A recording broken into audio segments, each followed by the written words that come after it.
gold home for the New Orleans Saints.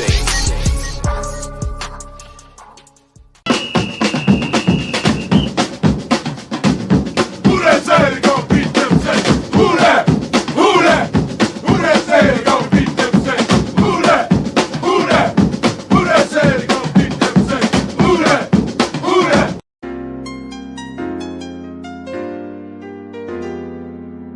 Yeah. Boogie like Benson, I'm a who that. I'm a who that. Long as I'm living, I'm a who that. Lose or winning, I'm a who that. Sports coma, yeah, this is where we do that. Where we do that, where we do that, where we do that, where we do that, where we do that. Boogie like Benson, I'm a who that. I'm a who that. Sports coma, this is where we do that. Where we do that. Welcome, welcome, welcome. Somebody please better help. Running this thing like Elf. I thank God every day I'm not a Falcon. Go to YouTube Live with Big Q and the guys. If you ain't ride or die, the bandwagon get flipped. Been marching in, that was way for the ring. I was yelling out your shame for the championship. Bucking on Tampa, duck down. Falcons, pluck, get shut down. Panthers ain't much touchdown. The vision really belong to us now. So much hate on the Saints, you could probably tell. Ever since Bounty Gate hit the NFL, when things seem fishy and you probably smell the crooked referees or Roger Goodell. Fucking like this and I'm a who that. Every day I'm living, I'm a who that. Lose or winning, I'm a who that. It's the sports coma, this is where we do that. Where we do that, where we do that, where we do that, where we do that, where we do that. Boogie like Benson, I'm a who that. It's the sports coma, this is where we do that. You're listening to the Sports Coma with Big Q and the guys on the PRO Media Network. Welcome. You're now rocking with the Sports Coma with Big Q and the guys, where we have intense, entertaining, educating, and enlightening sport talk from your favorite sports fam. I'm Big Q. Much love to the Black and Gold family. We're up in this thing for another episode. We doing it, man. Big ups to the fam. It's time, baby. In a few minutes, we'll get it popping. And the week 2 watch party, we in live effect. I hope you guys are having a fantastic weekend. We most certainly are, man, because we're looking to get the dub and get off to a 2-0 start in the NFL. Definitely in NFC South.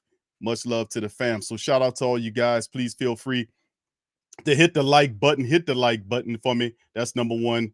Also, feel free to share the show's link in your social media feed. That helps us out as well in this episode of the Coma. So let's get it popping, baby. Now, we're going to start off with the list of inactives coming straight from the Saints website. And as you can see, family, what we're looking at right now is pretty much what we kind of figured. Saints inactives for Sunday's game versus the Bucs. Paulson Adebo, offensive lineman Wyatt Davis, running back Elvin Kamara, wide receiver Traquan Smith, defensive end Peyton Turner, and tight end Nick Vanette. So, and then of course the Buccaneers inactives, they said are to be announced, but this is straight from the Saints as of 10:29 this morning. So, shout out to the fam, man, as you hear some of those. Now we knew Paulson Adebo more than likely wasn't going to be able to play in this game. We kind of figured Adebo wasn't going to get into it. Like the media told us, man, that, hey, man, nothing to worry about, nothing here. We don't expect it to be nothing big. And he is not going to be, he'll be fine. But 2 weeks later, he's still he's still not active. And of course, the same damn thing, oddly enough, was said about about Elvin Kamara, wasn't it? Boy, I tell you, man. I tell you, didn't I tell you? I told y'all, man. I said when I know these people, man. I know how they do things, man. I told y'all, I said they said the same thing about Kamara. Ain't nothing to see here. The next thing you know, Kamara's missing the game. So anyway, there was a report coming out saying that that he was supposed to play in the game, and then next thing you know, bam, beam, boom, he's out of the game. So a rib injury. So that means, a lot here. So we'll see how the Saints shake it up. So shout out to the fam. Appreciate y'all being up in this thing. We got maybe about another 13 minutes before the game gets going.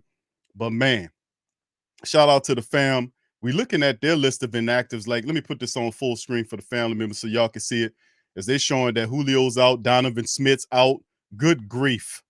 The backup quarterback is out. Zion McCollum is out. Keyshawn Vaughn is out. Good gravy. Man, they people just line them up one after the other, and I can hear the excuses coming. You know, just excuse me just for a second, fam.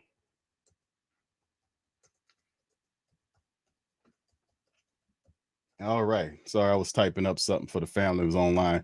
All right. So yeah, that's something right there that we probably have to watch out for. These people missing a lot of people, and it's going to be interesting to see how they deal with it. Of course, Paulson Adebo will get another dose of our boy Roby over there occupying the cornerback position outside of Lattimore.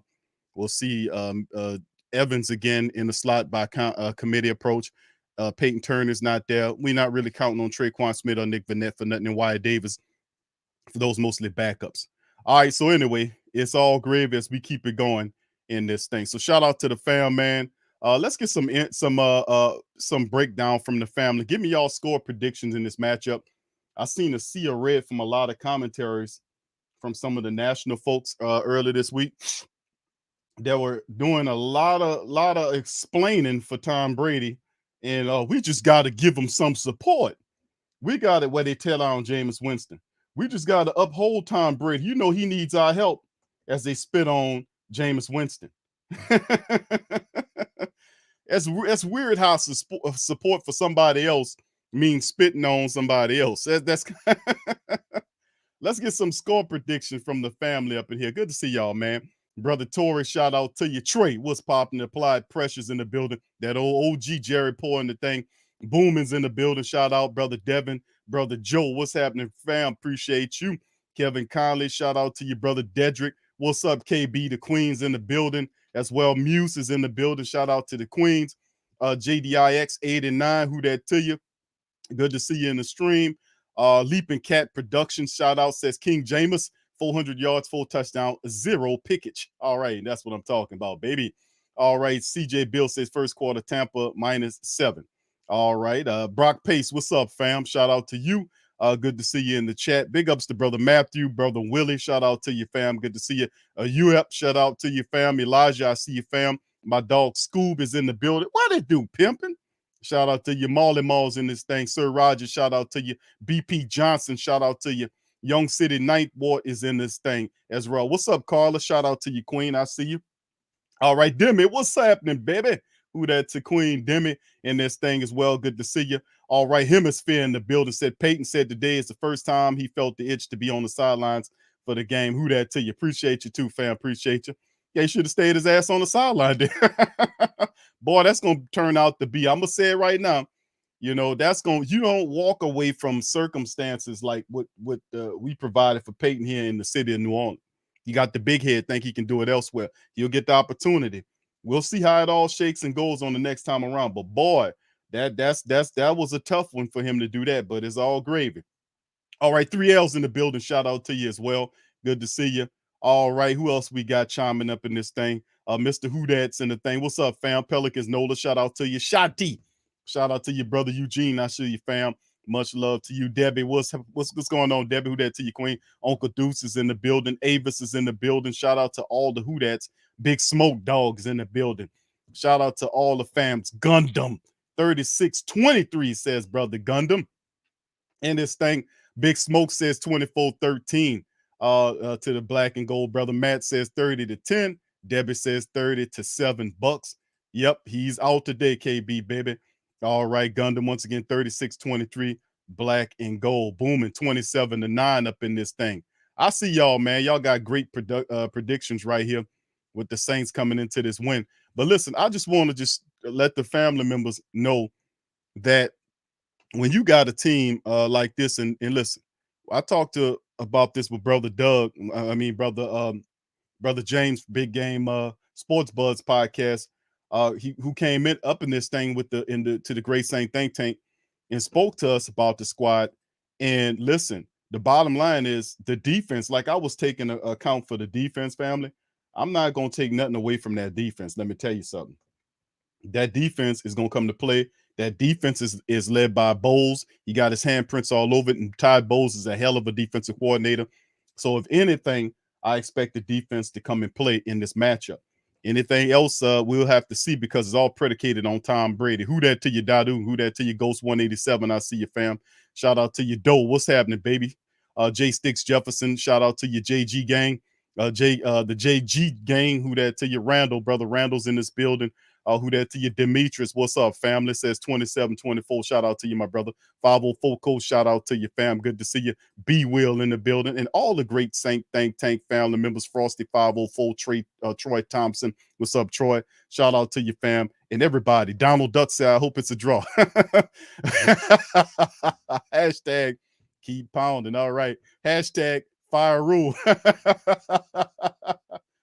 All right, Donald Duck as a Panther man. All right, shout out to you, Donald. I don't think we're going to oblige that draw, my brother. We're going to beat the hell out of the Bucs and move on. We'll be seeing you next week, my friend.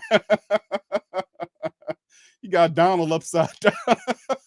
Damn, Donald upside down. All right, shout out to y'all, man. All right, Backwoods, shout out to you, fam. You going to break? Yeah, that's right, bro. You going to break another damn tablet today and cuss out and have a few more people. All right, brother Donovan, shout out to you, bro. Good to see you in the chat. Oh, yeah, yes, sir. Yes, sir, Sir Roger. We're going to handle the business, man. We're going to handle the business, bro. We got to. All right, D's Nuts is in the building, peoples. D's Nuts is in the building, 31-10. Who that tell you? Shout out. It's Poppy 504. We in this. You know what? Yes, we are. JT, shout out to you. Salute and blessings to you, my brother, as well. Good to see all y'all in the building. Chris Sanders. What's up, Annie Queen? Good to see the Queen in the building. Mike Law. What's happening, brother Law? Pop 3000, shout out to you. Mr. Fire D's in the building as well. Good prediction. You see 34-20, black and gold. Thank you, Rios, man. He said, shout out to all my Saints fans and Big Q. Much respect for what you bring to. Thank you, bro. Appreciate you. And with this super chat, man, appreciate you. And much love to you, bro. Shout out. Brother Lewis 2417. Big ups to you. All right, Tony Montana. It's going to be a blowout, man. I can't do Tony. I wish I could, though. I probably listen to him a little more. I probably can get him. That's what it takes. I got to listen to him a little bit more. I get him. 21-17. Shout out to the fam. 504 Code. This man, Jameis, is a tough, you know what, underrated part of the game. 4 fractures in the back. I know, man. This is a tough. Yeah, he looked, if you remember, he was, I said he looked tense, like he was kind of uncomfortable. And now you see why. All right. Shout out to you, Slade. Good to see you, bro. Shout out to you as well. And big ups to everybody. Jermaine Scobie, I see you, Snake Bite in the building. Chasing Precepts, shout out to you, Father Time. All the family members. Raheem Duplessis, shout out to you, fam. Good to see you in the chat. And he's saying, I think that they should shoulder, he said they should shoulder set Jameis and play Andy Dalton. Too risky because of his injuries. I hear what you're saying, bro. I hear you. All right. Shout out to Elite and the rest of the family members and everybody, man. Good to see all y'all up in this thing, man. It's a lot of people. BJ9, Elite, Patrick Wilkerson. What's up, fam? Shout out to you, brother Prime. I see you, bro. Tay knows in this thing as well. Big ups to you, brother Shrine. Everybody, man, is up in this thing. Shout out to the Who That KK. I see you, Queen. Much love to you, Joe Gidry. Shout out to Joe, Swag fan, and big ups, man. So everybody, man. Kevin says, I saw the defensive huddle hyping themselves up, but Buckham, we said the last time, all opponents against the Saints laugh now and cry later. All right, shout out. What's up, Montreal? David, shout out, fam. Cheryl says 21-17. Shout out to you, Queen. Good to see you up in this thing as well. All right, so yeah, fam, we got about 4 minutes to go before we pop up. Get off it in this thing, man. But if you take a look once again at the injury report that they're showing us currently, that's on screen, and it shows you that Julio Jones is out. We knew he was going to be out. He had that knee issue. Donovan Smith hyperextended his elbow, and we know he wasn't going to be playing. So pretty much what they're showing you is, man, they got a team. They're going to be banged up, but you know what they say about cornered animals, and I'm not referring to the men as cornered animals. The mentality is what I'm saying.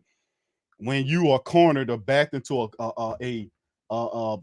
backed in the corner, and they felt like they got all these injuries, they might feel inspired to come out and try to handle the business. So let's take a look at their depth chart right now and what it's supposed to look like with Tom Brady. Leonard Fournette is good to go. Mike Evans is good. Chris Godwin out. Julio Jones out. Donovan Smith out. But Tristan Wilfs will play.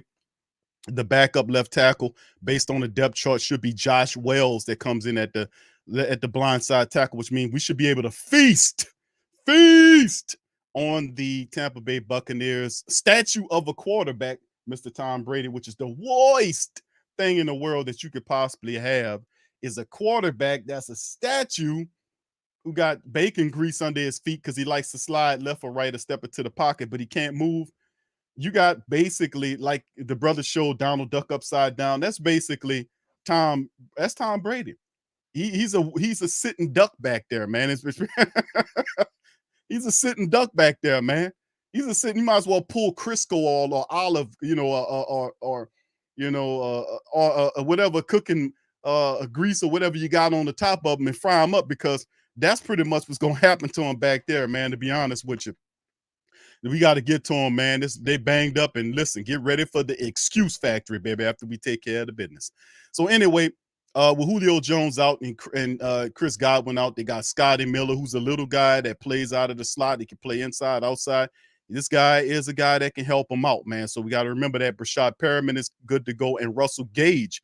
Remember Russell Gage, family, from last year when against the Atlanta Falcons. Russell Gage was a guy that gave the Saints problems. Remember when Ridley wasn't there? Russell Gage was the one moving the chains, and Scotty Miller is the guy, if you get him involved, can move the chains as well. So those are both two slippery wide receivers that can help the Tampa Bay Tom Brady out. So we got to be ever so mindful of Evans. We know that's Laddie Daddy got that on lockdown.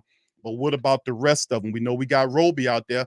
He ain't do too good. Well, I mean, he was a mixed bag, but mostly last week they targeted Roby. Roby has to step his goddamn game up and play like he played in the NFL before, and he'll more than likely cover Russell, or they'll have or Miller or whatever. So we got to make sure that we handle the business there.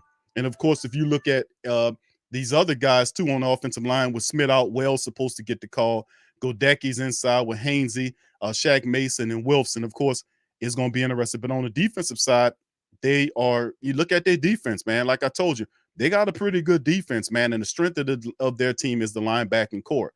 So the Saints got to get vertical and attack them the best way we can, man, to get this thing cracking and popping. So anyway, let's take a look at the Saints offensive side. If you see Jameis with the back issue, still good to go. AK with ribs, he's shut down, which means Ingram. They're looking at Dwayne Washington, Tony Jones Jr. And of course, you look at the Saints, the wide receivers for the black and gold: Michael Thomas, Jarvis Landry, Chris Olave's good. Troutman's there. Prentice at fullback, Hurst, Pete McCoy, Ruiz, and Ramczyk. The Saints looking good offensive, except for the missing of Kamara. And of course, you look at our defense, only one guy missing there, that's Paulson Adebo. So Bradley Roby will fill in for him. We'll see Justin Evans play out of the slot, maybe a combination of people like the week one matchup. We'll see how it all shakes and bakes. So it's very interesting all at the same time, family. We got to get this win. We got to get it popping. We got to get it snacking. We got to get it popping. All right. So anyway, this is from Cat Tarot. As you can see, the Saints inactives. Let me see if I can kind of make that bigger. There you go. Saints inactives versus Buck. And we already know about this. Traquan, Paulson, Adebo, Alvin Kamara, Wyatt Davis, Nick Vannett, Peyton Turner, Kamara. So we see Tanu Passanio will be involved in this game. That's good to see. And it's obvious the big one due to the rib injury against the Falcons last week is him. So, and of course, Turner is a healthy scratch with Tanu Passanio active. It'll look like there'll be a rotation. Jameis Winston is active. So that's as of 1 hour ago. So it's good to know that we'll be up in this thing. So anywho, we're getting close to kickoff time, fam. So the Saints got to make it pop against this Tampa Bay Buccaneers squad. So, all right. Oh, yeah. Shout out Kendall. He says OBJ. Yeah, I seen that, man. Spotted in the dome earlier. They probably came to see about Juice. Yeah, and I seen the social media tweet too of I think somebody sent me that too about him dealing with that, being I want to say, they were showing some of that today. So we're gonna see what let me see if I can get it up here. All right, somebody sent me that. I think it was Kev sent me that about Odell Beckham. Yeah, him and coming to see Juice and whatnot. So yeah, there's a report from Saints NOLA.com that's showing that Odell Beckham is in the dome as well. And and a lot of people are speculating that he is. Matter of fact, yeah, you can see it's a video of him right here. I'm gonna put it up for the family members so y'all can see, as you can see right here, that he embracing the statue right there, and that's OBJ. And now giving a talking to him. He said, "Man, why don't you come over here and help us out, man? We need you over here in Tampa Bay." come help us out. Why don't you come over here and come? He said, man, nah, man, the people in New Orleans to kill me, man. If I turn them down and go to your ass, man. Allow me. That's my that's my breakdown there. But anyway, yeah, there it is, fam. So yeah, that was OBJ, but I'm pretty sure they had I was trying to see if I could find the article where you see with the tweet from Odell Beckham. If y'all got to send it to me, fam, send it to me. I'll have to do a little digging, but if y'all got to tweet it to me and I'll put it out there as well. So anyway, shout out to the fam. Appreciate y'all. You can see here go a little talking right here to Mario Davis, them getting them fired up in the dome, getting them ready for football, man. We got to get it cracking on the field. It's going to be fun to watch for the black and gold. And the inactives is Donovan Smith dealing with elbow. Chris Goodwin, we went over that with the hamstring. Julio is out. Remember, fam, all of the Julio's out, Donovan's out, much of their offensive line is out. But you know what's not out? The excuses. So let's get them popping. The damn excuses is not out. I'll guarantee you that. As you can see some footage right here from the fan. Look at the dome rocking, baby. The dome rocking. People ready to get it on. You can see Tyrann Mathieu walking to the middle of the field as they're giving him a shout out right there with leading the Who Dat chant. So, boy, I know it feels good for him to be home, man, as the Saints getting ready for the kickoff, man. So, all right, here we go, fam. It's about time to get it popping and snapping, man. Yeah. He need to stop playing. That's right. And here go the kickoff by the Bucs. They're kicking off to the Saints from left to right on your screen. It goes through the back of the end zone. And here we go, baby. Week number 2 is underway with the kickoff. You're in the building. Almost 300 of us in this thing to watch this. Please hit the like button if you hadn't hit it. Smack the hell out of the like button. And also feel free to subscribe. Hit that subscribe button and share. Above all, sharing is caring. Share the show's link on your social media feed. Jameis Winston coming out of the huddle for the black and gold.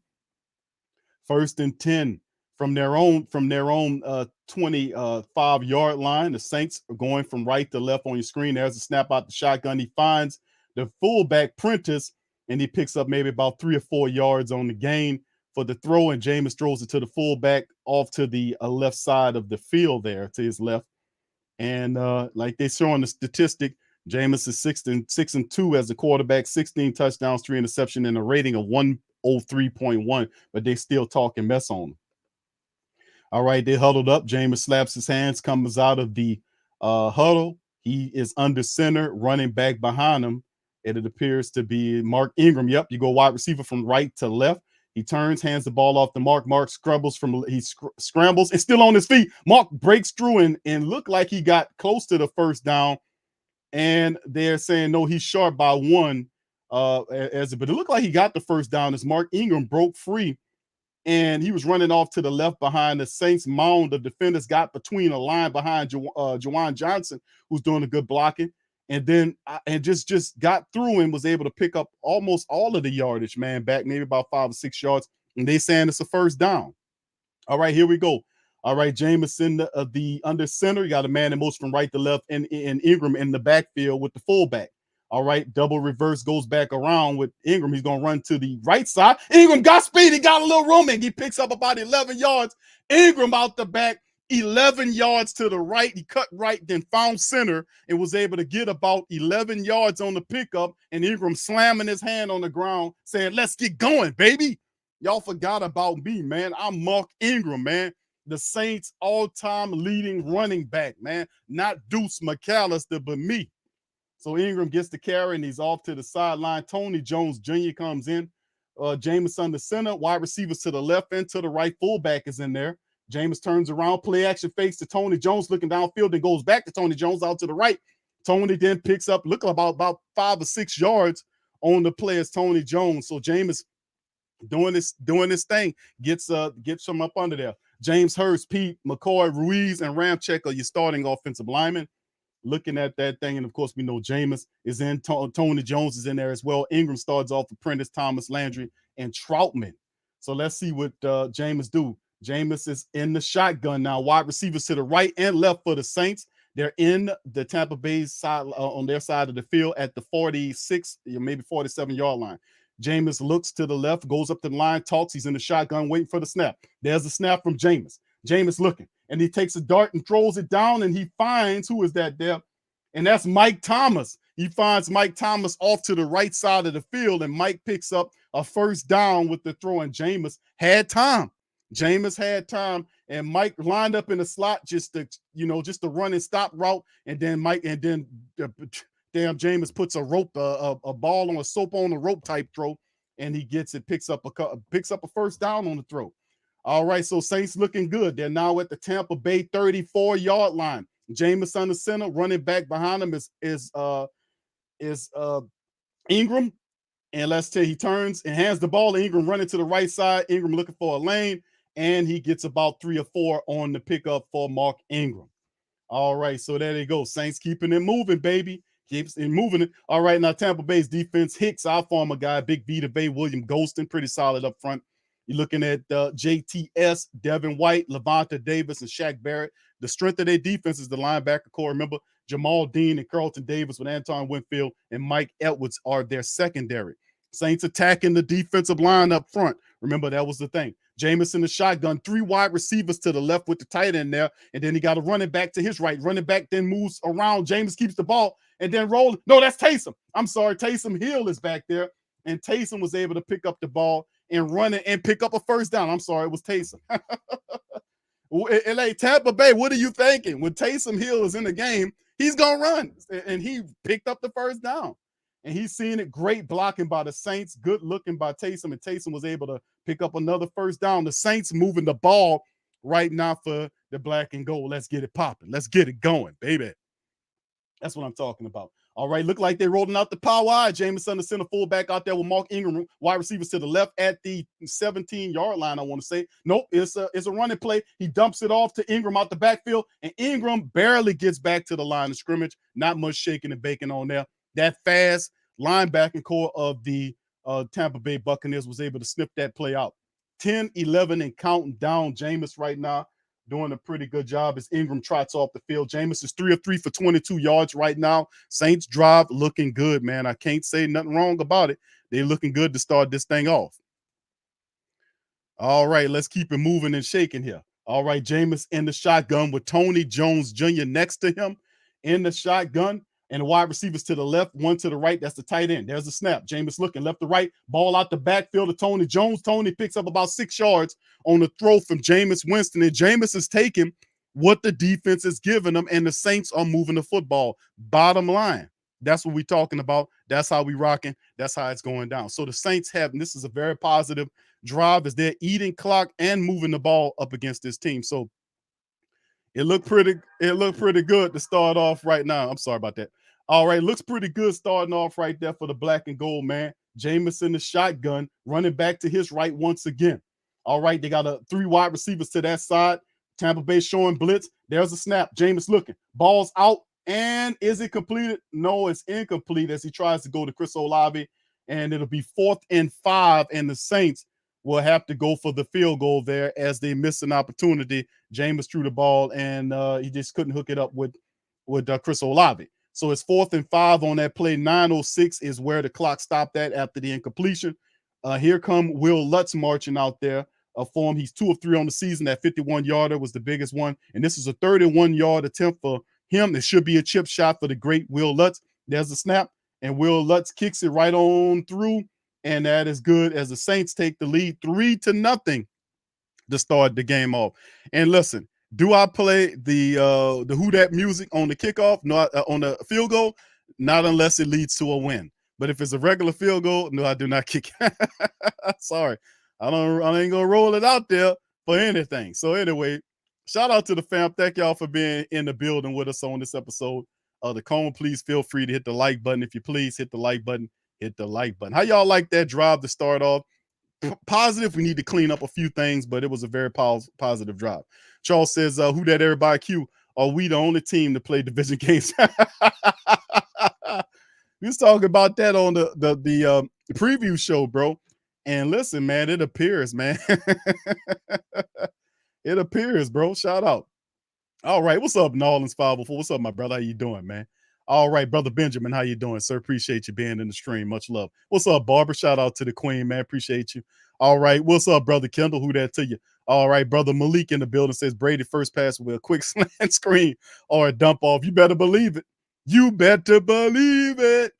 All right, True Louisiana. Well, shout out to you, fam. Good to see all y'all. What do y'all talk about that first drive, fam? Talk to me. All right, how y'all feel about that first one, man? They got off pretty good. They just didn't get the touchdown toward the back end, but it's pretty positive. It's a lot better than what we seen last week. So hope the rust is coming off, as you can see. All right, so shout out. All right, Jose says, yeah, Taysom Hill. Yeah, I know Taysom is. How do they not know that when Taysom Hill comes in there, he's supposed to go up to the line of scrimmage? What you doing? And Taysom just continue to hit him with that. What's up, Melissa? Shout out to you, baby. All right, what's up, Jeremy? Shout out, fam. All right, so big ups to the fam, man. Yeah, rookie mistake for the Bucs. Yeah, so let me see. Let me get down here. I might be a little too high up there, fam. Let me get my stuff right. All right, yeah, shout out to the fam, man. What's up, Joe? Shout out to you, man. Good to see you. KR says, great drive. O-line came to block today. I agree, bro. Not a bad series, man, to start off. AJ, shout out, says, we ate a lot of clock. I like it. Yeah, we got the points. We ate up a lot of clock. And when you do that, you put the pressure on old man Brady to see if he can come up with something positive. Now, the next thing is Peyton Turner's not there. He's a healthy scratch. Tanu Passanio is there. So, we'll see what's going on. What's up? What's going on, Mike? Shout out to you, bro, over there at Hold'em Hook TV. Shout out, bro. Good to see you. All right. And it says, good drive. I wanted the 7, though. I'm with you, Queen. Yeah, decent drive. Yeah. Oh, thank you, Leo. Appreciate you, bro. Much love. All right. Yeah, they're going to have problem with Taysom all damn game long. Yeah, ball was moving fast upfield. Yeah, Sir Roger, shout out, bro. You're right. All right. Yeah, offense looks better. Q, yeah, Don Duck, shout out to you, my brother. Good to see you. All right, yeah. Breezy says excellent first drive. Field goal is all right until we see what they can do. Yeah, let's build on that. You see what I'm saying, family? Let's build on that. Okay, here we go. The Saints kicking the ball off to the Atlanta Falcons from right to left on my screen, and it goes out the back of the end zone, so you know where they'll pick it up at. As the statue runs out there to the old man Brady, comes running out there to where he can't run, so he kind of trots out there. He's 0-4 against the Saints, 6 touchdowns, 8 picks. He's 71.5 rating and 25-5 against the rest of everybody. So that you can't get credit for that. He be 25-5 against everybody, but 0-4 against the Saints. But oh no, he gonna win today. Okay, let's watch. All right, here we go. Tom Brady under center. They look like they operate in a power wide formation. Wide receivers to the right, man, and went in motion into the slot from the left to right. Ball hand off to Leonard Fournette. Leonard Fournette is caught up. He didn't get a damn thing. Stopped at the line of scrimmage. The Saints gets him maybe a gain of 1, but he ran up against a mountain in the interior line. So there you go. Saints snuff it out on the first play. Not nuts shaking on that. All right, here we go. Josh Wells, Gadecki, Hainsey, Mason, and Wilfs, all the offensive line. So they got a lot of injury problems. Leonard Fournette's out there with Mike Evans, Russell Gage, and Perriman. Cameron Braid is the tight end. All right, so here we go. 2nd down and 9. We'll pick up a 1 with Leonard Fournette wearing that 7. How about that? He wearing 7 in the backfield there. All right, man, it moves from right to left. He goes from the right side to the left slot. It's a play action to him, and then it's a dump ball back to a ball knocked away by the defense. No, sir, says Pete Werner, as he's seen that a mile away. Boy, he was in the future with that, man, almost like he was driving a DeLorean. He seen exactly what the play was, and Pete Werner smelt it out, got to it, and knocked the damn ball away. No good. 3rd and 9 for the Tampa Bay Buccaneers. Boy, that was slow. Boy, that was a slow play. Slow play. Either that or I'm fast in my reality. I mean, goddamn, that was real slow. 3rd and 9. Let's see if he can pick up the pace here. Saints defense got him figured out right now. Let's see what the next move is. Tom Brady and shotgun running back to his left. 2 wide receivers to the left, 1 to the right. Actually, 2 to the right. Here's the snap. Shotgun looking for the ball. Tom Brady, the ball is out. And boy, they got a boy, how that boy got back there like that. Number 10 picks up the gain. It's a catch almost to the Tampa Bay Buccaneers 48-yard line. And somebody goofed right here. Laddie Daddy thought the safeties had him covered, and he let him go. And he thought the safety had his back, it looked like to me. He let him go. He was guarding that area of the field. And then Tom Brady, wisely, just found it in there. And that's a problem on the Saints. So they gave up the play. Tampa Bay in the shotgun. There it is. There's the snap. Tom Brady. No, it's direct snap to Leonard Fournette. And he goes nowhere because the Saints defense tackled him and run him back. So no gain right there on the play. For the Tampa Bay Buccaneers. So the Saints defense looking good, except for that little issue that they just had. They looking strong. Davenport, Tuttle, Onyemata, and Jordan are the defensive line up front. Pete Werner, Demario Davis. And when they run that 4-3, is Kate Nellis in there. He gets the third spot. And, of course, cornerbacks Roby, May, Matthew, Lattimore, and I think Evans. I see him out there. All right, Tampa Bay is now 2nd and 9. Tampa Bay in the shotgun now. Wide receiver to the right, 2 to the left, and he dumps it down to Leonard Fournette, who gets about 3, maybe 4 yards on the pickup. Just a quick dump off by Tom Brady to Leonard Fournette toward the left. And he, or maybe not, I think number 17. That wasn't Fournette. I think that was number 17 who picked it up. So anyway, one of the receivers, I thought it was Fournette. It might have been somebody else. But he picks up maybe 4 yards on it. So it'll be 3rd and 6 for the Tampa Bay Buccaneers right here. All right, Tom Brady in the shotgun as wide receivers are left and right. And he's standing back there with Leonard Fournette to his left. So let's see what goes on, man. In motion, Mike Evans goes in motion and gets near the line of scrimmage. Tom Brady staring him down, ball's out, and it's caught by Mike Evans. He stared him down the whole play. I don't see how they didn't see that. And he makes the catch, and he's in the same territory now, near their 35, I want to say. Yeah, and that was the thing. Mike Evans went there, and then they didn't cover him. He ran there, and then right there, Tom Brady stared him down the whole damn way. When he went into motion, you know, and then Tom puts it out front of him, did a good job of doing that too. That's Evans on the coverage of the play. 1st and 10 for the Bucs as they get into Saint territory. 5:55 on the clock. They're at the Saints 35-yard line. Tom Brady under center. You got Leonard Fournette in the backfield, turns and hands it off to Leonard Fournette. The Saints say no, sir, and he gets 1 yard on the run. So Saints neutralizing whatever they're trying to send with Leonard Fournette. His hamstring look good right now. Hamstring looking pretty good right now as Justin Evans looked like he was the one that was on the stoppage. All right, so 2nd and 9 right here is the Saints defense looking pretty good against the run. Let's lock them down everywhere else what they're doing. But you see Tom Brady 3 or 4 right now. So let's see. Let's just keep it popping right here. All right, so they're showing Lattimore versus Mike Evans there. Tampa Bay in the shotgun with Tom Brady. Got his running back to his left, 2 wide receivers to the left, 1 to the right. All right, Saints sending the pressure. All right, the ball's out to number 17, and he's then tackled out of bounds by Evans. But that's Russell Gage. I'm sorry. Gage picks up damn near all of it, and maybe it'll be just one that they didn't get. They look like he was just shy of the first down by 1 yard as they kind of dumping the ball off. So it's 3rd and 1 now for the Tampa Bay Buccaneers. Saints defense stopping the run, but having issues with the pass right now as Russell Gage picks up the catch and gets him almost all of it. All right, 3rd and 1 is the Tampa Bay Buccaneers still in the huddle. All right, they break in huddle. Tom Brady looked like he's walking up to the line of scrimmage to get under center. He is. He got the running back behind him. Look like they're going to try to power this thing in here using Fournette. Man in motion there. And it's a fumble. And the fumble, Saints recover the ball. Saints get the ball back. Saints get the ball back. Tom Brady, ancient hands, couldn't hold on to the football. And the Saints retrieve the ball, and the referee gives it, and it's Demario Davis. Demario Davis. It's a fumble, and old man Brady's ancient old hands couldn't handle the football. And the Saints retrieved the ball with Tampa Bay shooting themselves in the foot as the old man starting to get frustrated. He walks off. He put that head down. He put that head down. He put that head down. Old man Brady put that head down. He started ducking that head like that. You know what that means. He about to start cussing. He about to start throwing his tablets. That old man getting flustered out there. He getting frustrated. He about to start throwing his tablets and shit. All right, man. All right. Yep. That's that old man about to start throwing the tablets and cussing people.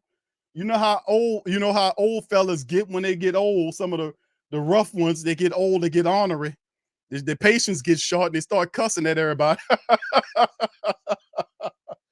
Grandpa Brady about to start cussing people. You know, you better go get him some gum to chew fast or something. Old man Brady about to start cussing at the people. All right, he dipped that head. You see, when he started dipping that head, you know the Saints. So the Saints defense, man, the Saints defense get the turnover back to the offense. Let's get it popping, baby. Let's get it snapping. All right, shout out to the fam, man. How y'all feeling, man? How y'all feeling? Let's go. Yeah, Lamar, I'm with you, bro. Let's go take advantage, baby. Let's make it pop. Let's make it shake. Who that? All right, shout out, fam. King Wizard, what's up, baby? Says Brady, too old to be attempted. A QB sneak. Yeah, he tried. He's a QB sneak, all right. He tried to, it ain't gonna work, bro. Boy, what's wrong with you, boy?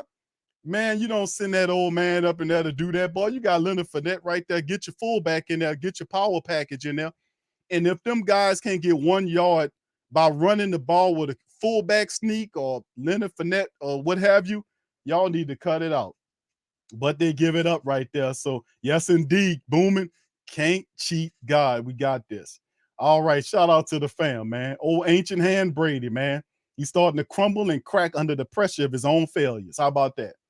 All right, so here we go, going back to the game as Tom Brady's looking at his tablet. Hopefully he doesn't break it. Maybe they got one of those protective cases on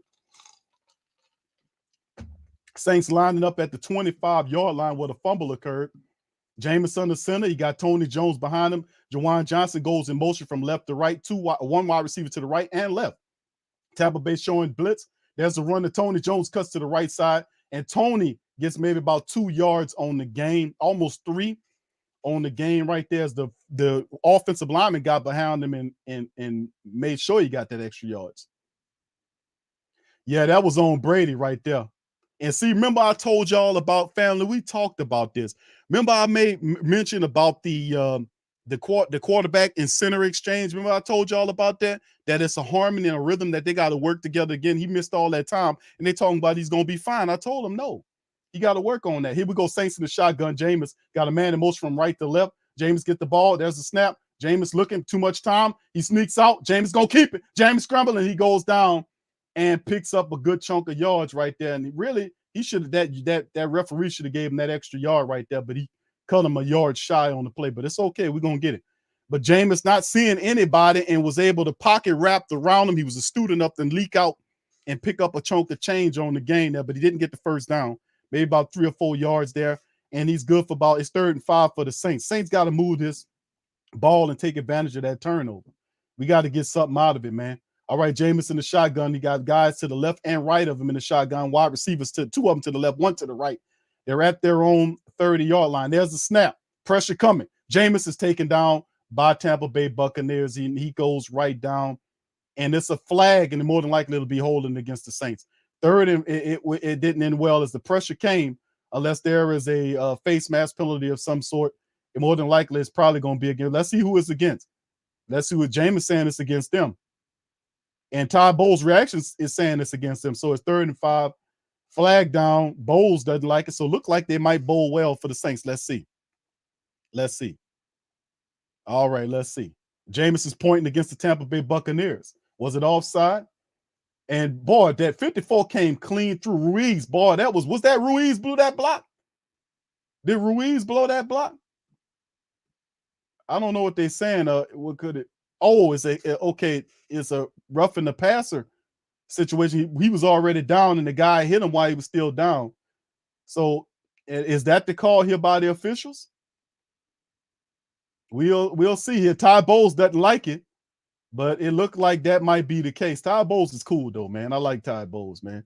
You can see he don't like that call though. And Neal, that's what it was. Jameis was going down and already down, and Neal hits helmet to helmet with him in the back, just touched him a little bit and hit him and knocked him down. But is that going to be the call? So we'll see what's going on here. Come on, the referees got to make it shake and bake here, man. Come on. Y'all slowing down the game. All right, so look like that's what it's going to be, family. All right, thank you, Brian. Shout out, fam. All right, Saints in the power I formation right now from that 32, I want to say 37. And then they hand it off to Tony Jones Jr. And Tony Jones, I think it's like 2 or 3. No, that's Mark Ingram, sorry. He gets about 2 or 3 yards on the run straight up the middle of the offensive line. Devin White on the stop. All right, 2nd and 7. The Saints keep the drive going. Jameis is 5 out of 6 for 27 yards. Brian Sanders, thank you for your super chat, my friend. Who that? We need points off this turnover. I'm with you, bro. I just said that. Ruiz, I seen it, bro. Ruiz blew that one, bro. Totally blew it. Anyway, here, Jameis under center, man in motion from right to left and goes back, turns and look like he hands the ball over to Ingram, and Ingram running, and it takes 2 Tampa Bay Buccaneers to drag him down. Look like he'll be 2 or 3 yards shy of the first down. It'll be 3rd and a few. All right, and there you go, Bruce Arians. Man, sit your old ass down. You ain't nothing, bro. Aren't you supposed to be upstairs somewhere, Bruce Arians? Eating biscuits somewhere. Take your risket and biscuit eating ass upstairs. All right. Here we go. 3rd and 3 for the black and gold. They got a makeup call coming. I know it. Because that call there could have went either way. Taysom Hill in the game for the Saints as a quarterback. You know what that means? He got 2 guys to his left and right running backs, Taysom Hill and Taysom. Nope, not good. Nothing happening there. Tampa Bay eats it up. Why would you do that right there? Why would you try to run that play right there? That was a dumbass call on that right there. We didn't need to go to Taysom with a run on that situation. We should have went with a pass. Anyway, that's the wrap. And they know that Taysom Hill needs to learn how to throw the ball, man. And then look, then the offensive line wasn't in sync. 3 offensive linemen went one way and allowed the defenders to come in there. They were not in sync on that drive. I don't know what that was, but that was not a good look. Anyway, here comes Blake Gillikin out on the 4th and 5 right there to punt it back to the Tampa Bay Buccaneers. Didn't get nothing out of that turnover, except we did waste the clock. So remember that, fam. And that's the punt all the way back to the Bucs 25-yard line. They'll field it at the 24-25 as they go into commercial. We didn't get any points off of that turnover, but what we did do is we wasted pretty much that clock. So think about it like this. The Tampa Bay Buccaneers only had 1 drive in the entire first quarter there, as the Saints ate up pretty much all of the time off it. I know I would prefer points. Maybe I prefer 7 points or maybe 3 points. But the way the defense is playing, I think, we're going to get this thing going, man. I didn't like that call, by the way, the Taysom Hill call. I think we need to start getting, if we're going to run the Taysom Hill plays, let's not fall in love with him always becoming a running back. And I've been saying this for the last several years since we've been doing the Taysom Hill packages, is I think that the Taysom Hill package should be balanced against him throwing the ball. I think it'll be a lot more effective if you do that. Let Taysom Hill throw the ball. I know that's a unique idea that kind of blows people's mind, but how about he throws the ball? It'll make his packages look a lot better than what they are and not as predictable as Taysom Hill in there. Everybody crouch up to the line of scrimmage, but we know he ain't going to throw. So let's balance those packages off. We can get so much out of Taysom Hill if we can balance him. If you're going to use him like that back as a quarterback there, and he's in a shotgun like a quarterback, then let's utilize him as a quarterback and let him have, he don't need 1,000 plays, but maybe Taysom Hill just need to get good at 5 plays.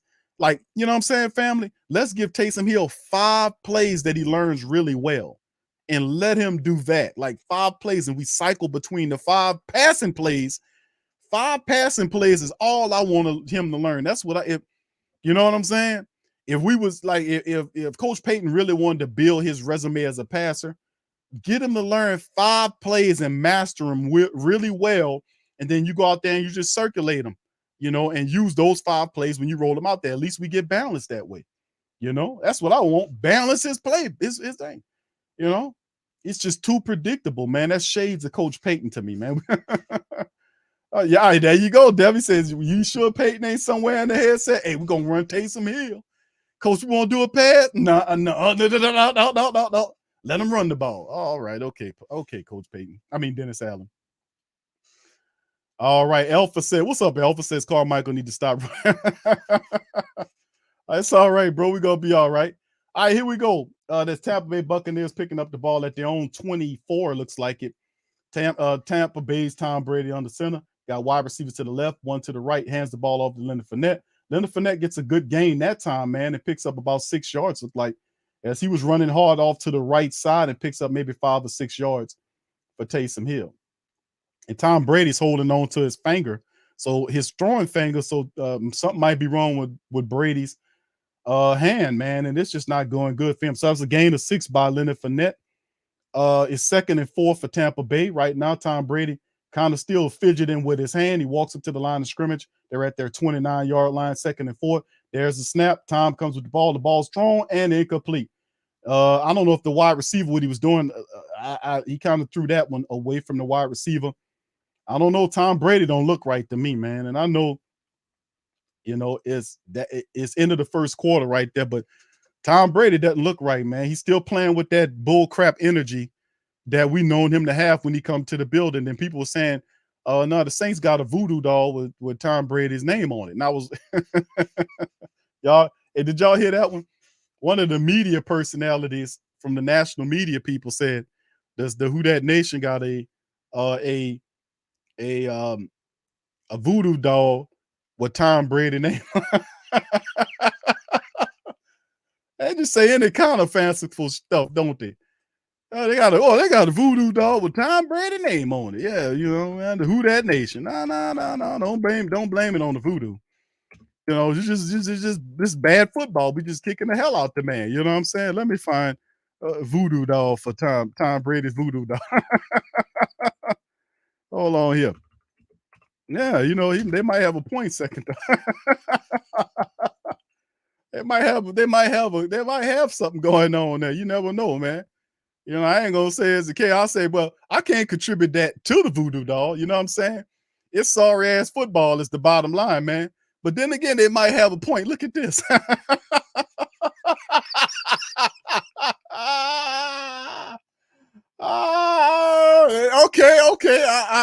Okay. All right.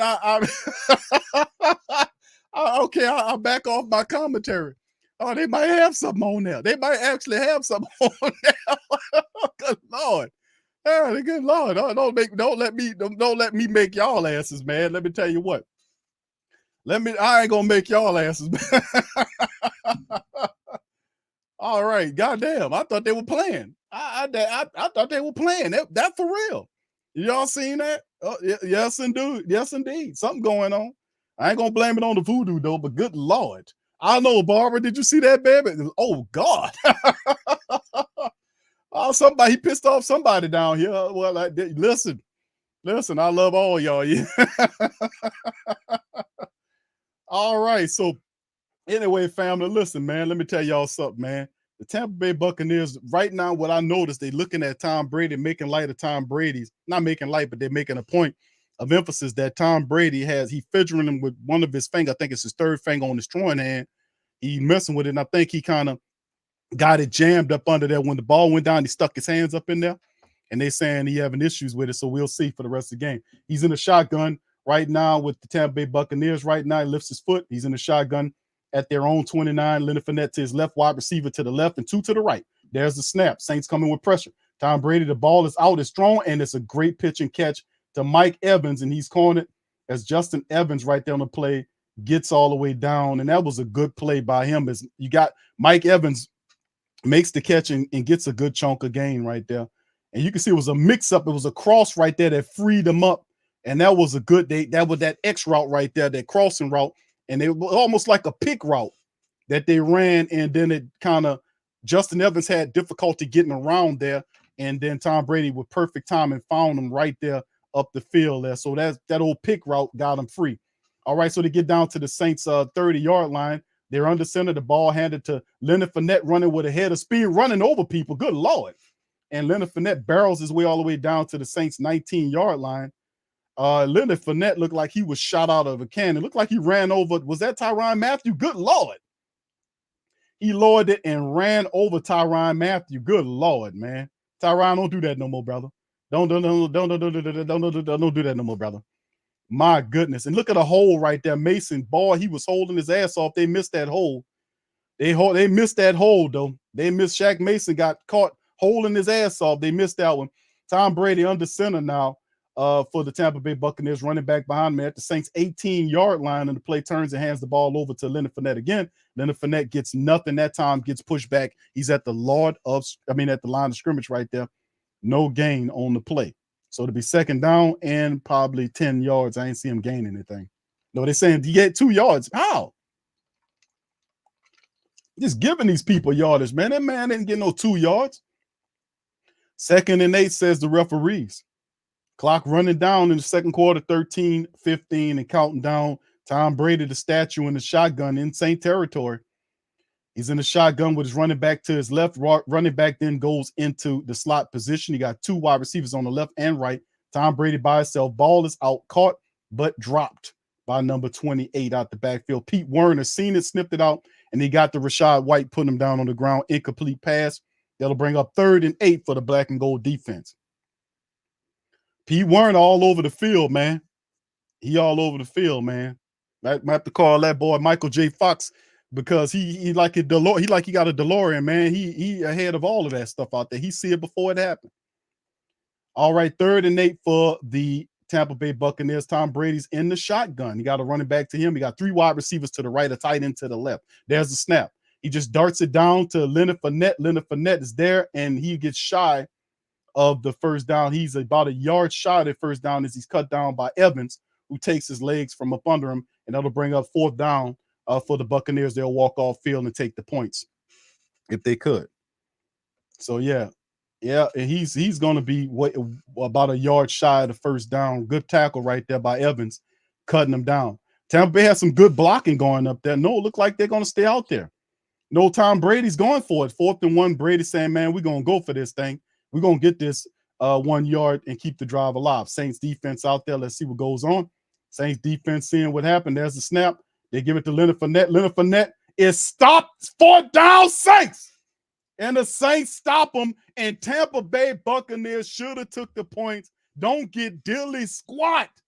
The Saints defense stopped the stinking Bucks right at the line of scrimmage. They give it to Leonard Fournette, the fullback, the dumbass tight end, pull one way, and he not even close, man. He didn't even get back to the line of scrimmage. And Tom Brady is upset and yelling to the top of his lungs. We got an old man sighting on the field. Saints defense, stop him. And we pick up the ball right there. Boy, what a dumbass call that was, boy. Take the points. Take the points. That's what I'm talking about. Applied pressure, says Big Q. What wrong with them boys, bro? Keep playing us playing with us like that. Defense, stand up. That's what I'm talking about, baby. Go defense. That's what I'm saying. So yeah, what was that? Yeah, you seeing that, Bobby? Boy, Tom Brady was hotter than fish grease. Old man Brady. He's gonna be getting upset. Somebody better give him some Geritol, calm him down. All right, old man Brady yelling to the top of his lungs. How you mad? You made the call. You got 4 backup offensive linemen in there. What you think was going to happen? You got 4 backup offensive linemen, and you running to the side where the backups are. You're not running to where Tristan Wilf is, to the left side. I mean, actually, he was running to. I was trying to help him out. But no, sir. They get shut down. Boy, Tom Brady, how y'all loving that, man? What's up, brother Denard? Say, what's good, Big Q? Who that to you, baby? Much love to you. What's up, Christian? Who that to you, fam? Good to see you. Trent Setter, what's popping, baby? Who that to you? Appreciate you stopping by. All right. Shout out to the fam, man. Waffle, what's happening, fam?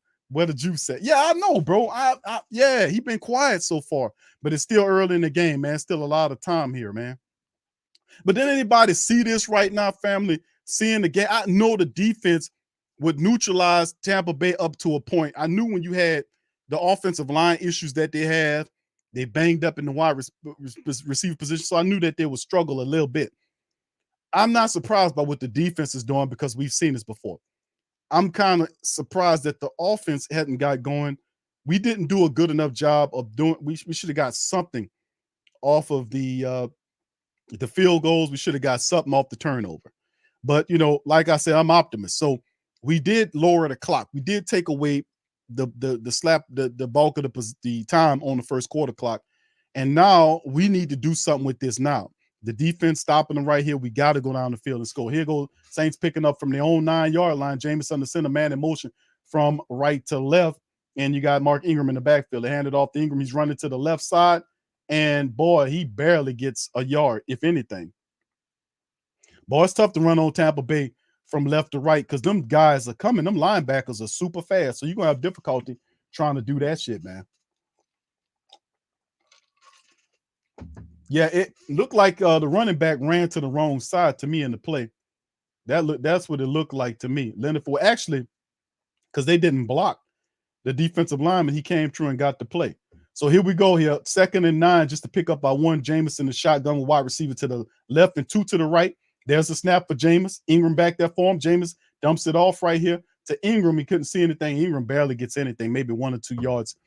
So once again, the Saints not finding much success, man. Jameis not seeing anything. He just dumps it down to Ingram, and he picks up a couple yards. So it'll be what, 3rd and 7? So not much shaking as Ingram runs off the field for the black and gold.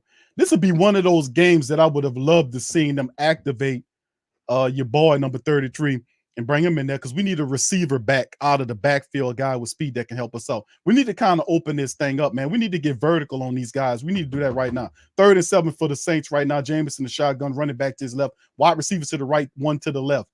Jameis waiting for the snap. There's the snap. All right, here the pressure coming from Tampa Bay. Jameis steps up, take a shot downfield, and and he take a shot, but it's not a flag. Chris Olave looking around, but they're saying no flag. No flag, but Jameis took a shot downfield, and Chris Olave looked like was he pushed down from behind by, what's his face? But Jameis got a hell of an arm, man. Jameis, good blocking by the Saints too, but what was the problem? Davis, he got his feet caught up. All right, Blake Gillikin punting from his own end zone, man. 4th and 7. Nothing happened with that. Saints kind of going through that vanilla offense again. We got to hurry up and hit him with the no huddle, Pete Carmichael, no huddle. Learn from the first game. All right, here we go. Saints waiting to kick that thing off. There's the punt. Blake Gillikin punting from the 1-yard line, and boy, he booms that son of a gun. Oh, my goodness. Way back to their own 35. The kick returner comes out and gets all the way back to the midfield. So they get good field goal position. Number 1 for Tampa Bay gets it and kind of gets back to near midfield for the Tampa Bay Buccaneers, giving Tom Brady a short field. Offense got to get going, man. And that's some of the things that we're noticing right here, that they're going to have to unlock something. They have to get into the no-huddle offense, man. Jarvis Landry has to get involved, man. We know we threw to Mike Thomas. We need to really kind of get this thing popping and shaking, man. You know what I'm saying? Yeah, I was saying that Geritol ain't a bad thing now. Come on. I know, Chance. Where's the play action? Play action. Well, you know, if they can connect on one of these long shots, because you can see he took a shot at Chris Olave. It was just one-on-one with him and Davis running down the field. And you can see as he crossed up, I don't know what Jameis, the placement was the issue, because it looked like Chris Olave was trying to go from outside to inside to redirect to where Jameis Winston pass was at, and his feet got kind of caught up. It looked like with Carlton Davis' feet, and he tripped up. So referees let it play out. So we got to do something here, man. We can't allow this to keep going on like this. All right, Brother Charles says, Ro, what it do? Okay, he talking to Ro. Richard, what's up, fam? What's up, Richard? How you doing, brother? Who that to you? Appreciate you stopping by. Please hit the like button, fam. If y'all hit the like button, hit the like button and throw me some feedback in the chat. Let me know what the Saints need to do to get cooking. Defense is doing the job. Defense is handling the business, but the offense is struggling in the matchup, fam. What must we do? Throw it in the chat and I'll spotlight you. All right, Morgan, who that to you, fam? Appreciate you. 504 Coast offense starting slow. Gotta stop, bro. Let's go get that 7. Yeah, they gotta hurry up this thing, man. We gotta get it. We gotta get this thing hurried up, man. Right now, it's in a commercial break. Mine is, family. So we gotta get it popping, man. We gotta get this popping. This don't look good. And like we seen from the last show, when we seen 3 offensive quarters, we seen 3 quarters of the Atlanta game like this, and before they realized, you know what, we need to just go into the hurry up offense, or the 2-minute offense. We need to get a shaking. Jamaica, what's up? Queen says we gotta get something going. I'm with you on that, baby. On offense. I mean, I got you. We most certainly do. All right, Kaka says that was garbage call, no pass interference. All right, Demi says, fam, do you think Carmichael will work out? I think he'll work out, Demi. Remember, it's just still the second game of the season. Remember that. There's a lot of football left in the season, man. A lot of football left in the season. That was uncatchable, says Bobby. All right. Tom Brady at midfield, under center, running back behind him, wide receivers to the left, and 1 wide receiver to the right. Tom Brady gets the snap, hands the ball up. No, it's a play action. Saints did it, and he throws the ball out. And is it a catch? Tom Brady got wrapped up, but he kind of shuttles the ball kind of quickly, throws the ball to Leonard Fournette. Is it a catch? Was it a catch? The second down, I don't know. Did he get it to him? Because the Saints had him wrapped up, and he just kind of threw that thing out quick. And yeah, they're saying it's a catch. It's a 2-yard pickup. Boy, the Saints had him wrapped up, and he was able to get that out. All right, Tom Brady under center. They look like trying to pick up the rhythm here. Under center with the running back behind him. Wide receiver goes in motion. They hand it off to Leonard Fournette again. Leonard Fournette is stopped right at the he actually gets a yard and looked like he hurt. No, he getting up. Well, 1-yard pickup as the Saints. He's running to the left, and the Saints just kiboshed him there and stopped him. So it's third down in maybe 8? I don't know if he picked up anything there. Might not have got a damn thing. Yeah, it's 3rd and 8. So the Saints defense and Dennis Allen's defense is holding firm against Tampa Bay Buccaneers. And once again, so far, Dennis Allen's showing you why he got the key to the city. All right, there at the Saints 48-yard line, Tom Brady in the shotgun, 3 wide receivers to the right, 1 to the left, running back to his left, man in motion. The wide receiver from the top cuts into the slot position. He got Tom, and we got a penalty coming down right here, and it might be holding. We're going to see what's going on. They blow it dead, 3rd and 8. And what's going on? It's false start against the Tampa Bay Buccaneers. Back them up. All right, 3rd down as number 78, sorrowfully, a false start right there. And Cam with him right there. Cam just takes a step toward him. You're like, oh, Cam Jordan. All right, so 3rd and 13, back in Tom Brady's squad up. The Saints buck and loud in the crowd in this thing. So let's see what happens here. Tom in the shotgun, running back to his left, 2 wide receivers to his left, 3 to the right. And there's the ball out, is thrown, and he's chopped down near the line of scrimmage by Bradley Roby. So the Saints kills it again. 4th down. Saints get them off the field. Nothing deep. They taking everything underneath. Saints say, look, if you want to move the ball, you're going to throw it underneath. And when they throw it there, the Saints defenders rush up and knock them out. So there we go. So the Saints defense once again gets the Tampa Bay offense off the field. All right, here is the punt situation for the Tampa Bay Buccaneers. 8:37 and counting down on the play clock. Here is the kicker the punter waiting for the snap. Hopefully we can get a return or something going on. We need some. Oh, look, that almost looked like it was blocked, man. All right, and it's a fair catch right there, and it'll be caught right there by Deontay Harty, and it'll be inside the 10-yard line. I know that. And Jameis Winston be working with a deep field here as the Saints trot back out, the offense that is back out on the field. So the defense handling the business, but the offense has to put some scores up on the board or it'll be all for naught. It'll be all for naught. We got to get the ball moving. Pete Carmichael, you got to put some rhythm to this offense, bro. This is not quantum physics. This is not astrophysics. This is not even advanced calculus. This is football, and football was meant to be played by children. It's a children's sport that grown adults play. It's not complicated. We need rhythm to our offense. Hence, go into the 2-minute offense so you can move the damn ball. 2-minute offense, rhythm. Let's make it pop. All right, so let's keep it shaking, man. Let's get this thing. Let's get it popping. All right. Come on, defense. All right, yeah, that's what I'm talking about. All right, Kaka said it was uncatchable because he grabbed the wide receiver. That's pass interference then. Looked like he pushed him, if I seen correctly, because he was crossing in front of him. It looked like they got their feet tripped up and looked like he had an arm, like he pushed him in his back. That's just me. All right. What's up, Bird Gang? Shout out to my brother, Bird Gang 31. What's up, my brother? How you doing, bro? Hope everything going all right with you in the Philly club, man. We'll be seeing y'all down the line, by the way, brother. Bird Game 21, baby. We'll be seeing you down the line, baby. We'll be seeing you down the line. All right. Shout out to you, my brother. All right. Shout out, fam. All right. Barbara says, and what makes you think they wouldn't try and hurt Dalton calling for Taysom at QB next? Oh, is that what people are doing? I'm not even hearing that people calling for Taysom Hill. Whoever calling for Taysom Hill, could y'all stop that, please?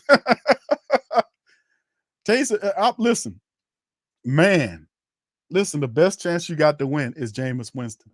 What's going on with the Saints right now is they don't have a rhythm. The Saints have to pick up the rhythm and run with some more tempo. They need better tempo against this Tampa Bay Buccaneer club.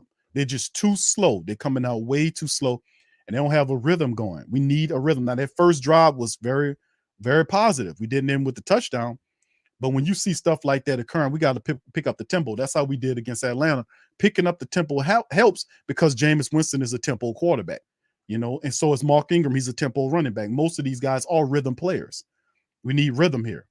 All right, yeah, it should. Yeah, you're right. You're right. Boomin says, let's make it 10-0, bro. We got to get it popping, man. You got a long way to march down the field, but the defense is doing the job of frustrating Tom Brady. All right, here we go. Jameis Winston back out there for the black and gold right there at their own 7-yard line. He's under center. Running back Tony Jones Jr. is behind him. And he turns, fakes it to him. It's a play action play. Jameis is looking. Jameis throws the ball down, and it's a drop pass. He goes to Chris Olave, and Chris Olave couldn't bring it in. So I want to see a close up of that. As Edwards was in pursuit, would love to see a close up. That was kind of a far off. Some of these angles, man, these camera people got to do a better job of zooming in on the catch initially. When you see him, the ball's going there, zoom in on it. Let's see that, because Chris Olave don't usually drop catches like that unless it was too low. I didn't have a good angle. All right, second down, Jameis in the shotgun, 3 wide receivers to the right, 1 to the left, running back to his right. Pressure coming from Tampa Bay. The ball is out. It's caught. Nope, it's dropped by Michael Thomas. So that's 2 drops. 3rd and 10. Come on now.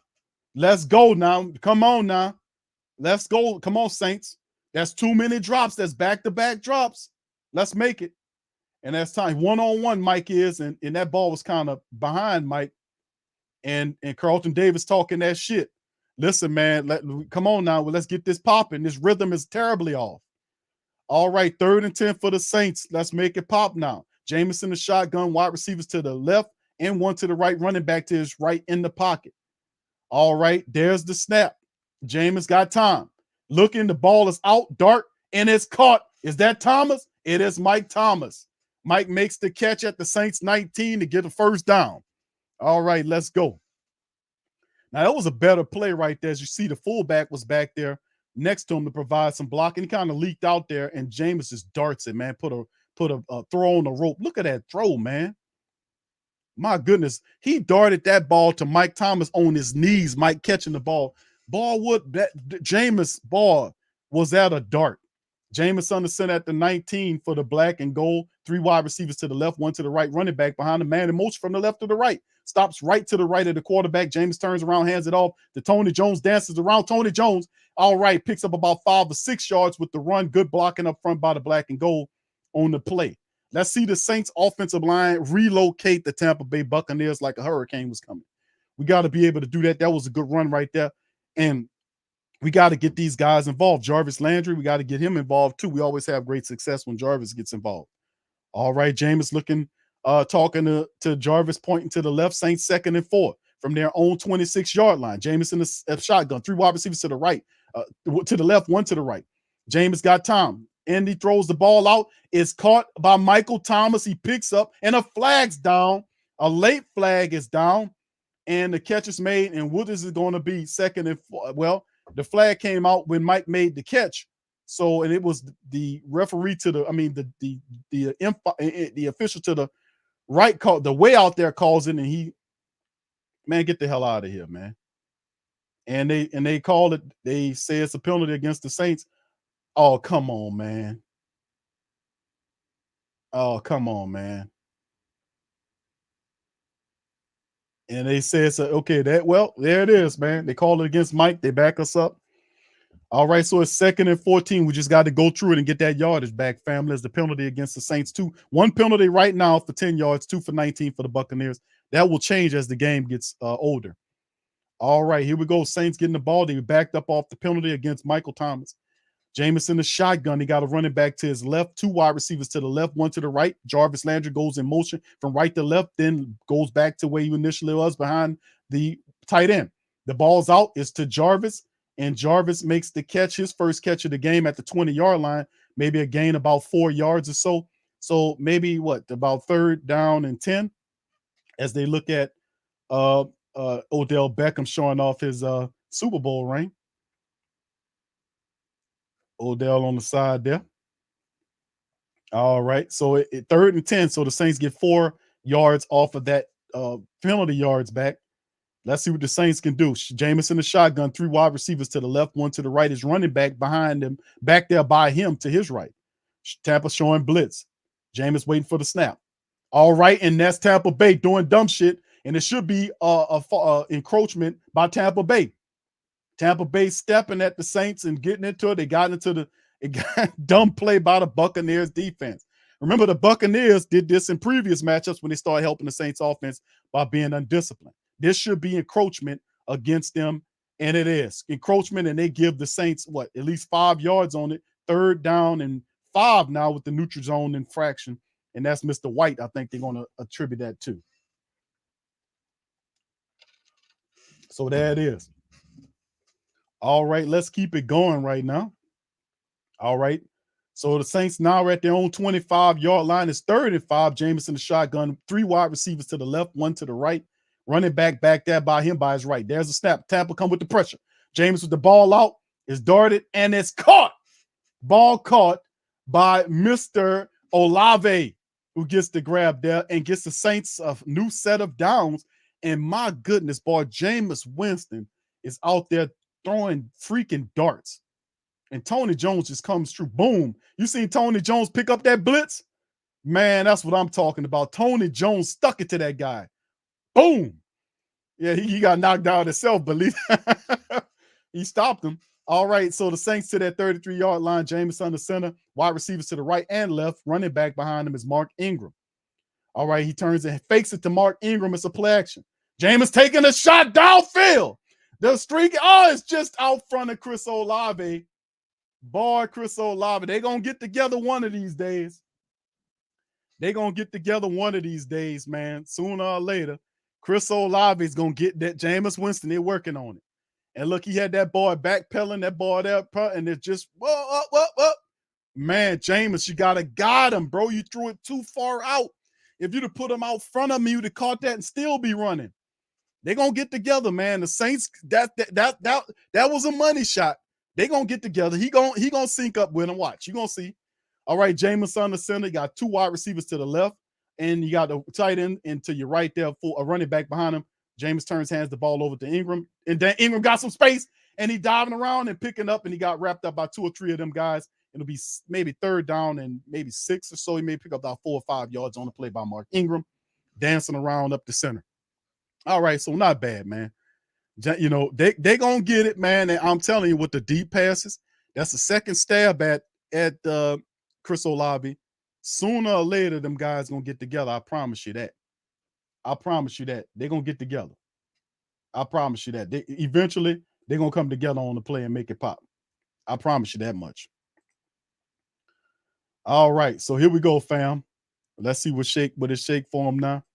All right, shotgun. It appears to be shotgun right there for Jameis. Well, they on the replay right here. And Jameis is scrambling and looking. And, oh, my goodness, the ball popped out of there, but the Saints retrieve it at the line of scrimmage. So thank goodness for big, who's that, Hurst, who was fouled. What the hell was Jameis thinking on that play, man? Jameis, what was you doing, bro? You was past the line of scrimmage. What you trying to punt fake it for? Dude, you was past the line of scrimmage, wasn't you? No, I guess, I mean, look, wasn't he past the line of scrimmage? That was really curious of a play by Jameis. I thought he was past the line of scrimmage. What he was trying to look to throw the ball for, and look like we got another flag down. Look like it's against Tampa Bay. 4th and 4 on the play, and a flag is down. If it's against Tampa Bay, then that gives the Saints a 1st down. Let's see what's going on here. Is it too many men on the field? Yeah, wasn't Jameis family? Y'all enlighten me. Wasn't Jameis beyond the line of scrimmage? Why was he trying to punt fake the throw? I guess I'm just asking. Did y'all see it? Was he? And the Tampa Bay guys saying it's against the Saints. False start against the Saints. So that's the penalty against the Saints. So the Saints will have to punt it off on the false start there. 3:18 remaining on the clock. The Saints offense really is looking stuck again. You know, and I know it's the second week. We still got a lot of rust on the play. And they said, boy, them people gave the Saints a false start when the defensive lineman for the Tampa Bay Buccaneers jumped into the neutral zone. Boy, you can't make this shit up. Did y'all see that on the replay? The Tampa Bay guy jumps into the neutral zone, which sparks the guy to move, and then they call the Saints for the penalty. What the hell? Anyway, that's the punt by Blake Gillikin. It rolls, bounce back, and number 1 picks it up. It'll be inside, look like the 20-yard line or somewhere in there. 1st and 10 for Tampa Bay. They got a deep field they got to work out of. So Man, I'll tell you, man, the Saints offense not looking really good. They're looking rusty again, and they're going to have to figure this stuff out. Yeah, I don't get what Jameis was doing on that play. Jameis has to, pay attention to what's going on around him because looked like to me when he was scrambling, he was beyond the line of scrimmage. You can't throw the ball beyond the line of scrimmage.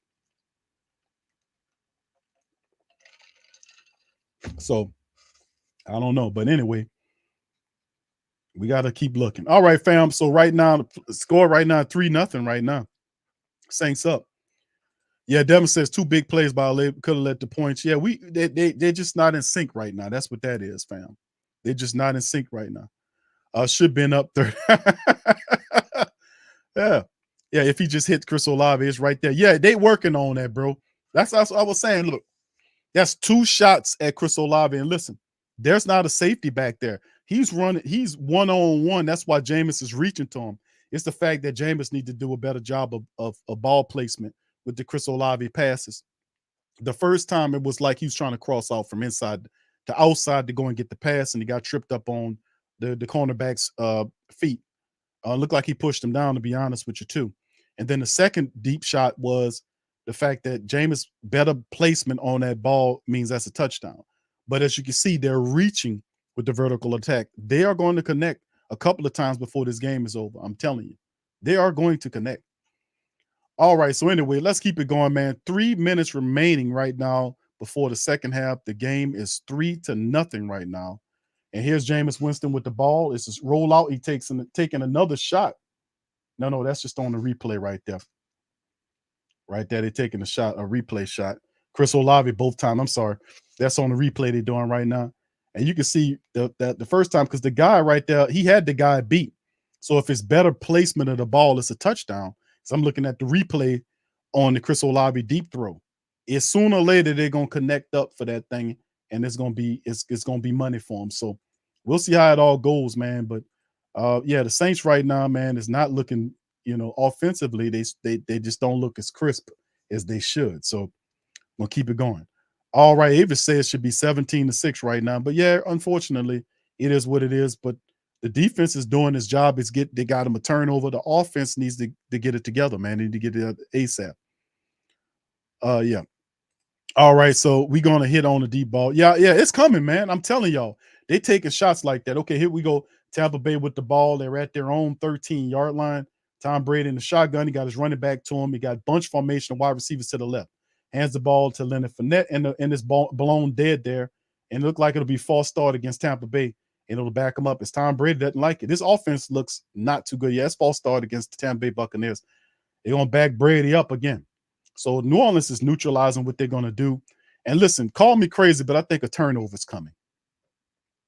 I'm going to go ahead and say that now for the Who Dat Nation. Call me crazy, but I think a turnover is going to come real soon. They help spark the Saints offense, give them a half a field. 1st and 15, they back in their deep territory. Tom Brady under center. You got Leonard Fournette behind him. He hands the ball off to Leonard Fournette, and Leonard Fournette is wrapped up by Demario Davis, maybe a gain of 1 yard, something like that, not much. So it'll be probably second, what is it, with that play. So not bad. So it'd be second down and 13. Yeah, second and 13. Saying Dennis Allen making the calls on him, man. Dennis Allen have the key. He can write a book on how to beat Tom Brady because he knows what he's doing, man. He got the guys to run it, the mentality of the guys, very unique defense. And the Saints are handling business just like they did in the last 2 years. Tom Brady in the shotgun from their own 10-yard line, Leonard Fournette to his left.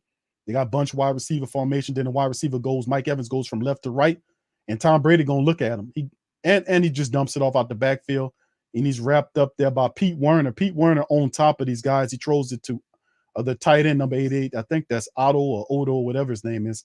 And they're going to tick it on down to the 2-minute warning. And Brady's just taking what the Saints is giving them, and that's just stuff underneath. And it's 3rd and 9 right now at the 2-minute warning. So, indeed, the Saints are neutralizing the Tampa Bay Buccaneers again.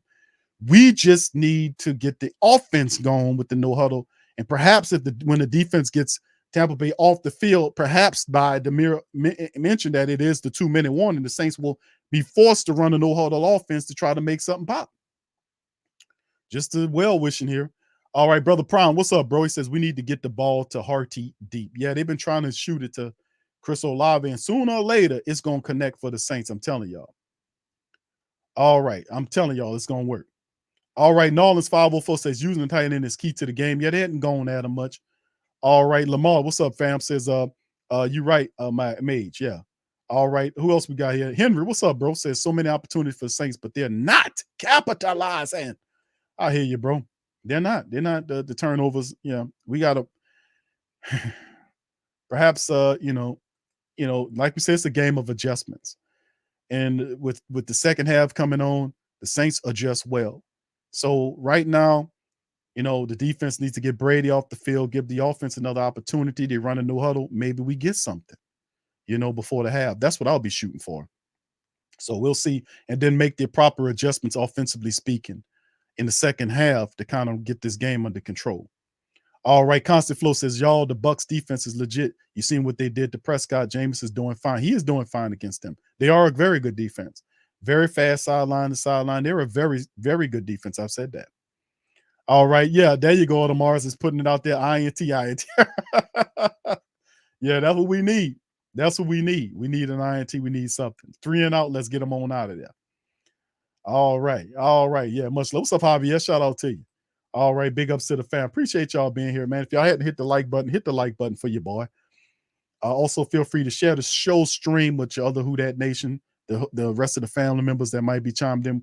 It's almost 600 of us in this thing. Please feel free to smash the like button. Everybody at once, smash the like button for a Saints win. Smash the like button for the Saints win. Feel free to share the show as well on your social media feed. All right, so let's get it popping, man, as we get ready to come back off the break. And Tom Brady, 3rd and 9 right here. Saints allowed in the dome right here. Defense is frustrating Tom Brady at this point. Offense still needs to handle the business of scoring. Tom Brady in the shotgun. Tampa Bay back to their own 14-yard line. 3 wide receivers to the left, 1 to the right, running back next to Tom Brady in the shotgun. All right, there's the snap. Saints come with pressure. Tom Brady nowhere to go, dumps the ball off the center field. Nowhere, no one there. No one there. Tom just threw the ball away. Shouldn't that be intentional grounding? There was nobody in the center of the field where he threw the ball at. There was nobody there. Should that be intentional grounding? Y'all ask me. Let me know, family. Tom Brady just dumped the ball off. He seen nobody. Everybody was covered up, and Tom Brady just threw it to the center of the field. Nobody was there. Shouldn't that be they ain't gonna give him an intentional grounding. They're gonna just let him walk with it. I guess people were close enough. All right, here's the punt right here by the Tampa Bay Buccaneers, punter number 6. He's in the end zone, kicking from the 1-yard line. And there is the boot. Deontay Harty is at his own 40-yard line, and not good blocking happened at all, man. The Saints just letting them damn people run right on through there. Terrible damn blocking. Terrible blocking. Horrible blocking. That's one of the things we talked about. If they got up off their ass and blocked better, that we could see Deontay Harty break some of those, but that guy shot right through their blocking. They got to get there. And I've been really hardcore on them special teams blockers, man. The kick return and punt return blockers, they don't do a good enough job for me, man. Because you got an all-star like Deontay Harty back there. You got to block for him. He don't need much, but you can't let guys shoot through you and go back there and hit your guy. It don't work. All right, here we go. Jameis picking up from the Saints 31-yard line in the shotgun. Saints got wide receivers to the left and right, and the running back there by him is Tony Jones. There's the dump off play right here. Is that Juwan Johnson? And he's tackled. No, that's Jarvis Landry, and he's tackled by Devin White out of bounds. So they do stop the clock at 1:38. The Saints need to get their ass together and get into the no-huddle offense after this and stop playing around. It's a 2-minute set. Get into the no-huddle offense and let's run this shit down the field. All right. So here we go. Jameis in the shotgun. 2 wide receivers to the right and left, running back there by Jameis. All right. Here, Jameis look like he's audible in now. He's waiting for the snap. McCoy snaps the ball. Jameis gets it. Pressure coming. The ball's out. And Juwan Johnson catches it, and he's pushed out of bounds. Not much on the game. Maybe 1 or 2 yards. Not nothing shaking. So right now it's 3rd down and maybe 7, 8 yards? No, it's 3rd and 5. Excuse me. So it's 3rd and 5 for the Saints. Nothing going on with that offense, man. Tampa Bay defense is doing a good job of taking some of Jameis's looks away for real, man. It really is. And because the Saints are not getting vertical. They most certainly are not getting vertical. All right, here we go. Saints from their own 36-yard line. Jameis in the shotgun. Wide receivers to the left, 3 of them, and 1 to the right. There's a snap. Jameis has time. Jameis throws it, just checks it down to Tony Jones, and it's my goodness. It looked like he's gonna give the Saints the first down. Boy, he was a whole yard shy, man, of the first down, and the linebackers was pissed. The linebacker, I can't, I'm a fair dude. I got to keep it a buck. That was a whole yard shy. He wasn't even close to the first down. Referee ran up and said, yeah, he got it. Nah, bro. That wasn't, I got to keep it a buck. And they got a personal foul called against Tampa Bay. So, Chris Olave makes the catch, comes down. Oh, yeah. You can't see that you can't do that. And see, that's a dirty. Who's number 54, man? You can't put your goddamn arm in the back of a guy's helmet like that. And then Ty Bowles like, man, come on, man. No, Todd, you got to get that defense together. You can't do that. That was a bad, dirty play. All right, that gives the Saints to the Bucs 45-yard line. Jameis in the shotgun, wide receivers to the right and left. There's a snap. And there's the throw, and he tucks it off to Chris Olave, who gets about 6 yards on the pickup. As we keep it rolling, he gets out of bounds, and they stop the clock at 1:21. But back to that dirty-ass play by the Tampa Bay defender. That was a terrible play by that bastard, because you don't lower your arm in the back of a guy's helmet like that, you dirty bastard, you. And see, Tampa did that to us last year when they was doing stuff like that. That's just that's not good. 2nd and 4 for the Saints at the Bucs 39-yard line. Jameis in the shotgun with the running back to his left. There's a snap. Offensive line doing well. Jameis with the dart out, and it's a drop pass. Looked like the Michael Thomas didn't get it, but looked like the Ryan, Logan Ryan on the play there.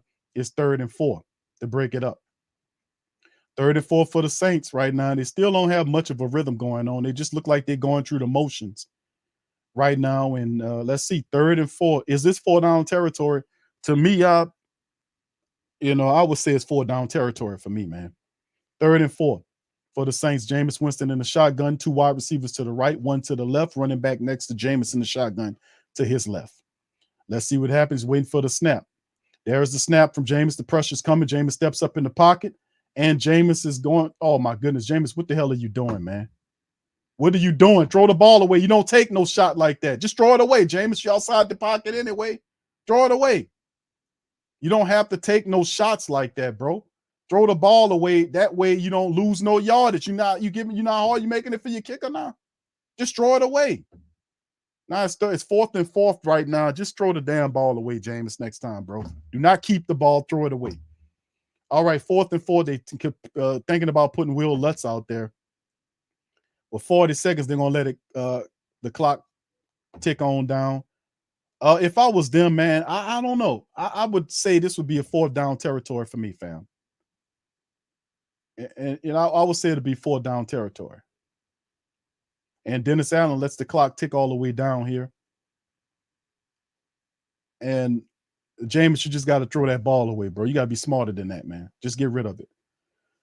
All right. So anyway, I don't like that. I just think that this should be a goal for the Saints. We should try to get them 4 yards, man. I mean, but, we'll see what's popping, man. Saints playing for halftime, man. I don't think they looking to score on this drive. They've been real conservative on this drive, because I'm thinking you got 4 yards to go. But then again, the way the offense is looking, I'm not mad at them for looking for the field. I wouldn't try to kick no field goal there, though. All right. And Blake Gillikin's out there now. So Blake Gillikin's coming out to punt for the Saints. Yeah, I wouldn't try that either. All right, 4th and 9 for the Saints as Gillikin comes out to punt the ball. At first, we thought it was Will Lutz. And there's the punt by Blake with 20-something seconds remaining. And it's caught and fielded inside of the 20, by about a 15-yard line by Tampa Bay. So 1st and 10 for the Bucs at their own 15-yard line.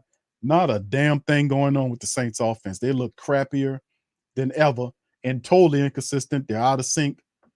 And we got to make the adjustments, man. We got to speed this up, man. This is not working. It's not working. The guys are just not in sync out here. All right, offensive line is actually doing a pretty good job of blocking. It's just that there's the Tampa Bay defense. It's a mixture of things. The Saints out of rhythm, and the Tampa Bay Buccaneers are doing a pretty good job too of covering up some places that Jameis wants to go. So can't just put all of it on rustiness. Tampa Bay got something going on. Look like they're gonna come out and just kneel on it. Yep, and that'll get us in halftime. Tom Brady ain't gonna take no chances.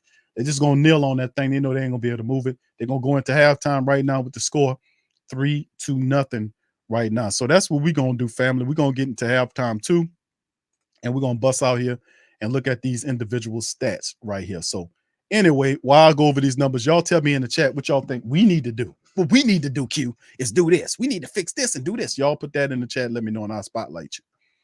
All right, shout out. All right, so here we go. Right now, tell me if y'all thought at halftime that this would be 3-0. Saints on top. I mean, seriously. I mean, God, dog it. Y'all thought that this would actually be 3-0 at half? Saints? I expect the Saints have at least 10 points in the matchup. I'm not surprised by the goose egg by Tampa Bay, but it'll be a lot better if we could put some points on the board. But could this be another 9-0 affair? Could we possibly beat Tom Brady again 9-0? I mean, is that what we headed to? Maybe 12-0? I don't know. All right, so anyway, let's look at the team statistics at halftime, family. First down, Saints beating the Bucs 8-4 there. The third down efficiency, the Saints are 2 of 9 on third down. We got to get better than that. Tampa a little bit better at 3 and 7 on third down. Saints have 10 more plays than Tampa Bay, 34-24 total yards. Tampa has 127 versus 121 by the Saints. The drives are the same. Tampa Bay is moving the ball per play a lot more than the Saints are. Over 5 yards, the Saints at 3.6. You see the passing difference, 104 versus 60. The running, the Saints have 61 yards against 23 yards. You can see the Saints defense getting back to what we know they to be when you see that they got the Tampa Bay offense who put up 120-something yards last week against the Dallas Cowboys squad. We got them sitting up here with 23 yards at halftime. Red zone, 0-1 right there, only one miss there. Both teams 0-1 in the red zone. Penalties, 5 penalties for the Tampa Bay Buccaneers for 44 yards, 3 for 20 by the Saints. 1 turnover, which was the fumble lost by old man Brady. And you see that out of the first quarter of football, the Saints have held the ball. Look, the Tampa Bay Buccaneers have held the ball for 12 minutes and 2 seconds, fam. The Saints are pretty much just taking the ball away from them and not giving them they're pretty much looking pretty good in the time of possession. You can see the Saints almost 18 minutes with the football. Very positive. Very positive. Key stat that sticks out to me in the stats family is the lack of third down conversions. 2 of 9. That's horrible. We got to change the game with that. That can't stand if you're gonna have success. Got to make an adjustment on that. All right, let's head into the individual statistics now. Jameis Winston, 13 of 19 for just 70 yards, averaging just under 4 yards per throw. He's been sacked 3 times in the game, 3 times. And remember, Jameis was sacked, 4 times last week and 3 times this week? And he's already dealing with back issues. That can't stand. We can't let him get sacked like that. That's 7 sacks in 2 games? Good Lord. You tell me when the last time we seen Tom with Drew Brees take an ass beating like that in 2 games. 7 sacks in 2 games is not good, my friend. Mark Ingram is the top running back, 7 carries for 39 yards, and Mark's looking good. He's averaging over 5 yards per carry. So is Taysom Hill with his 2 carries. Tony Jones running the ball 1 time for 6. So perhaps the Saints need to go back to the running attacks a little bit more. 12 carries for 61 yards. They're averaging over 5 yards per run. That's positive. So basically 2 rushes, first down, right? Y'all know my old saying, 2 rushes, first down. That's what it looked like. And of course, you look at Michael Thomas with his 2 catches for 26 off of 4 targets. Chris Olave, 3 catches off of 7 targets for 18 yards. Tony Jones, 2 for 12. Jarvis, 2 catches for 7 yards. Not much shaking with him, but I expect him to get into the game. And Juwan Johnson, 1 for 2, 1 for 2 yards for Adam Prentice. Ingram, 2 for 3. Let's look at the fumbles. You see Demario Davis recovered that one that was lost there as well. You see the fumbles there by the black and gold. Justin Evans on defense is the top tackler, followed by Pete Werner. Justin has 6 tackles against his former squad, a little payback. Pete Werner 4 tackles, Shy Tuttle 3, and Demario Davis with 3 so far. Saints 0 sackage right now on the team. Deontay Harder -6 in the punt return game. Sorry ass blockers. Will Lutz 1 for 1. He got the lead there. And Blake Gilligan really busy right now. Blake Gilligan has 4 punts for 172 yards, averaging 43 yards per punt. 2 of the 4 inside the 20, as long as with the 54-yard boomer. Good to have Blake out there. And of course, let's look at the Tampa Bay Buccaneers, man. Tom Brady, the old man back there, 9 of 13 for 104, 8 yards per throw is what he's doing. No sacks. Saints have not sacked Tom Brady so far. That has to change. 93.1 on the rating. Leonard Fournette, 9 carries for 24 yards. Mike Evans, 2 catches, 54 yards on the day. Scott Miller, 1 for 23. Russell Gage, 3 catches for 14. Not much shaking on their course. The Saints defense have them on lockdown. The turnover by Tom Brady. And of course, you look at Antoine Winfield. He and Devin White are tied for the lead. And Winfield has a sack, Barrett has a sack, and Levante David all have sacks on Jameis Winston. We can't let that happen. Jameis is banged up. You can't let him get sacked like that. 3 this game and then 4 last game don't bode well for you. OG to the 3rd degree said, man, Q, I've been going to have to shoot you something in the super chat because my wife got me watching these kids and I can't focus on the game. What I need to do is get got to get a drink. All right. Thank you, OG to the 3rd degree, baby. Shout out to you. All right. Appreciate the super chat, fam. So let's hear what some of the family members got to say about this, man, and these statistics, man. The bottom line is that the Saints have to make the adjustments, family. What adjustments, Q? The adjustment is, number one, we got to adjust. We can't let Jameis Winston get sacked anymore. That's 3 sacks in the first half, man. That's too much. He's already dealing with injuries. We can't let that happen. That has to stop. That's number one. Number 2 is we gotta handle the business here, man. Just give me.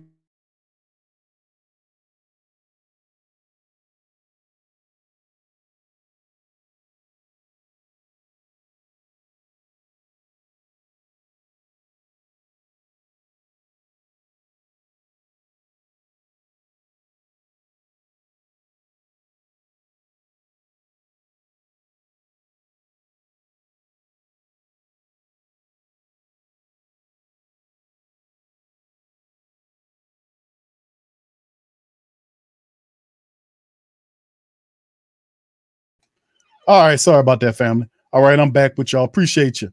All right, so anyway, what adjustments need to be made? Let me kind of go back over that thing as we at halftime. Once again, shout out to OG to the 3rd degree, bro. Thank you for your super chat.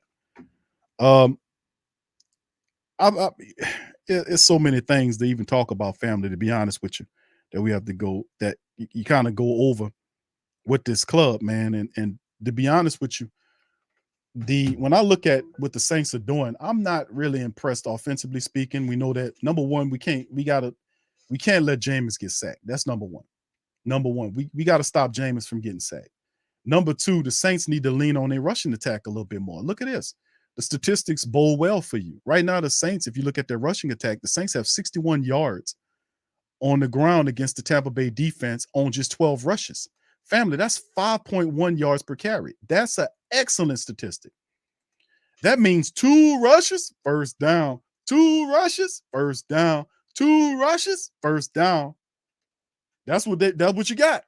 So the Saints need to go back. They need to rely on that rushing attack a little bit more. If you getting off of 12 carries against the Tampa Bay Buccaneers defense and you averaging 5 yards a carry, you need to go back to running the football. For real. You need to go back to running the football. Mark Ingram is doing a good job running the ball. He's averaging over 5 yards per rush. Put the ball in his hand. Go back to the running attack. Let's hit him with the running attack. You know, right now, the passing offense is disconnected, but our rushing attack does work. We need to, that's the first foremost thing, is stop Jameis from getting sacked. We got to stop that. We got to run the ball more in the second half, fam. Averaging 5 yards per carry. That means that you should be running the football more. That's what I see out of that. And once we start running the ball effectively and we rely on the running attack, then that sets the play action which you can then take those shots downfield to Jarvis or to Chris Olave, and then things will open up for the Saints. Once the Saints go back to running the ball, to force those safeties to kind of relook at things, and then it'll open up things downfield. So we need to go back to the running attack. The Saints are doing a phenomenal job of rushing the ball in this game. Like I said, 5 yards per carry is 2 rushes, first down, 2 rushes, first down, 2 rushes. That's what that is. We need to go back to that. Y'all know I've been saying, I had to break that out with family. I've been saying that. Matter of fact, we got the shirt in the pro shop. 2 rushes. We need to go back to that, family. That's what I see. And then once you do that, once things start happening, then you can spread that ball around, because when you start running that ball and them front 7 can't deal with it, they're going to start asking, they're going to call in the cavalry. Then you're going to see the safety coach get close and close to that line. Then you can take your shots downfield. So, like I said, man, we need to make that pop first and foremost. The defense, keep doing what you're doing. Defense is doing a great job. They're neutralizing the Tampa Bay attack. Listen, the Tampa Bay attack is predicated pretty much on Tom Brady this game. The Saints, listen, the Saints defense has neutralized. They've one-dimensionalized. I wonder if that's a real name. If it's not a word, if it's not, then I'm going to have to kind of save that thing. The Saints have one-dimensionalized. Yeah, that's right. That's a word. Yeah. I just created it. Well, I've been saying it. They've one-dimensionalized the Tampa Bay's offense. If you think about it, they've one-dimensionalized them. They have 23 yards running on the ground right now, which means that their offense has to move via Tom Brady, who has 104. So they've already forced Tom Brady to throw the ball, and the way Tom Brady's picking up yardage is out of the side. He's checking it down. You get what I'm saying? Every now and again, he'll get one up the seam there, or he might see a guy find a hole in the zone like he found with Mike Evans early in the game, where Laddie Daddy allowed him to roam because he thought the safety had him, but the safety was playing too far off. That's that communication thing that we talked about that they got to work on.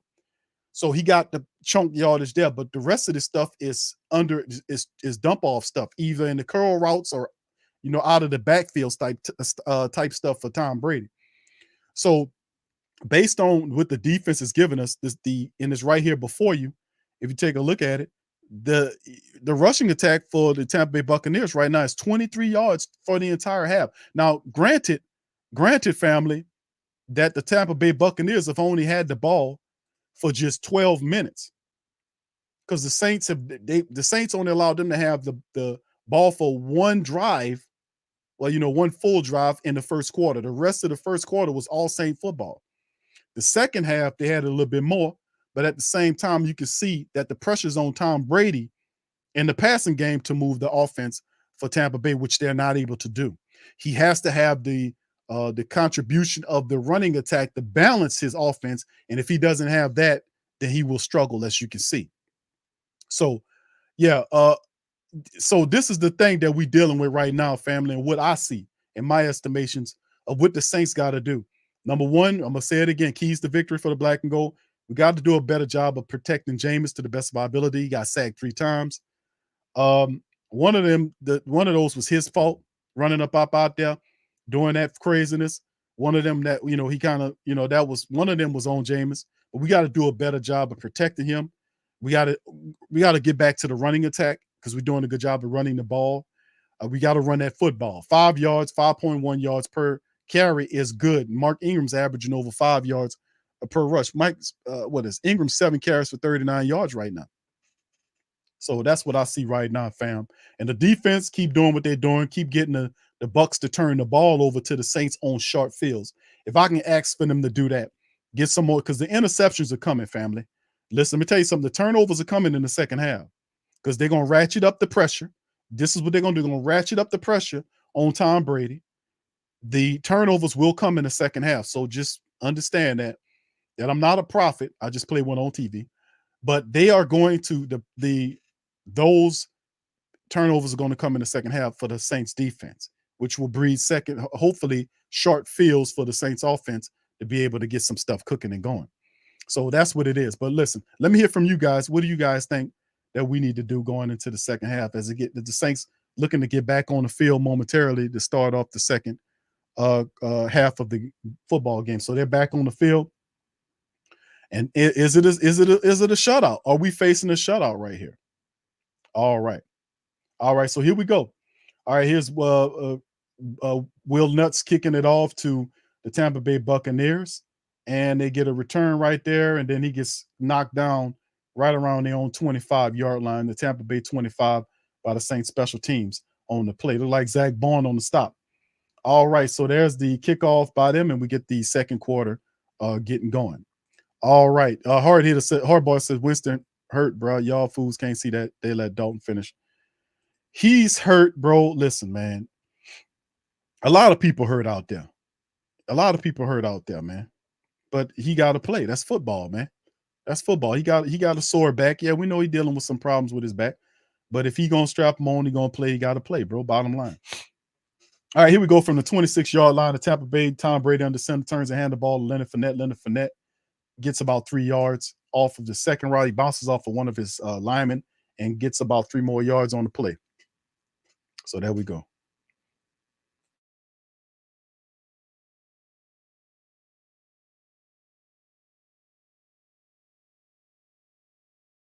All right. So yeah, and so Leonard Fournette picks up a couple of yards, a 2nd and 8 for Tampa Bay. Let's see what goes on there. Then it's out on looking.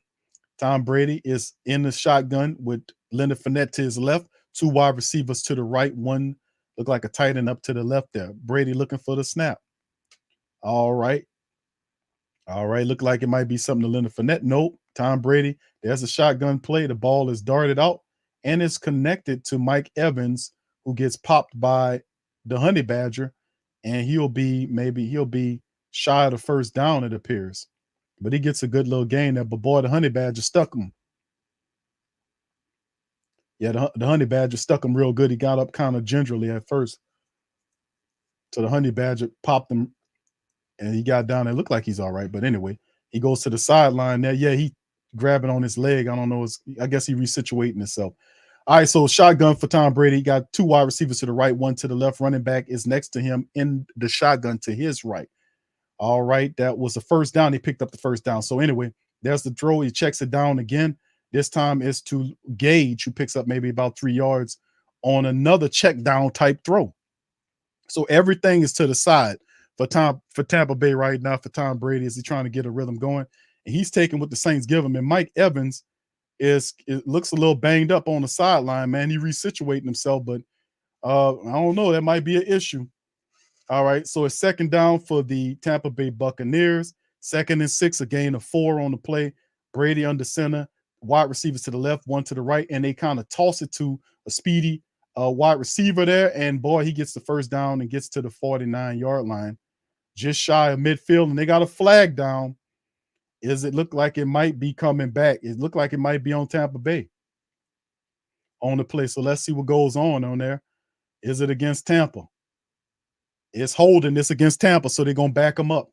It'll be 2nd down on the play, and Darton on the play. He got a game, but it's coming back. So, and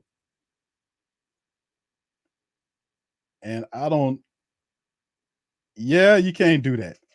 Yeah, you most certainly can't do that. I see good call by the officials. You can't grab him from behind and hold his jersey, Darton. You're going to end up on, and he's trying to say, this is holding? No, yeah, it's holding, you dumbass. You can't grab him from behind.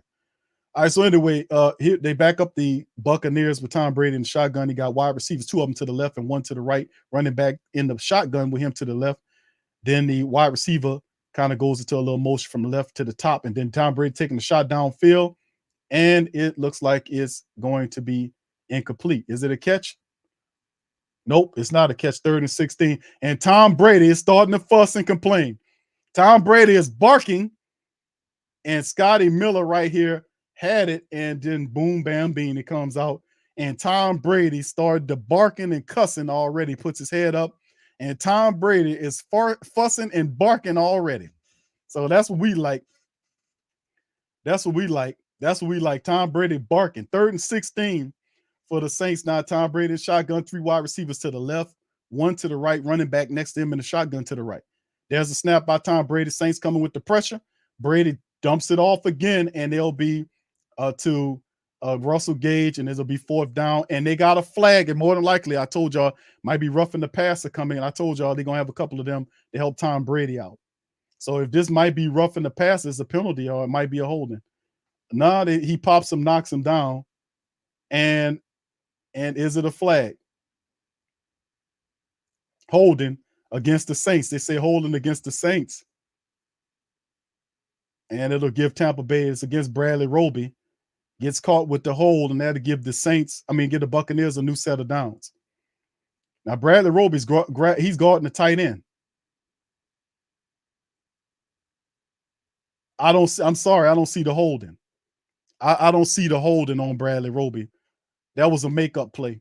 I didn't see the holding on Bradley Roby. I'm sorry. I didn't see no holding on Bradley Roby. That was some type of makeup call by the officials. Here come the bullshit calls.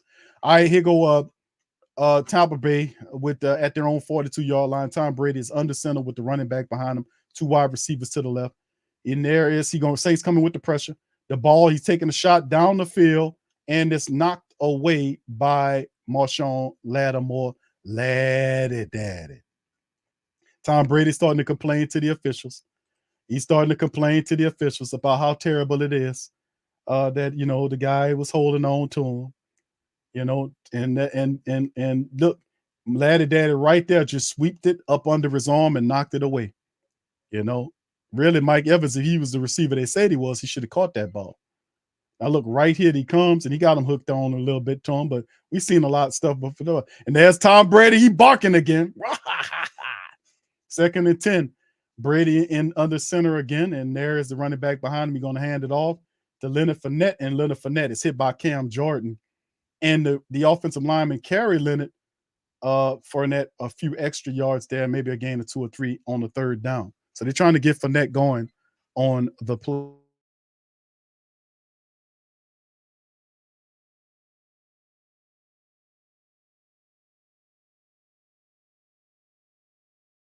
All right, sorry about that, family. I was talking to my son. All right, 3rd and 8 now for the Tampa Bay Buccaneers. Saints getting Buck in the crowd. Let's see what we can do right here to make it pop.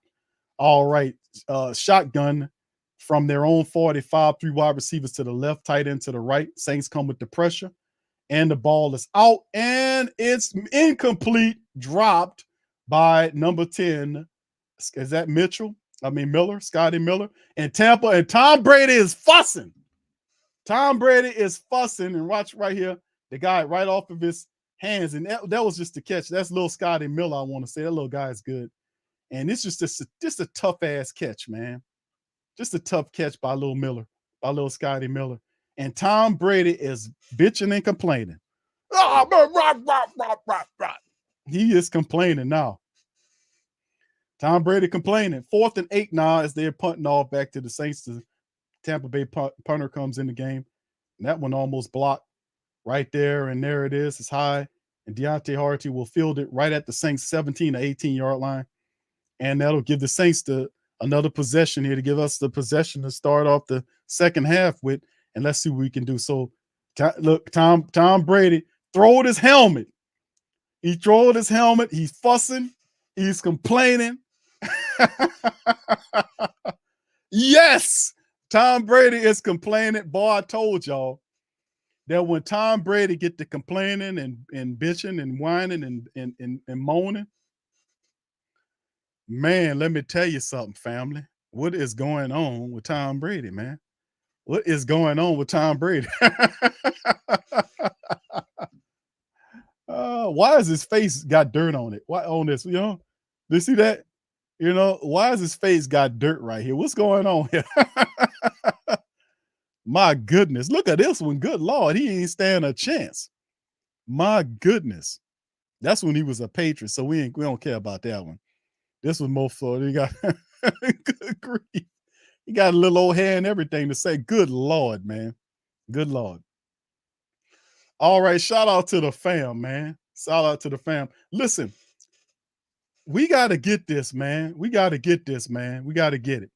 All right, Brother Prime says we need 14 points, run the ball. Hicks is out. Okay, yeah. See, even with how we were doing it, how we were executing, we got to make it pop. We got to make it shake, man. We got to do the thing. because Tom Brady throwing these balls out there, and they difficult balls. Like he led the wide receiver too far, and the guy had to go and get it, and it was a tough catch for him to make. You know, he got there. It was just Tom Brady. Look, that was a tough ball, because if he'd have thrown it any close to him, I guess it would have ran. And he slammed down another tablet. He slammed down another Tom Brady slammed another tablet. Did y'all see that? He threw another tablet. Yes, he did, Barbara. You seen it, baby. Yes, indeed. Y'all seen it? He threw another tablet down. Tom Brady out there cutting up. He threw another tablet. I told you. He's a petulant child. He's just a petulant kid.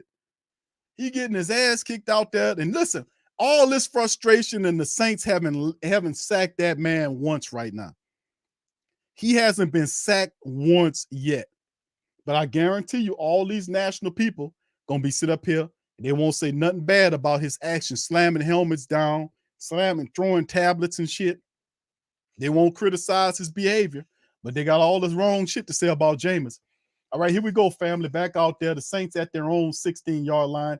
Look like a power wide formation, man in motion. It's Harty. He hands the ball off to Mark Ingram, and Ingram doesn't even get back to the line of scrimmage.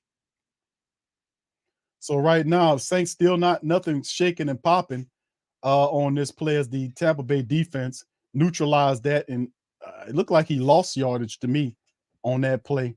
They said no, he got back to the line of scrimmage. Man, the first team to open up the vertical attack wins this game, man, for real. Jameis in the shotgun, 2 wide receivers to his right, 1 to his left. Ingram next to Jameis in the shotgun to his left. There's a snap for Jameis. Tampa coming with the pressure. Jameis taking a shot downfield, and it's just not thrown correctly. Not a good throw by Jameis Winston. Not a good throw. It goes incomplete toward the out-of-bounds line, the right side. So he tries to reach to Chris Olave again, but I didn't like that throw. 3rd and 10 for the Saints. I mean, we got to have easier than this, man. And you can see right here, you know, that could have been pass interference if you ask me, because the guy never even looked back for the ball. But then again, whatever. 3rd and 10 now. Jameis Winston in the shotgun again. Saints offense still look blah. Wide receivers to the right and left, and you got a running back next to him in the left. The Tampa Bay Buccaneers are blitzing. Jameis throwing the ball, and that should be a pass interference, man. And there's no pass interference, Carlton Davis on Chris Olave, and there's no call on the play. Looked like it was pass interference to me, man. Carlton Davis is getting away with some shit out there, man. That looked pass interference. That should have been a pass interference against him on the play. And he ain't celebrating the shit because he know that he should have got called for that. And then these telecasts so garbage, they don't even want to play it back. They just go right to the next play. All right, so Saints offense stall out to put the defense back out there. Offense got to get up off their asses. No gusto, no nothing. That they refused to go into the hurry up offense. Blake Gillikin punt from his own 3. And that's Blake with another boomer, and he sends this gun all the way back to their own 37-yard line to Tampa. And he got a flag down here. We'll see who it's against. As the flags are starting to come out, they're going to come out in the second half because the game is close and they can manipulate the game. The Saints offense is leaving too much on the field. They're leaving way too much on the field. We didn't need to take stupid-ass deep shot, vertical shots like that. We should at least had something to build a rhythm underneath to get things going before we took that shot. But it's a false start, and they're going to pin it up against the Saints. So we're going to look like they'll. And so, yeah, that is false starts against the Saints right there. And Tampa Bay offense will come out on the field at 9:53 on the clock. We got to keep it going, man. We got to keep powering this thing up. It's just like all the Saints are fourth quarter offense over the next couple of games, man. I mean, the figuring it out, making the adjustments, handling the business. I mean, they just don't look good offensively speaking, man. They really don't. They went with one running play, didn't really get the game that they wanted, and then they went to back-to-back passing plays. One play was a shot, and I mean, I see you want to get the shots downfield, but there's I guess more, better passes that we can make down the field that at least could have took some of the yardage, You know, maybe they got to bring out some slants, some curls, do something, man, because this ain't working. All right, so anyway, offense stinking it up out there, man. They got to get it together. Passing offense, anyway. That passing offense, my goodness. Terra 6 said, "What's up, fam? Says trying to give our game away because Winston isn't connecting. We got to get it together." Jamal says, "Q, you're right when the game is close to reps coming in." Yeah, that's bro for years and years. If you don't take the referees out of the game, they're gonna manipulate the game, and you know they love Tom Brady. So you're playing with fire if you're the Saints offense. You don't get up off your ass and make the correction that you need to make and start jumping into the no huddle. I don't understand why they refuse to go to what works. Your offense doesn't have any rhythm. You need to get into a no huddle offense just to spark something. Then you can jump back into a base offense or whatever you're doing. But you need a spark. You don't have a spark. You need to get into that no huddle. Just jump in it and jump back out of it. You know, you need to surprise the people. So we'll see. Kendall says, "I'm not feeling this play calling by Carmichael." Yeah, this is vanilla as it gets, bro. It's not looking good. They got to improve.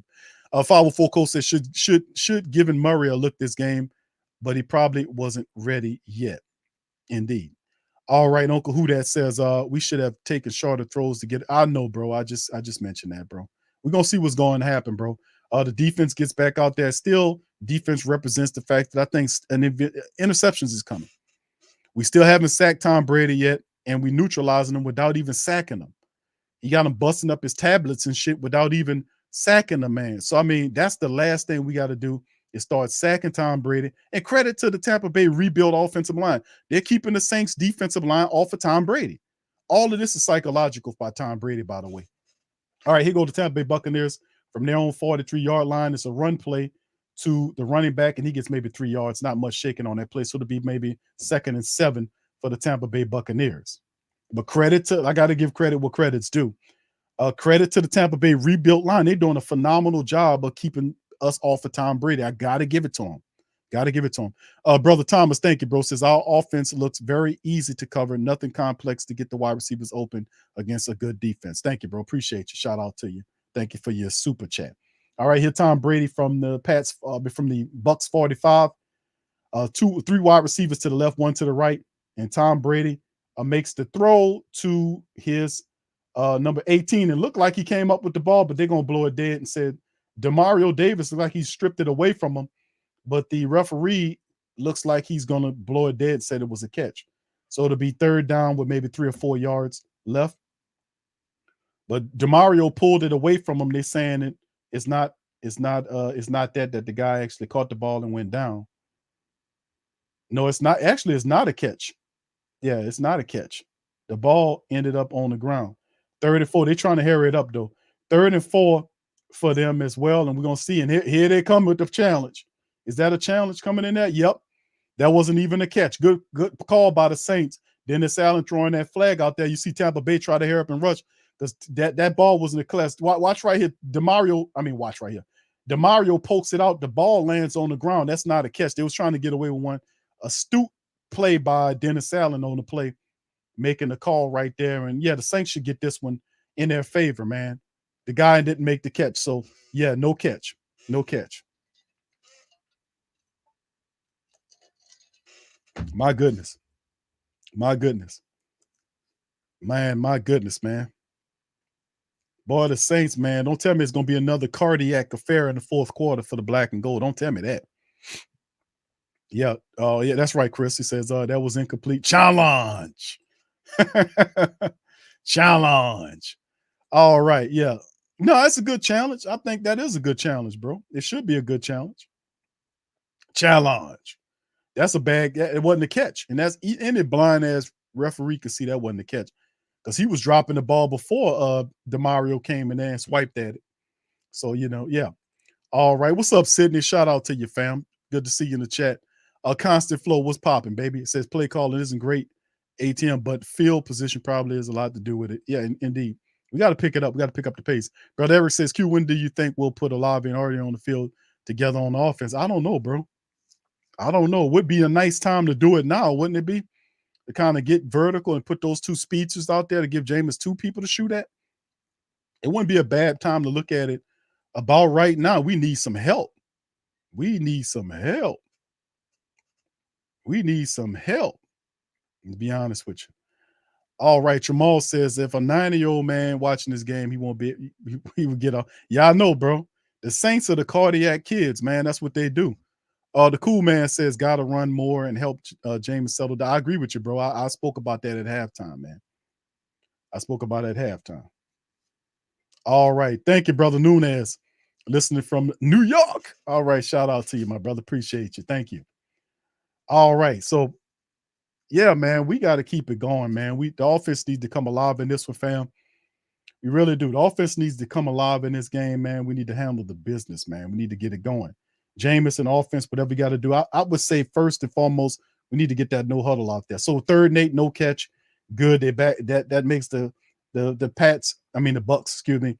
3rd and 8 with 9:14 on the clock. Tom Brady is in the shotgun as they looking. So good call, good challenge by Dennis Allen.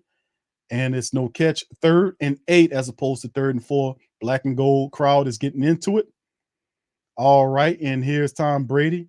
He got 3 wide receivers to his left, 1 tight end to his right, and he got a guy back there to his right in the shotgun with him. Saints showing blitz. All right, you got a little motion at the top of that thing. And there's a snap by Tom Brady. Saints come with pressure. The ball's out, and it's a first down by number 16. Is Bradley Roby too slow on the stop. 18 gets out there and pick up the first down +1. So that gets them going right there. And Roby, them damn crossing routes is a thing that keep. And I don't know what Roby was doing, man. I don't know what Roby was doing. It was like he got confused on what man to pick up. Like he instead of, I don't know what Roby was doing. I know he got caught on the pick route. Notice what the Buccaneers are doing with these crossing routes. All right, so here's Tom Brady under center from the Saints 45-yard line, play action to the running back. Saints coming with the pressure. The throw is out, and it's almost intercepted by Roby diving at it. No good for Tom Brady taking a shot downfield, 2nd and 10. I don't know what Tom Brady was throwing that ball at, man. I don't know where Tom Brady was throwing that ball at. I don't know where the hell he was throwing that ball at. But the Saints coming with the pressure right there. You can see they're coming. And I got to give that line credit, man. They're holding their ass off, but they're doing a pretty decent job of keeping Tom Brady upright. I don't know what Tom Brady, that was a terrible pass going to Scotty Miller. That ball was 5 yards from getting to him. Tom Brady in the shotgun again. He got wide receivers to the right. Got a running back next to him in his right. And there's a snap. Saints coming with the pressure. The ball's out. It's caught by number 17, but he's about a yard shy of the first down. So it'll be 2nd and maybe 3rd and 1 for the Buccaneers. Tom Brady trying to run the no huddle offense. So to see they doing it before you doing it. They got good damn sense. Look like he's trying to get the no huddle going against the Saints defense, which is what you're supposed to do. All right, so here we go. They're going to try to run and get it's a first down. They gave him the first down. So anyway, there's the handoff, and Cam Jordan eats the running back up in the backfield, and he gets for a loss of 1. So it'll be 2nd down and maybe 11. So Cam gets the tackle for loss to help out the black and gold. Look, Cam wasn't even blocked, man. Cam went right on through that thing, and that guy, oh my God, Cam Jordan. Cam gets him a yard deep in there. So they say 2nd and 10. That's a damn same. They cheated the same. It was a tackle for loss for 1 yard, and they said it was 2nd and 10. So it wasn't amazing. So anyway, Tampa Bay's Tom Brady under center. He play actions the ball to his running back, and the ball's batted down at the line of scrimmage by look like Shy Tuttle. You can't get to him. Put your hands up and bat the ball down, and you look in the face of Tom Brady, looks frustrated.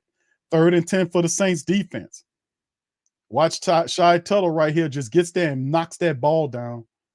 And then he should have been holding right there because the offensive lineman grabbed him to stop him from going and get it.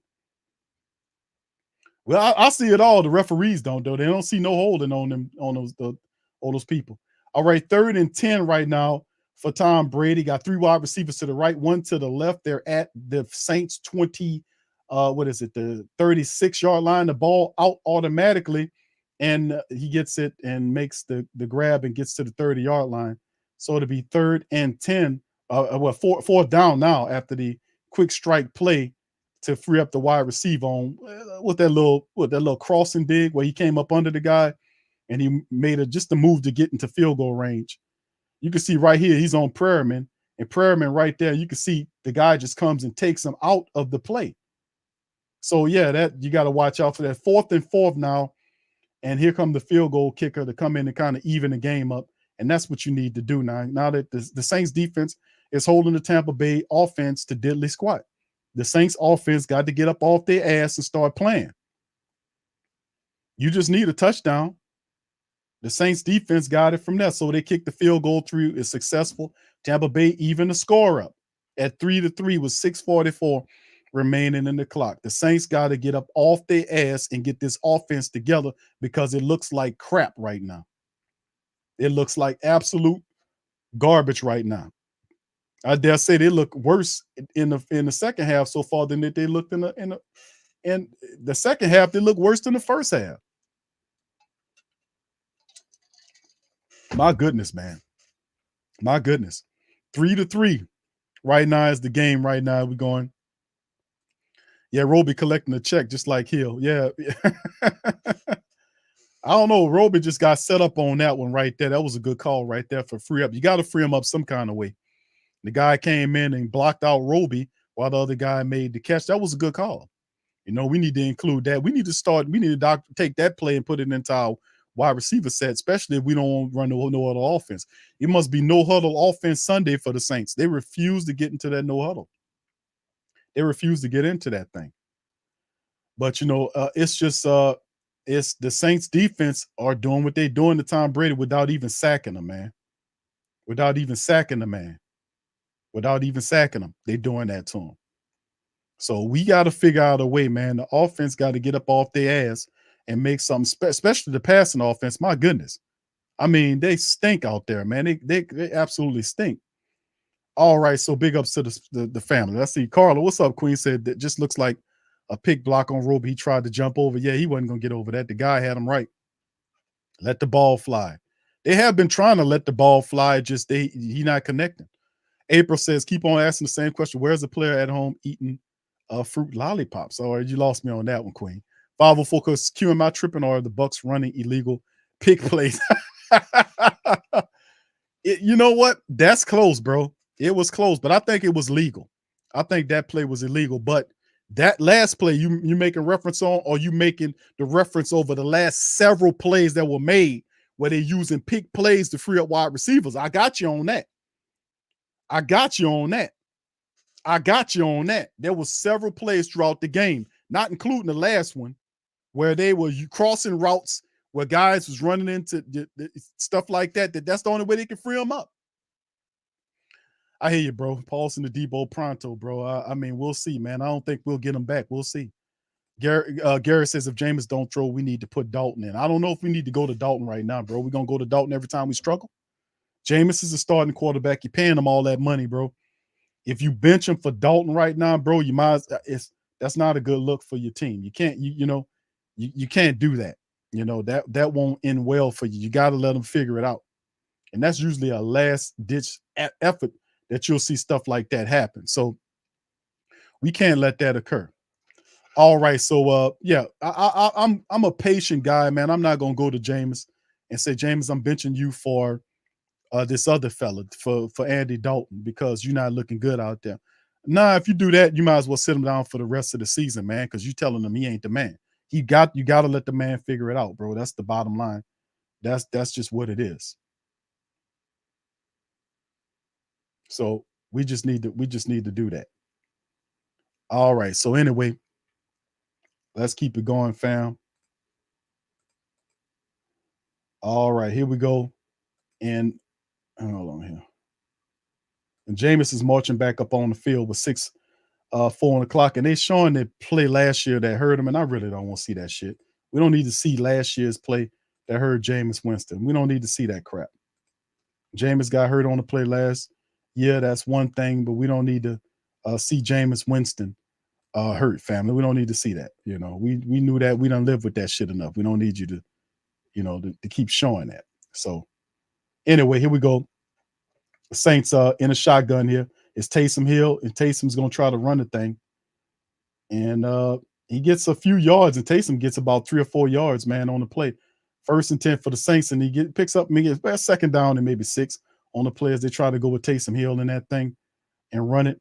So 5:48 and ticking down. 2nd and 7 for the Saints as Jameis comes back in. You see Chris Olave cycles in. Mark Ingram, Deontay Harty, and Chris Olave is in at the same time in the game. So we'll see what they can do. They got both the speedsters in. One of the family members talked about that. Can we go? So let's see what the Saints can do. 2nd and 7, 5:30 and ticking down. Jameis Winston gets up under the center. Let's see what happens. You got running back Ingram behind him and 2 wide receivers to the left. 2 speedsters there. All right, there's the play action. Ingram picks up the pass rush. Jameis Winston throws the ball there, and it's caught by number 83, Juwan Johnson. He'll just be just shy of the first down, so it'll be a pickup of about 6 with the pass to Juwan Johnson. Man, I've been seeing a lot of Juwan Johnson and not so much on Adam Troutman. What's going on here? Y'all been seeing that? Y'all been seeing that, fam? It's 3rd and 1 for the Saints, 4:50 and counting down. Jameson in the huddle, talking to the guys. Saints offense need a score here, man. We need a score. All right, 3rd and 1. Running back, Mark Ingram's back there. Got a bunch formation to the right. One of them then moves from right to left. The handoff to Ingram goes right up the center of the offensive line, and Ingram picks up a good amount of yards on the play. Good play by Mark Ingram, picking up a few yards, getting the first down, and then some. Mark Ingram ran right up the center of the Tampa Bay defensive line. And shout out, look at McCoy just blew the line open. And look at that line. Boy, I could have ran through that. And he ran right up the middle. He was a little too high. If Mark would have lowered his shoulders, he would have ran over that defensive back, Winfield. He was up too high, and Winfield drove him back. All right, so the Saints get a good gain after the Mark Ingram run. They're up at the 43-yard line of the Buccaneers. Jameis in the shotgun. There's a snap. The quick throw is to Jarvis Landry, and Jarvis picks up everything but about 2 yards for the first down. So the quick pass to Jarvis Landry on the play. Thank you, Chris. Chris said that's because Johnson is better overall. That's right. Well, you see it, huh, bro? Bro, I've been seeing that, man. Juwan Johnson is out here. Where you at, Troutman? What's going on, Troutman? Thank you, Chris. Appreciate you, my brother. All right, 2nd and 2 for the black and gold after the play. They lined up in the power wide formation. You know, I love that. All right, got a man in motion from right to left, and he lines up right on the end of that line. Saints hand the ball off to Ingram. Ingram gets up. No, that's Tony Jones. Tony gets the first down plus 1 yard. So Tony, no, that's Dwayne Washington. I'm sorry. That's Dwayne Washington. We got a Dwayne Washington sight. How about that? I thought it was Tony for a second, but he bounced off of Devin White and was able to make the play. Look at it. He ran, boom, put that boom. He got away, got off of Devin White. And that don't usually happen. Devin White's pretty solid. And Dwayne Washington is in there as a power back, north-south runner. So he's back there. Jameis Winston got a bunch formation to the right with the Saints wide receiver. Then that man goes in motion from right to left. They're going to hand it to Dwayne Washington, dances around there again. And Dwayne running hard. He picks up 8 yards. To the left side, Dwayne Washington saying, hey, Q, you told me that I was just a special team ass running back. Look at me now, baby. I'm in here running. They brought Latavius Murray in here. I'm going to show you some sports, baby. Let me show you some sports. All right, so he picked up 8 on the game, so it should be 2nd and 2. That's right.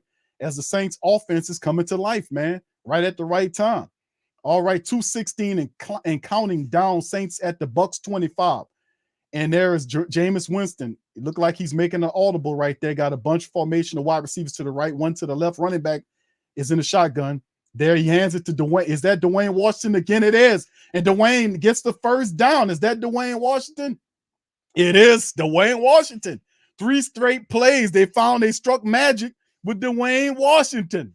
So here we go as the Saints are moving the ball with a north-south runner. How about that? Dwayne Washington powering through the Tampa Bay Buccaneers defensive line. The Saints running the ball, and Dwayne Washington takes a well-deserved rest, man. 3 really good positive plays. Let's get him some rest and get him back in there. All right, so here we go. All right, here's the shotgun by the black and gold. Jameis in the shotgun, 2 wide receivers to the left, 1 to the right. Running back is behind him is Mark Ingram. There's the snap, the handoff to Ingram. Ingram running and moving, shaking and popping, and the ball comes loose. God damn it. Mark Ingram fumbled the goddamn ball, man. The only thing I can hope is that Ingram was down at the time. Ingram, see, that's that makes you look really bad because you had Dwayne Washington to set it up and then you come in there and fumble the ball back to him. That God damn it, Mark. Damn it, man. That's 2 straight games this guy done fumbled now.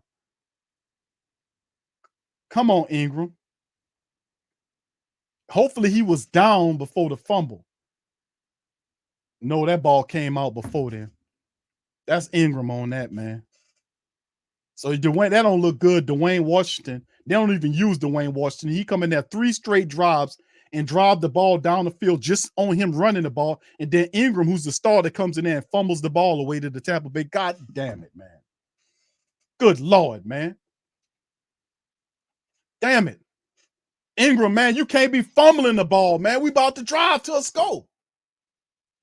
You come in there and fumble the goddamn ball away after a 3rd string backup was in there, ran to set up the play. You come in there and turn the damn ball over to the people. Good Lord, man. Goddamn, man. Goddamn. Oh, man. And I was like, man, just give him, put Tony Jones in there and let him run the ball, then get Dwayne Washington back in the game. Sheesh. Dwayne Washington ran the ball effectively. 3 straight running plays on the Tampa Bay interior line to soften them up, and then freaking Ingram comes in there and fumbles the goddamn ball to him. That's 2 straight weeks this guy done fumbled the ball away. 2 straight weeks. My goodness, man. Whew. Bro, we can't be having that when we trying to march to a score. We up in them people's, in their stuff. We down there, man. Now the defense got to play hard, man. We got to call on the defense to cover up for Mark Ingram's bullshit. All right, so anyway, let's get back into it, man. God damn, man. Yeah, I know Sir Rogers taking all the momentum away. We had it. We was driving to the score. And he get out there and fumble the damn ball away. They got to do something about that. That's the 2nd week in a row that Ingram done fumbled. That's 2 straight games that he's fumbled. He fumbled in the Atlanta matchup, and he fumbled this time, and he was driving to a score. You got to do something about that. You can't have a running back fumbling the ball in back-to-back games. Come on, man. Come on. Man, it's terrible, man. But now we got to count on the defense, man. Something got to be done, man. We don't need you fumbling, Ingram. Sheesh. And I understand if it's his first fumble of the year, okay, Mark Ingram fumbled. But he did that shit last game, man. Anyway, damn, man. Let's just keep it going, man. We need our defense. Once again, the defense got to fix that with the chagrin that the offense did. And credit to number 26 poking the ball to Ingram. I don't know why he had one arm around it. You going down, put both your arms on it. All right, here we go from their own 9-yard line. Tampa Bay under center. He turns and hands the ball over to Fournette. And Fournette keeping marching. He gets about, at first they had Fournette for a loss at the line of scrimmage, and he freed himself some kind of way, broke a tackle, and picked up an extra 3 yards on the game, or maybe 4. So it'd be 2nd down and maybe 6, 7. No, they say he got 5 yards on the play. Boy, they always find an extra yard from somewhere. 2nd and 5 now. He got 5 on the play, on the running play by Leonard Fournette. The defense and the offense just looks, just looks bland. Defense got to get a turnover or something. Defense got to step up because the offense ain't doing shit. 2nd and 5 right now for Tom Brady's in the shotgun. Wide receivers to the left, one to the right. He's in the shotgun with a running back next to him. He hands the ball off to the running back. Running back squeaks forward and look like the Saints stop him shy of the 1st down. So it'll be close if it's anything, as Tom Brady in shotgun gave it to the running back and he just ran to the right and looked like he might be close to a 1st down. We'll see. It's 3rd and 1 according to the referees. So the Saints could get them off the field with a positive play. So we need the defense to get them up in this thing. All right. And that's the end of the 4th. That's the end of the 3rd, man. It's 3-3. And a lot of this is just, they're going to switch sides. We're going into the 4th quarter now, family. As it stands, my goodness. My goodness. And here come the 4th quarter. Drama on deck. You got it right, caller.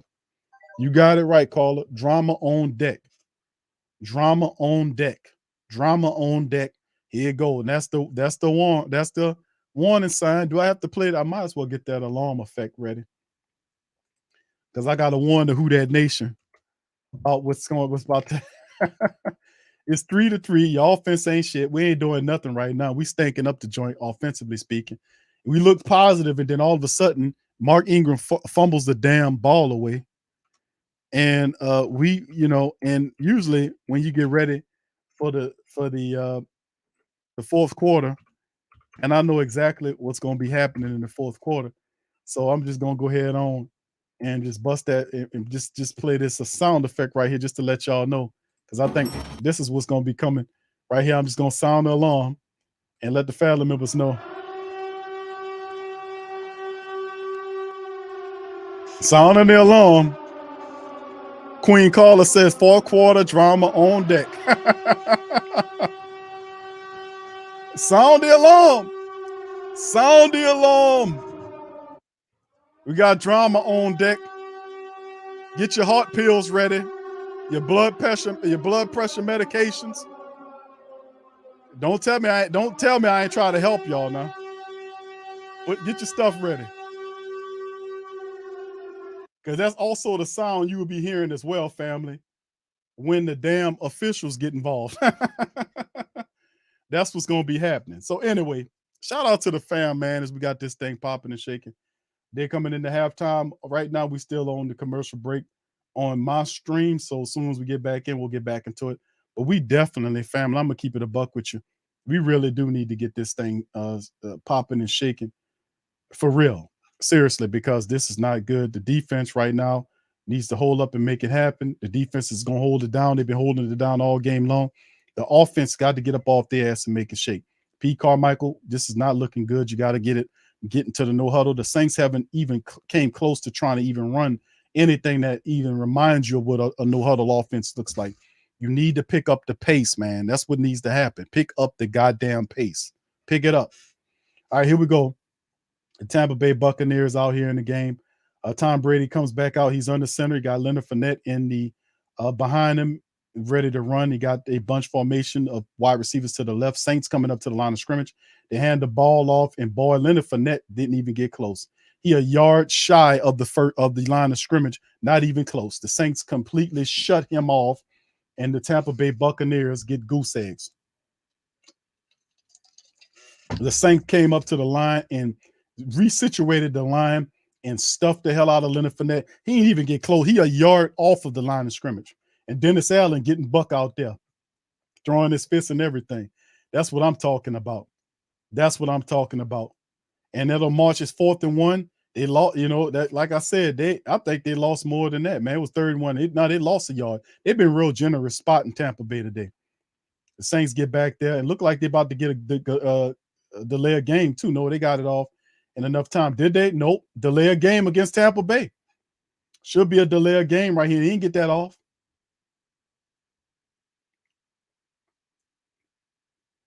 Is that a delay? Is a flag down? It's a delay a game. And Tom Brady putting on his helmet for what? What are you going to do? They sending the offense back out there? It's 4th and 1. Am I going crazy here?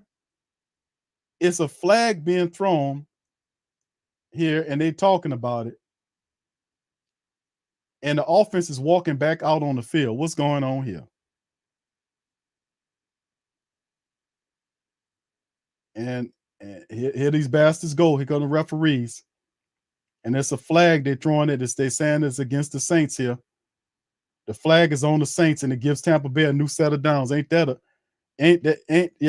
something? But it's all right. You can't cheat God. All right, that puts Tampa Bay back out there, man. The penalty gives Tampa Bay a new set of downs. Go think it. All right, 24 at the 24-yard line. Tom Brady under center. It look like they're going to try to run the power wise. The toss to Leonard Fournette, and Leonard Fournette right here picks up about 6 yards after the run here on the toss play to the right side of the line. So they're trying to keep it going there, trying to get they're trying to get the running game going so they can kind of set up the play action for Tampa Bay's offense. They can't, and he gets 7 according to them. He gets 7 yards there. 7 yards there for the Tampa Bay line. So as you can see, they had a penalty that occurred that gave that they had too many men on the. Yeah, I see it now. They're saying that they had too many men on the field. Was that what it is? But that was 11. Anyway, let's keep it going. Shotgun for Tom Brady from their own 31-yard line. Wide receivers to the left and one just moved to the right. Tom Brady looking nowhere to go. He goes down for the first sack of the game. And it is, who is that?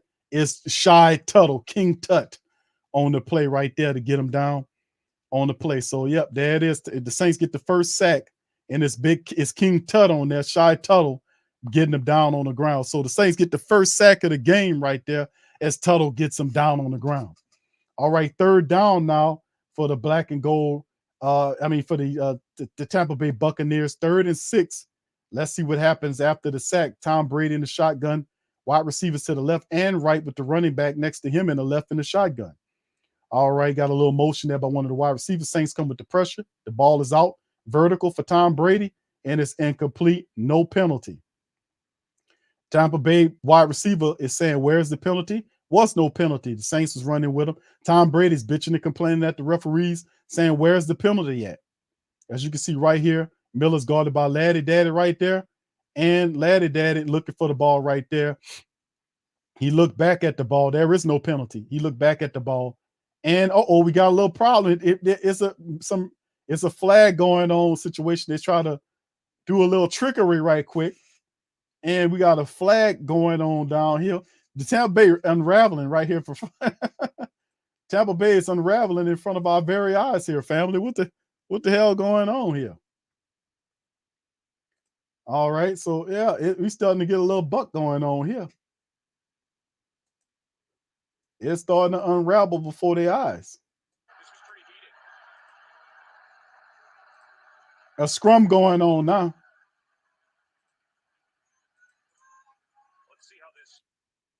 All right, Tampa Bay, Tom Brady was complaining, and Laddie Daddy swiped at his hand, and Brady went back to Laddie, and Leonard Fournette pushed him, and then Tom Brady punched at him, and Tom Brady should be ejected. Tom Brady should be ejected. And Evans should be thrown out of the game too. Tom Brady needed to be ejected. He threw a punch.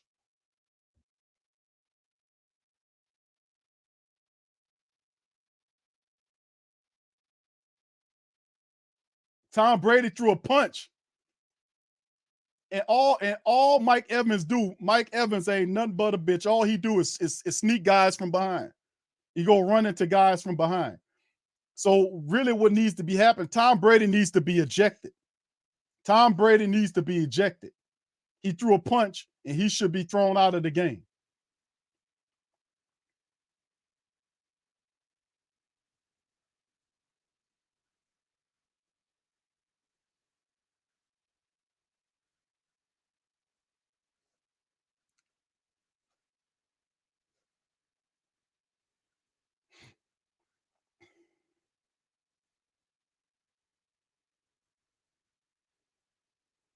But Lattimore, bro, you got to be smarter than that, laddie. Lattimore got to do better than that. Right now, it was some snafu that happened, and Leonard Fournette called himself, and then Evans came and just pushed.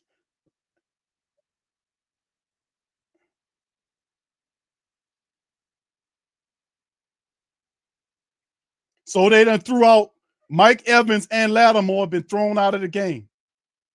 But Tom Brady, who threw a punch, who initiated it. But what about Tom Brady? What about Tom Brady? He threw the punch.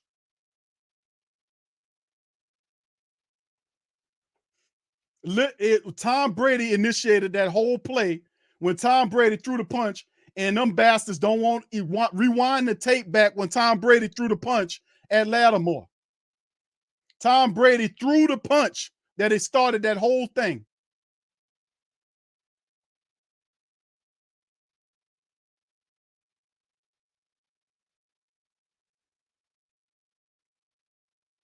Tom Brady threw a punch at Lattimore, and he wasn't ejected, man. How wasn't Brady ejected?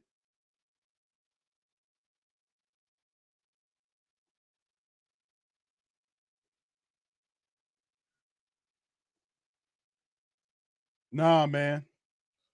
Nah, Tom Brady should be ejected out of this game, man.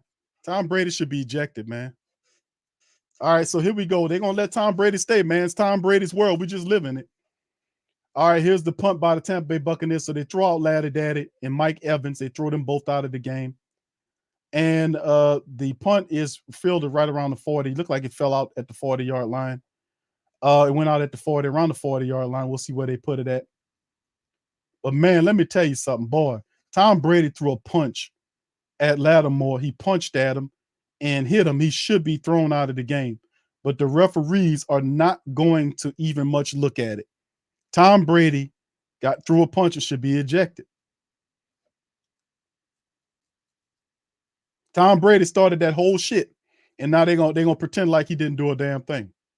See, the problem with these Tom Brady bastards is they just totally emit all of the garbage crap that he does. All of the crap that Tom Brady does. All of the bitching, the whining, the complaining, the tablet breaking, him yelling at his teammates and the fussing and cussing he does. He initiated that whole play right there by punching at that guy. You mean to tell me you're going to throw Evans out and Lattimore? You don't throw him out either? That's all right. We got something for him. No, it wasn't just Fournette. Fournette came in there and pushed him, but he pushed him because of go back and look at it. I went back and looked. Tom Brady punched at him.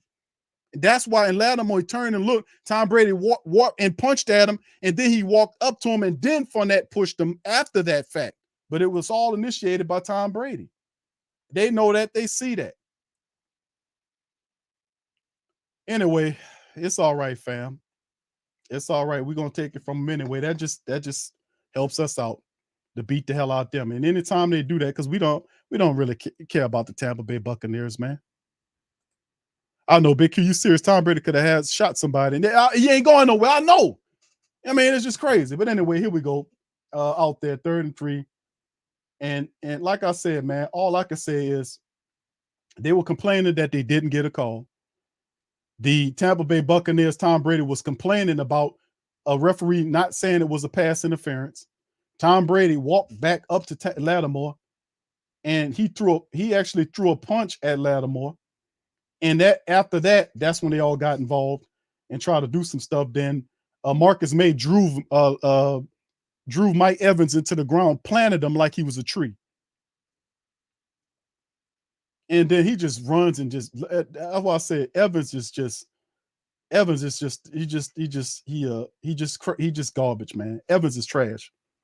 I can understand you protecting your quarterback, but he always do sucker shit like that. He always sneak hits. He sneak hits Lattimore. He don't never meet him at man to man.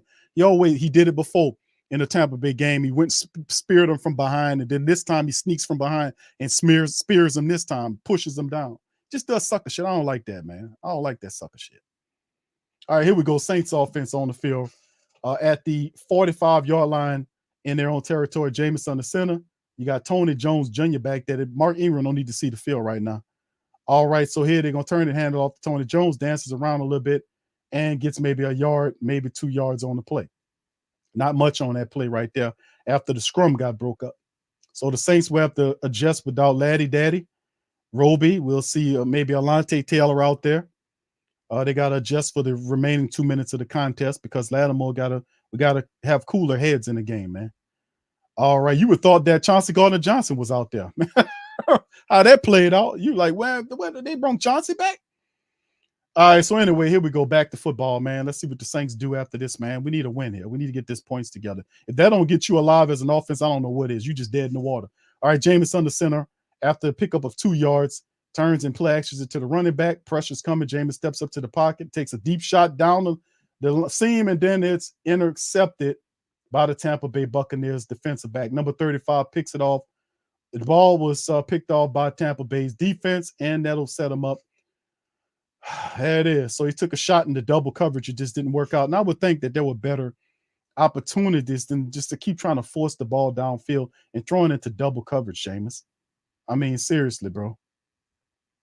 And then it was underthrown on top of that. So, yeah, he underthrew it. And the guy made a really good play on it. And that's an interception. Yeah, he underthrew it to him. On a one-time that Jameis chooses to underthrow it. All the rest of them was overthrows, and then that was an underthrow. Good grief. That's a pick off by the Tampa Bay Buccaneers, man. And there it is. So, good Lord, man. Lord. Didn't I sound the alarm, family? Did I just sound the alarm for the drama? Carla called it And I sound the siren to get your heart medication together, because that's what kind of quarter it's going to be.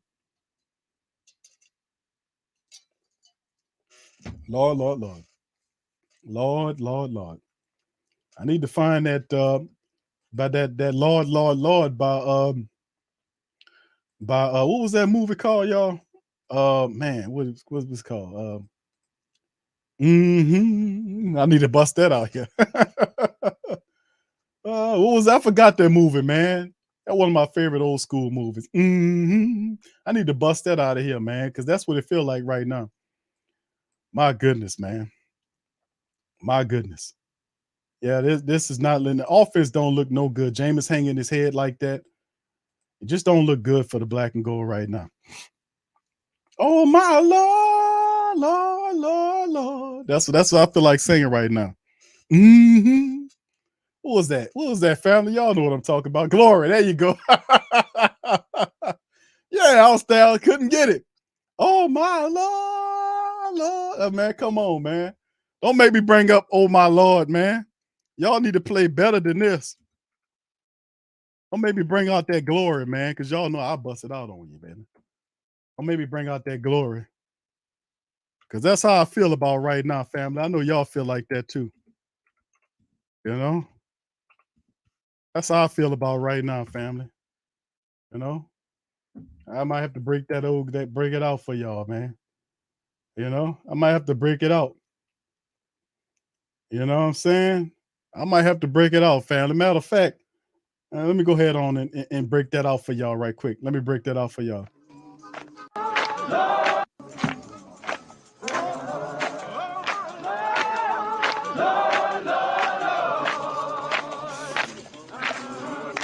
Good Lord. Animals 2 by 2, ox, camel, and a kangaroo. Packed them in that ox so tight, I couldn't get no sleep that night. Roll the sun, Shep and Ham, tell them about God's master plan. Oh my Lord, Lord, Lord, Lord. Oh my Lord. Oh my Lord. That's how y'all got me feeling right now. Oh my Lord. My goodness. Oh my goodness. What's going on here? They got me going with yes.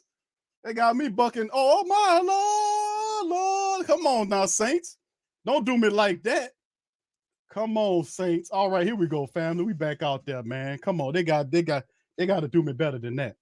All right, here go the Tampa Bay Buccaneers on the play. Tom Brady in the shotgun on the play.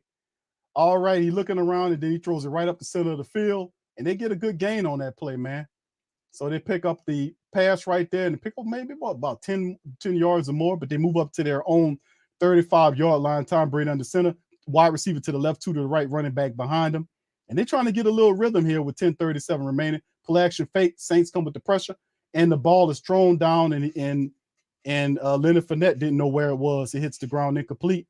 2nd and 10. Both of these offenses are stuck in the water right now, man. Both of them look incredibly just dysfunctional, man. It really does. But like I said, the Saints have not been, I can't pinpoint it, family. I really can't. Now, listen, it's not all the Saints offense. The defense for Tampa Bay is a good defense. They're stifling a lot of stuff that they're doing, but there's an answer for every problem.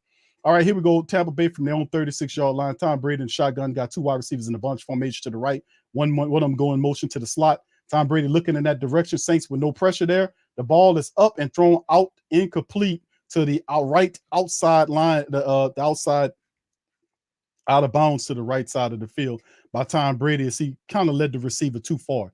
3rd and 10. Tom Brady doesn't have a rhythm going on right now. He really doesn't. Nothing shaking for him. Losing Mike Evans, his best wide receiver, was a major loss here.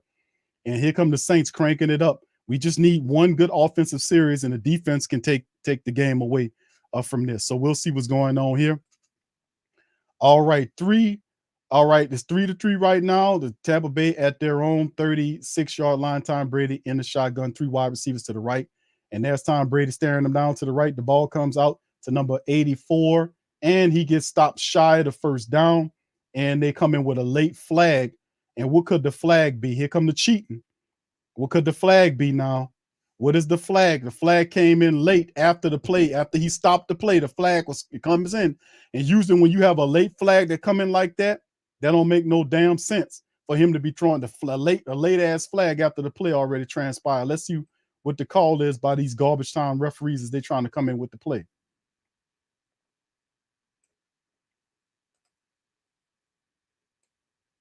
Unnecessary roughness, defense number 21. Unnecessary roughness. Unnecessary roughness. You see Bradley Roby come in here. I'd love to hear Mike's take on that. Unnecessary roughness is Roby comes in and Roby missed the tackle and they give him the penalty. Unnecessary. Good Lord, man. That go that cheating. But that's what happened when you leave these cruddy ass referees in the play. The Saints doing it to themselves. Shotgun for Tom Brady after the roughing the passer. A roughing penalty gave him 15 yards and put him in Saint territory, by the way. So the gutless, garbage, bullshit referees, that's what they do. If you leave them in the game, that's what's going to happen.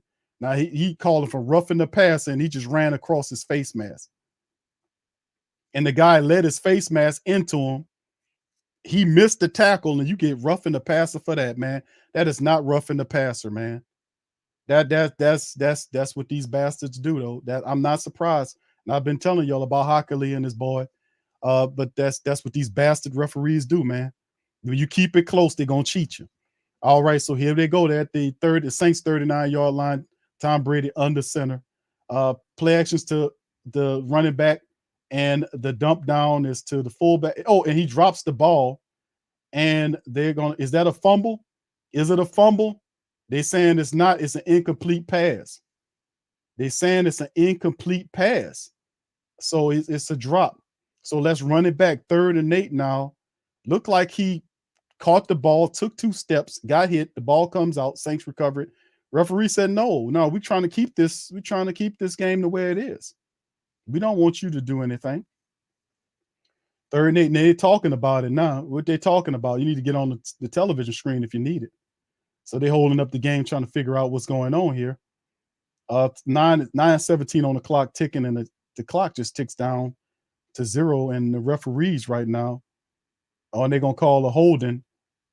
They calling a holding against the Saints defense. That's a holding against us. They call holding against the Saints defense, man. Holding against the Saints defense, man. For real, bro. So first and foremost, it's just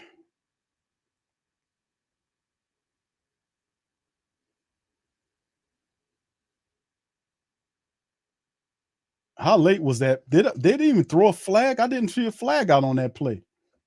Anyway, here we go. They helping them move. So at the 34, the Saints, the play action to Leonard Fournette. The Saints right there gets him, and he picks up 6 yards, maybe 7 yards. Leonard Fournette runs hard, man. I can see why he gets hurt a lot. He runs hard, man. He takes a lot of abuse, man, because the Saints popping him and hitting him, and he's a tough fella. And right here, you can see right here. Yeah, Shy Tuttle kind of wraps him up right there to keep it real. Yeah, he does wrap him up right there. All right, 2nd and 5, man. For the Saints defense, as Shy Tuttle is on the sideline now. And you see Christian Ringo in there now. 2nd and 5, Tampa Bay at the Saints, 27-yard line. Tom Brady is in the shotgun with Leonard Fournette to his right side. They got 3 wide receivers bunched up to the right side of the field. There's a snap. They give it to Leonard Fournette. Fournette is not a yard shy of the line of scrimmage. But they said, he was able to fight back to the line of scrimmage. So if anything, it'll get Tampa Bay ready for something. So it's 3rd and 5 right now for the Tampa Bay Buccaneers. And the Saints offense stinks so freaking bad that I don't know if they can be able to score again, put a touchdown together in this game. And it's not looking good. They can't muster a touchdown. They can't move the ball. They can't do nothing positive offensive wise. Here's Tom Brady in shotgun, 3 wide receivers to the right, tight end to his left. The running back is to his left and Fournette, and the Saints come with pressure. It's 8 up. He got all kind of time. Tom Brady took a shot, and it's caught touchdown by Tampa Bay. He burns. Who he burned on the play? He burned P.J. Williams. P.J. Williams got toasted on the play. And we see PJ Williams get his ass toasted on the play. So Tom Brady had all the time in the world back there, zero pressure by the Saints defense, and Brady took a shot. He had time to look both sides of the field. PJ was right there on it, then got back up, look, and then still got burnt. Damn, PJ, how that went, bro? I mean, PJ, damn, bro, you had him, and then well, anyway, touchdown, Tampa Bay, they up 10-3. PJ had him. PJ was with him, and then the guy just ran away from him, and he just burned PJ like the old days.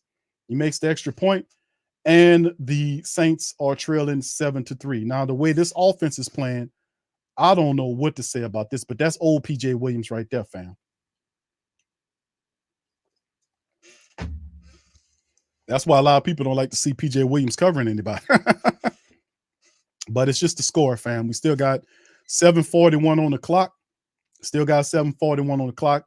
Referees had a couple of suspect calls. What a one where Shy Tuttle wrapped up Leonard Fournette.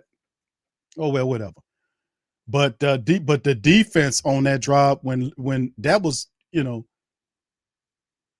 I guess I could be true to PJ Williams is the fact that you can't expect those guys to cover forever. The Saints didn't even have a freaking pass rush on that play. Tom Brady went through full progressions. He went to left to right and was bouncing back there. That goddamn, there was no pressure. They showing the replay now.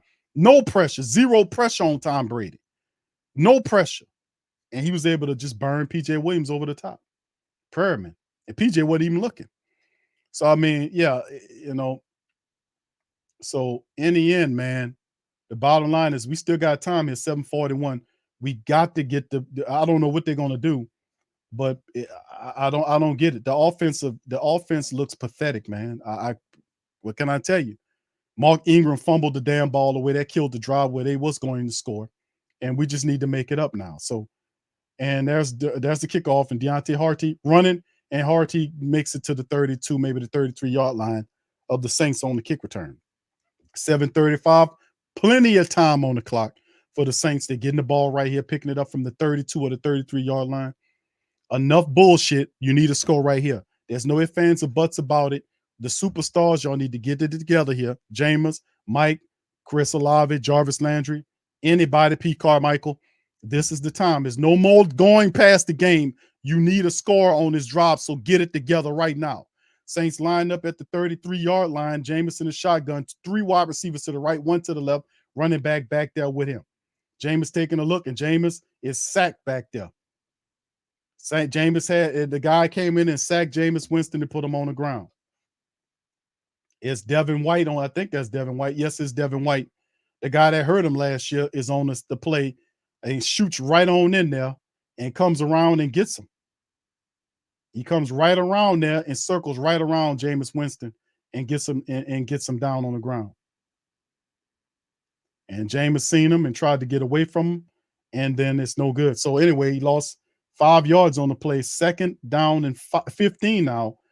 Jameis in the shotgun with 4 wide receivers out there, and he gonna make the throw, and it's caught. No, it's another pick. It's a pick. I don't know what Jameis throwing that goddamn ball at. I don't know what Jameis was throwing the ball at. Where was he throwing the ball, Jameis? What were you throwing the ball? What were you looking at? Where were you throwing the ball at, Jameis? That's the game right there. That's terrible. If Jameis Winston hurting that bad, he don't need to be on the field if he can't concentrate on the game plan. Because I don't know where he was throwing that football at. That ball just sailed. It just sailed. What was he throwing it? And that's not even an interception. They better challenge that because it hit the ground. The Saints should challenge that because the ball hit the ground. That's not a pick. That's not a pick. The ball hit the ground. They showed it on the replay. So hopefully they challenging it.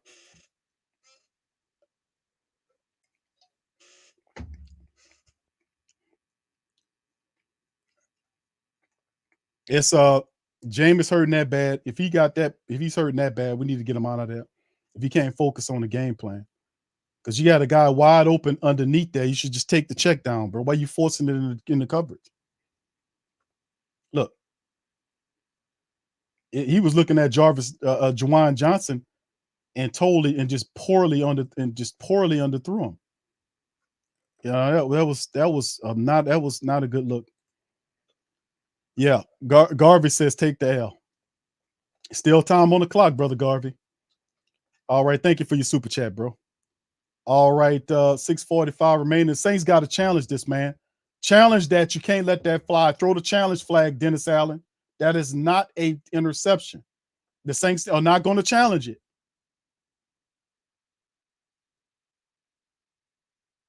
Oh, no, they're not going to challenge it. So, what was the challenge at? That wasn't an interception. The Saints just let that go. Oh, my goodness, man. They just let it go. That wasn't an interception. The ball hit the ground through the man's hand. It wasn't a pick. All right, here we go. 2nd and 10. Here goes Tom Brady and them running at it as we move forward here. And be allowed to evaluate after this game how hurt Jameis Winston is. Because if he's that banged up, we don't need to have him out there, bro, for real. All right, shotgun for Tom Brady, 2nd and 10. On the play, he's in the shotgun. He got 3 wide receivers to the left, 1 to the right, and his running back there. Saints come with pressure. Ball is out and incomplete as he threw it too high. Tom Brady nervously threw the ball too high to Russell Gage. It went off of his hands and incomplete. Is 3rd and 10. So here we go. All right, we still got some time here, about 6 minutes left on the clock. And the Saints defense about to get Tom Brady off the field again so we can kind of nullify this interception. That shouldn't have been an interception had they challenged it. But the defense, Saints have a lot of confidence in the defense. We haven't got Tom Brady sacked one time. The offense is not giving us anything. If they would give you a score, I mean, they should be at least able to score a touchdown. All right, 3 wide receivers to the right for Tom Brady, 1 to the left, 1 to the right. That's a snap. Saints come to pressure. Ball's out and incomplete to the tight end. It'll be 4th and 10. No gain. Tampa Bay will punt. All right, so there we go.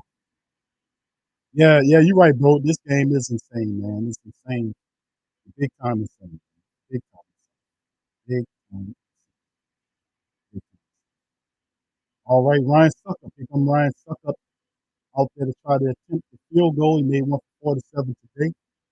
And this one here, he's going to kick it from 47 again. So here it is. Can he make it? Can he land it? And the Saints defense, I got to give it credit to the defense. The defense is doing what defense do, which is stopping you from getting a lot of points. He hits the field goal from 47 out. Tampa Bay go up 13-3 on the Saints. So they're doing a good job, man. Credit to the offensive line for the Tampa Bay Buccaneers keeping the Saints defense off of their quarterback. The Saints only have 1 sack of Tom Brady today, which is amazing. They should have had at least 4 on them today. Couldn't get to him. It was times when they was generating 0 pressure on Tom Brady.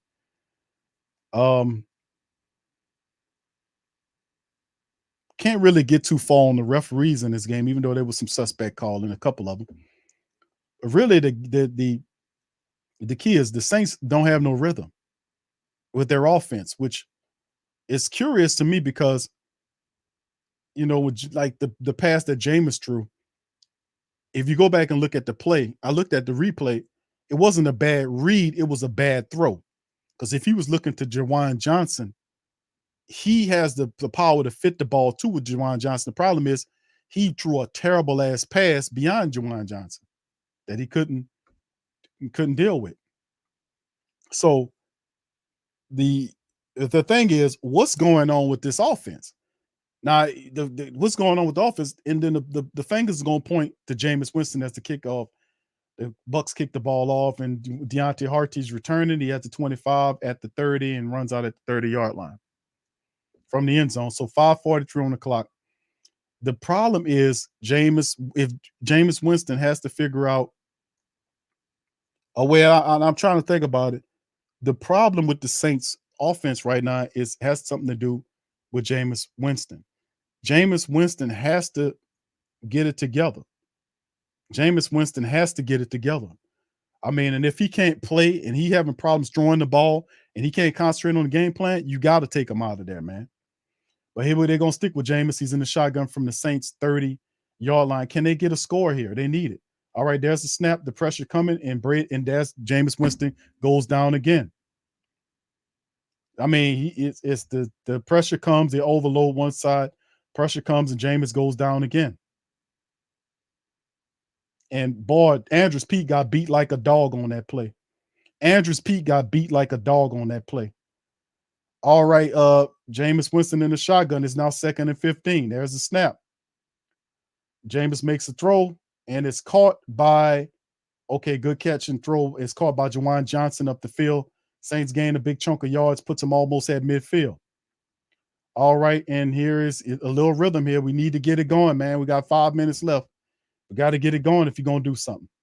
Shotgun from the Saints 47-yard line. There's the snap. And Jameis looking, taking another deep shot down the field. And it's totally overthrown. He's going to Chris Olave there, and it was like 10 yards overthrown up the field. It's miscommunication. I don't know what he was looking at, but Chris Olave, broke off the route. He broke off the route. Yeah, he broke off the route. And then the ball was not catchable anyway. Jameis Winston threw it out of bounds. So 2nd and 10 now for the black and gold. It's still funky. The offense still funky. No rhythm. They still look disconnected, disjointed. All right, shotgun. Jameis Winston in the shotgun. 3 wide receivers to the left, 1 to the right. And there's another throw by Jameis, and it's thrown to Michael Thomas. And you got to watch these dirty bastards because that guy took a low shot at Michael around his lower legs. Good thing he wasn't hurt on that play. You seen that play, ran at his knees. Dirty bastards, man. So it's a catch there at the 39 in the no huddle. Jameis in the shotgun. There's the snap. The ball's out again, and it's intercepted. Jameis threw it, didn't see the safety, and he takes it off, and he's going to the house. So that'll be 3 picks for Jameis, and the pick 6 that'll put the game over with. So Jameis Winston out there didn't see the safety crossing over Mike Edwards. Biggest cup circulating over. Jameis didn't see him and threw the ball right into his hands. There it is. And that's the nail killer right there. That's you have zero. We had zero offense. Only offense Jameis Winston generating is bullshit to Tampa Bay. And really, you could see the play because the safety was there, and the guy was just jumped right in front of Jameis. Didn't even see it. He didn't see it.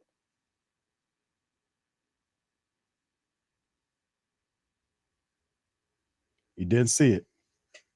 So Tampa goes up 20-3 right here after the pick 6 by Jameis Winston. And that pretty much puts a nail in the coffin for the Saints offense that couldn't even put up a goddamn touchdown today. And of course, big questions will then circulate after this game how pathetic the offense was already here coming.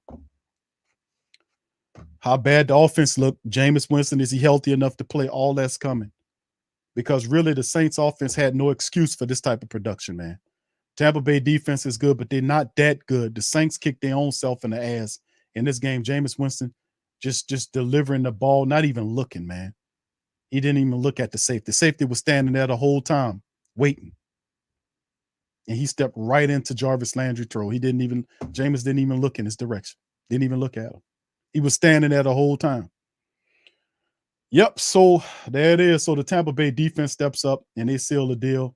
They score with Tampa Bay making it happen. And this will breed a whole new lines right here. The Saints couldn't even produce a offensive touchdown so far in the game. And they'll kick the ball back off to the Saints, and the Tampa Bay Buccaneers, Tom Brady will get the win, and the national press will celebrate him in this thing.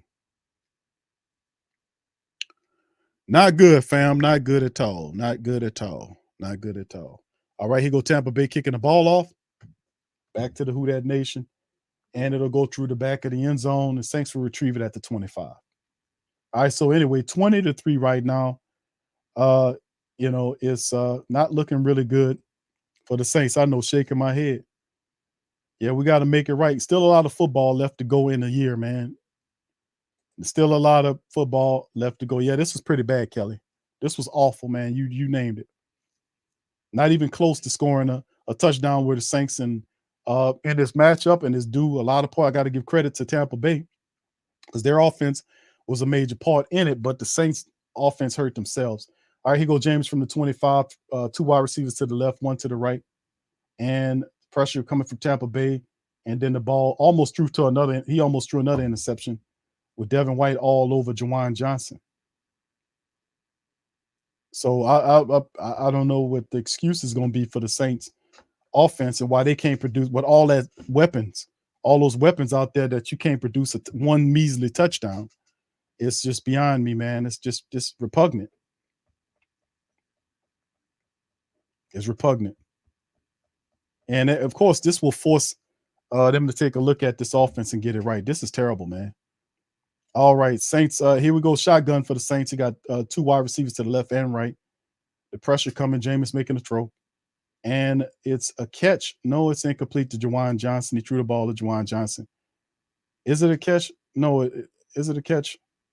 Yeah, it is a catch. I'm sorry. He threw it to the side. A catch is made there. 1st and 10, 3:48 remain on the clock. They're in the no-huddle offense. There's the pitch. Jameis is throwing the ball deep again. And that's a play. It should be a pass interference finally. And they will give a pass interference to Carlton Davis because he's been pass interference in them guys, Chris Olave, all game long. And they finally hit him with a penalty right there on the move right there. And he runs right up under him and trips him up for the pass interference. So no doubt about it, he's been doing that shit all day. He hooked him. Matter of fact, he grabbed him and dragged him down with his right hand. And Carlton Davis was doing that shit all game long. Actually, to be honest with you, when he tripped him up the first time, he pushed him down with his hand while he was falling on him. And he was getting toasted. He was getting smoked all day. Jameis just couldn't get the ball out to him. Chris Olave was running past Carlton Davis all goddamn game long. Jameis just didn't have the accuracy to put it on him. All right, here we go. It stops the clock at 3:39. And it's 20-3 right now. It puts them deep into the territory of Tampa Bay. They're at the Tampa Bay Buccaneers 23-yard line. Shotgun for the Saints. Jameis in the shotgun, wide receivers to the left and right. Low snap. Jameis gets it, balls out, and it's caught right by Michael Thomas. And Mike fights his way to a first down and picks up the first down right there. So Mike gets the first down, and the Saints have to keep the no huddle going, man. If Jameis didn't throw that pick six, they might have a chance. If he ain't throw that pick six, we could have probably had a chance. All right, so here they running the no huddle offense. Let's keep it going. Still a lot of football left, 3 minutes left. And then, of course, there's the Tampa Bay Buccaneers run off, and that'll be encroachment by Tampa Bay. It should be against the Bucs. No, they're going to say it's against the Saints. You're going to call it false start against the Saints against James Hurst. Backs the Saints up. We don't need false starts right now, Hurst. Get your head in the game, bro. Well, I guess you're talking to Hurst, man, but the reality is you need to talk to all of them. The entire offense was bad this game. Stink. Mark Ingram fumbling and shit that killed the Saints drive, and he back out there on the field for him. So 20-3 Saints trailing with 3:13 left. Nothing about this is showing me that they have the ability to score anything. They don't look like they know what they're doing. You know, Jameis, you got to see the whole field, and Jameis is getting knocked down, and I think that's what's causing a lot of his issues. He got that deer in the headlights thing. All right, there's a snap. Jameis with the throw. The ball is caught right here to the sideline, to the right sideline by Chris Olave, and it's inside the 10-yard line as the Saints looking to get closer to scoring. Maybe they get a garbage time touchdown right quick anyway, and it'll, still a lot. That's still too much time. The pick six really didn't help us in this matchup. Maybe you could think a little magic, but to try to get down and catch up with we'll see. But I doubt it. Not enough time. 3 wide receivers to the left and 1 to the right for Jameis in the shotgun. Ingram's back there. There's the snap. Jameis throws the ball out the back of the end zone, trying to find Juwan Johnson. Juwan Johnson is taking Adam Troutman's place out there, family. That's pretty much what it is. Troutman, they done went straight to Juwan Johnson, man. Troutman not even out there. They got Juwan Johnson as the first tight end. That's an interesting point right there. Juwan Johnson is starting for the Saints right here. It ain't Troutman. Juwan's getting the bulk of the snaps. All right, so here we go for the Saints in the shotgun. 3 wide receivers to the left at the Bucs 7-yard line. Jameis with the snap. The ball's out, and it's going to be a catch. And it's a catch by Michael Thomas on there, and he gets the grab on Carlton Davis, and the Saints get a garbage time touchdown right there. So yeah, there we go. No, it's a touchdown, but I'm not gonna celebrate that, man. It's garbage time, man. And Carlton Davis got caught on the hole, and Carlton Davis was holding the man. He still smoked him. You know, he still caught the touchdown. Carlton Davis was holding him before he even got there. So anyway, Saints go up 20. I mean, the Saints scored a touchdown in garbage time. Wish we'd have had this a little earlier. They finally get one. It's 20-10 with 3 minutes left to go on the clock. Is it possible for the Saints to come from behind and win this game with 3 minutes? Anything is possible in today's NFL. Anything's possible, but probable, I would say not. I don't think it happens. I think the Saints might have played themselves here on this one. 20-10. All right, fam. Shout out to the fam, man, and the fight, all this stuff. It was a tough game, man. Tough game. The fight that happened on the field, and had we had some offense, man, I think we would have won this game, man. The pick six, the interception was bad enough, but when he threw that goddamn pick six to the safety and he took it the other way, that was the kill. That was a tough bullet right there. Take the pick six back, the Saints probably could have a shot for some late heroics, but not by 10 unless something happened. Maybe they get an onside kick. I don't know. I don't think they do the onside kick. We'll see what they're about to do. And the Saints look like they lined up for an onside kick? Look like it. We'll see in a minute if they try to kick the onside kick, or he might just kick it off. The Saints, or how many timeouts do we have right here? It look like the Saints are going to try to work it with that onside kick.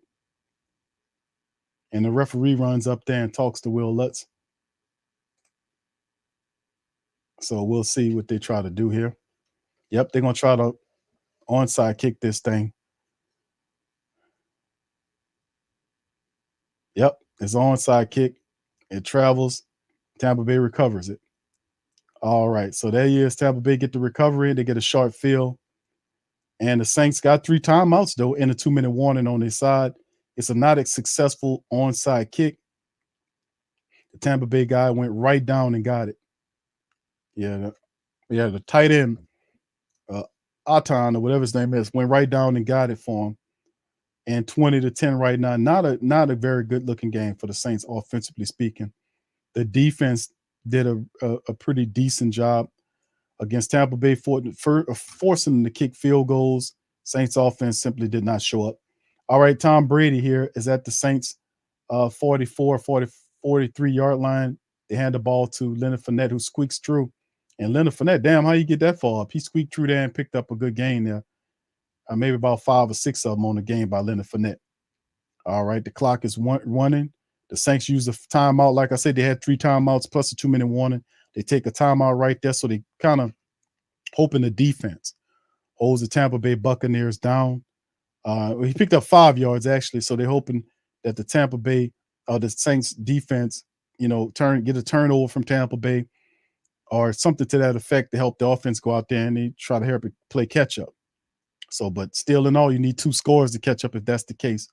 All right, they're at the Saints 39-yard line, almost 38-yard line. Tom Brady on the center. Got a man in motion from left to right, wide receiver. Tom Brady turns, hands it off to Leonard Fournette. Leonard Fournette know where to goes, and then the Saints grab a hold of Leonard Fournette and stop him. Might have maybe 1 yard on the pickup for Leonard Fournette. All right.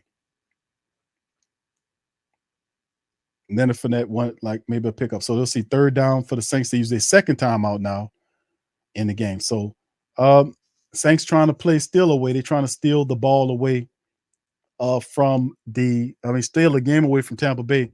Need 2 scores to do it. And they have less than 3 minutes left. We'll see what happens, man. But odds are very low. All right, Tom Brady walks back out. 3rd and 4 now for the Tampa Bay Buccaneers. 2:52 on the clock in the 4th quarter.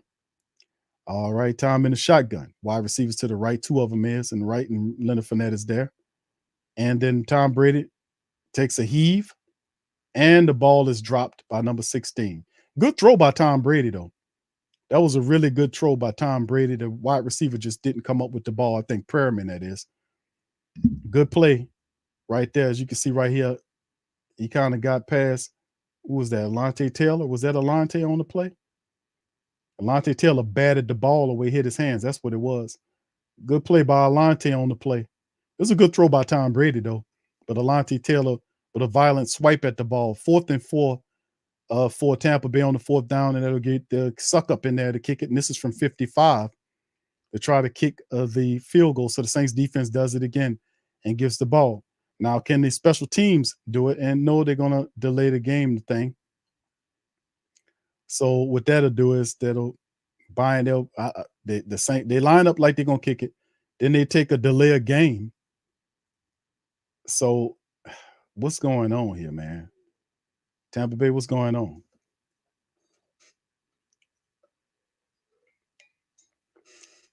They lined up like they was going to kick it. Then they went delay a game, 5-yard penalty. So it's 4th and 9 now. So they'll march out the punter to kind of do his thing. I guess they'll send the punter out to try to just punt the thing. So here we go. So the Saints now, with 2:46 remaining on the clock, the Saints have their own timeout and a 2-minute warning. So, we'll see what goes on here with the late heroics for the black and gold. So they have to score really quick and then have the defense to try to do something or try to at least get a onside kick. And that bounces out of bounds around the 10-yard line for the Saints, right around their own 10 after the punt by Tampa Bay. Yeah, and they're going to spot it at the 10-yard line. So the Saints have a long field to march with Jameis Winston. And offensively speaking, this has been a very dire and ugly game for the Saints as Tampa Bay is doing their thing. So let's see what happens here. Maybe the Saints get a downfield strike. They kind of help out. They need to score quick, man. And I'm tired of the fourth quarter late heroics. We got to start doing most of this stuff early in the game so we're not pressured in to do it in the late.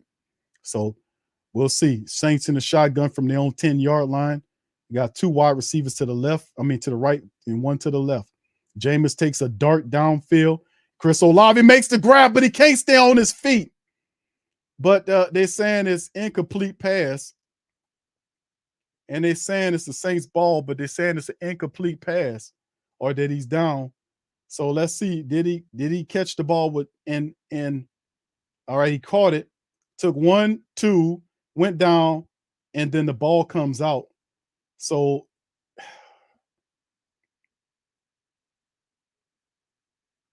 good Lord.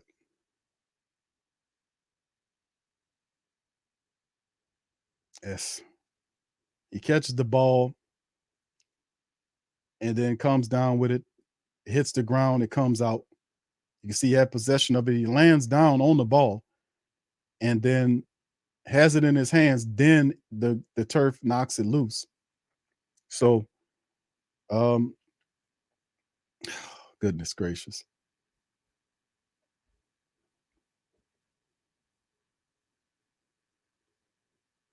My goodness.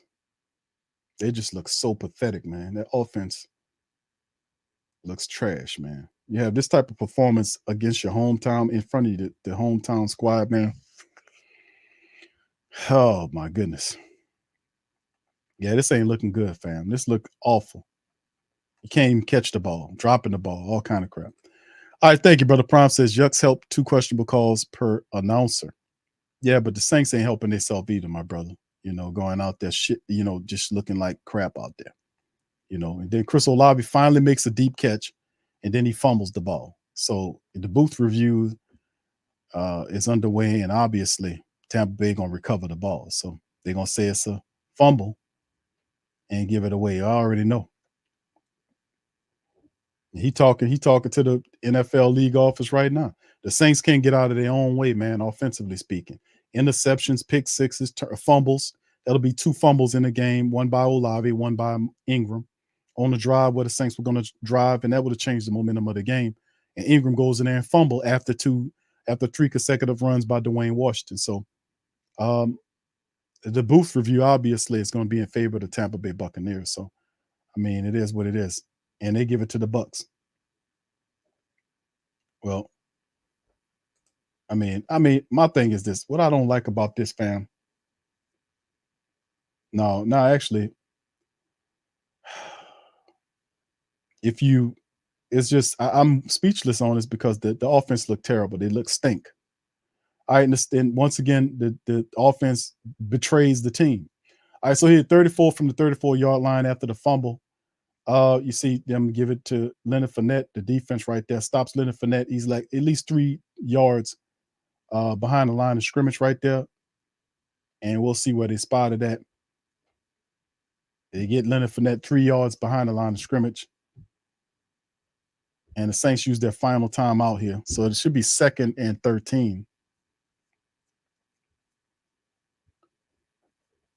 And they say, no, he just lost. I mean, these people keep giving him yards. He was 3 yards behind the line of scrimmage. Now they say, nah, he just 1 yard behind. Like, man, how do y'all do this? All game long, he's misspotting it. A yard here, a yard there. All right, but anyway, the referees, man, they had a couple of suspect calls, but you can't blame the refs for this one, family. You got to blame that shitty offense the Saints field out there. And now they're about to go into the victory. Look like they're going into the victory formation for Tampa Bay. Is that going to the victory? No, they're going to hand it off to Leonard Fournette again. And Leonard Fournette doesn't go anywhere. The Saints wrangle him down shy of the line of scrimmage again. So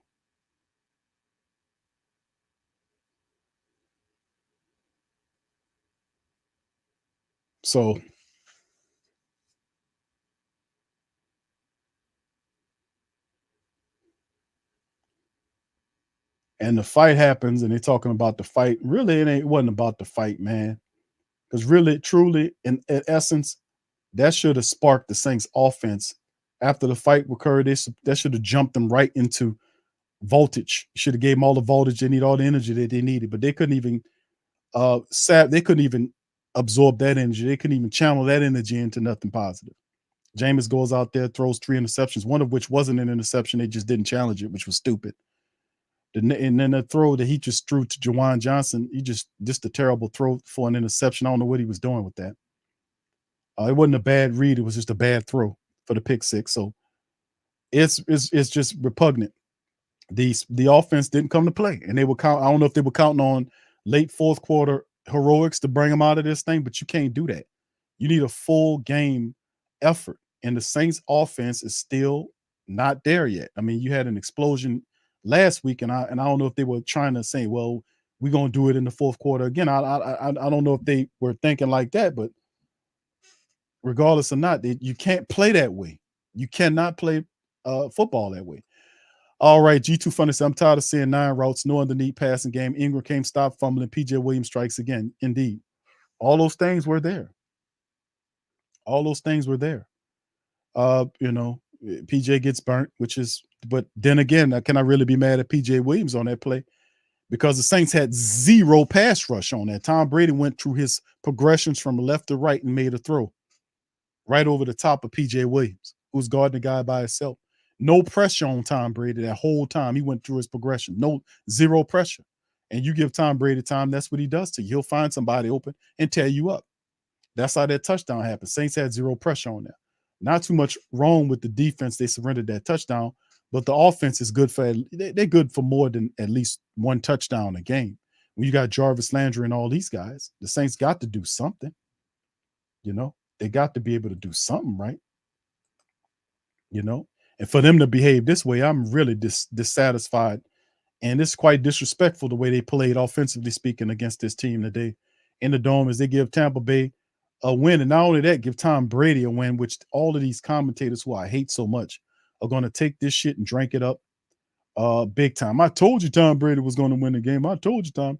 And they're going to eat that shit up, man. That's the worst part of this whole loss situation, the scenario, that the commentators who worship him going to go out and speak his praise. The Saints should have won this damn game, though.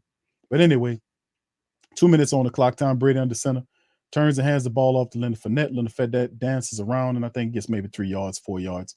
And they'll bring up 4th down as they'll punt the ball off to the Saints. They're not scared of that. The Saints offense is self-check right now. Fumbling around the place, 2 goddamn fumbles, 3 interceptions on the game, one of which wasn't an interception. The guy dropped it. But the Saints are set on self-check right now. They self-check. They can't get out of their own way right now. The setting on the Saints offense is they got self-checked on there. So the Tampa Bay Buccaneers is going to punt the ball off to the Saints. They're letting the clock tick all the way down. By the time the Saints get the ball, to be a minute and 14, 15 seconds or so, and they letting it tick all the way down to nothing. And then they're going to it should have been a delay of game. It got down to 0, and he snapped it. And there's a fair catch right there by Deontay Harty at the 24-yard line. And Jameis Winston trots back out there in a very distasteful, stoic, bullshit, garbage offense that I don't know what's going on with these guys. I can't tell you no right or wrong. I know that they dropping a lot. Jameis is not on key with these guys. I don't know what they got to do. But start everywhere. That's where you start at. Well, what's the problem? Everything the problem. So, we're going to see. All right. All right, here we go. 3 wide receivers to the left and 1 to the right for the Saints from their own 23-yard line. Jameis in the shotgun with the running back next to him. All right, Jameis is looking. The ball is out, it's thrown, and it's caught and dropped. Is it caught? Yes, it is. No, it's not. The ball's thrown and it's missed by Juwan Johnson. I think it was Juwan Johnson. So it's too much of that, man. If they pitch and catch, if they catch the damn ball, if they block like they're supposed to, it's a win. It's just too much bullshit going on with the Saints offense. I'm sorry to tell you that straight up, family. It just looked terrible. They're not synced, and it's just nothing. They dead. They dead. It's a dead offense in the water out there. 3 wide receivers to the left, 1 to the right. Jameis in the shotgun from the Saints 23. There's a snap. Ball coming. He steps up and he's sacked and brought down as Ryan Ramczyk is beat on the play. Ryan Ramczyk is beat on the play as Shaq Barrett gets around Ryan Ramczyk, reaches out, grabs Jameis Winston, who was sliding forward. Jameis stepped up a little too late, but yeah, that when Ryan Ramczyk get beat, your day over with. That's your best offensive lineman getting beat like that. Anyway, Jameis in the shotgun. They 3rd and 20 now, and there's the throw out there, and they give up the play, and then the guy just dives down at their feet and mercifully gives up. Jarvis Landry dives down. Nothing in the Saints offense. That's pretty much it. That's pretty much the summation of the game, as that'll probably be that's 13 seconds to tick off the clock. The Saints gonna try to go for it on 4th down like it means a patootie. There's a shotgun. That's a snap. Jameis throws the ball, and it's caught by Deontay Harty at the sideline with 3 seconds remaining on the clock, and it will make no deal, no sense, no difference, because the Saints ultimately will lose this game in terrible fashion to Tampa Bay Buccaneers. Tom Brady gets his first regular season win against the New Orleans Saints. And you got to give it to him, because the Saints actually the one that helped them in this contest. They helped them out here. So anyway, that's going to do it for the rest of the game. I know they got 1 play left to run here for Jameis. They got actually that was it. That puts Tom Brady and them on the field. That's so it's 1st and 10 for the Bucs, and they just going to nail on it. So that's the game right there, family. That's the game. That's the game. That's the game. Let's get into the team statistics on this terrible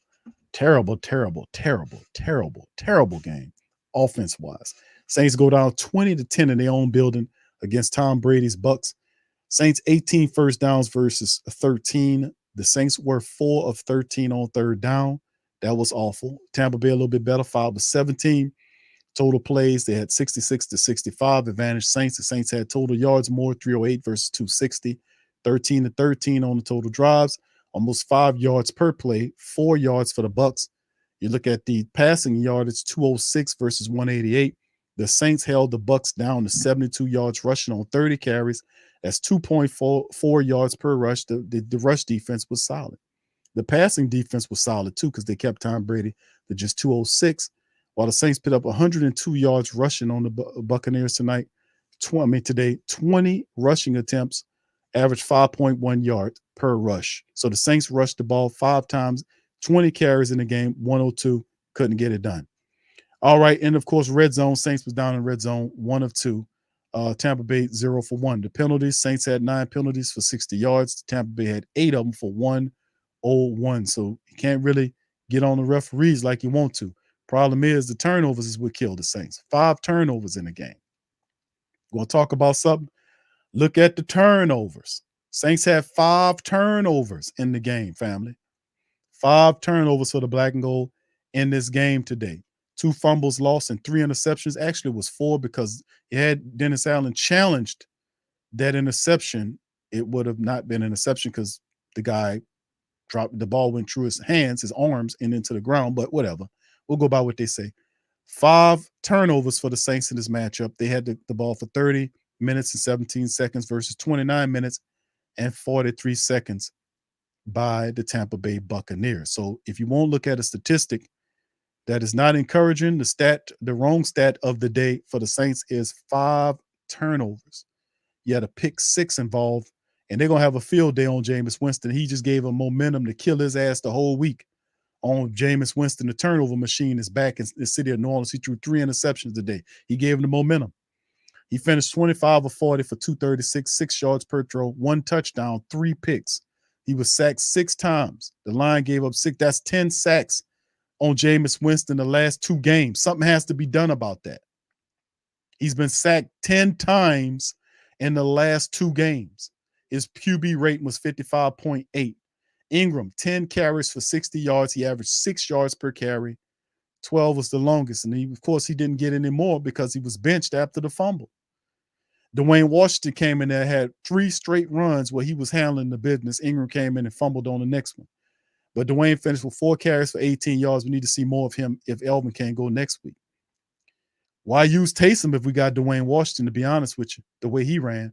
Taysom had 3 carries for 14 yards, 4.7 on the average, 2 for 8 for Tony Jones on the day. Saints wide receivers, 13 times Jameis Winston threw at Chris Olave. 13 times. He caught 5 of the 13 for 80 yards, and he had to fumble the turnover. Michael Thomas, 6 of 9, 6 catches out of 9 targets for 65 yards and a touchdown, averaged 11 yards per catch. Juwan Johnson, obviously he took over the starting tight end position. He was all over the place. And in the game, for much of this game, he was targeted 7 times, 4 catches for 40 yards. Jarvis Landry, 4 catches out of 5 targets for 25 yards. Tony Jones, 2 for 12. There, 1 for 9 for Deontay Hardy. You just seen it. Ingram, 2 for 3. Apprentice, 1 for 2. You look at the fumble recoveries, you see that DeMario had a recovery. Hurst had a recovery off of what Jameis did when he fumbled the ball. He ran past, I don't know what he was thinking. He ran past the line of scrimmage and still faking the ball. I just don't know what he was doing. So Ingram also gave up a fumble. Chris Olave gave up a fumble. So this is not positive.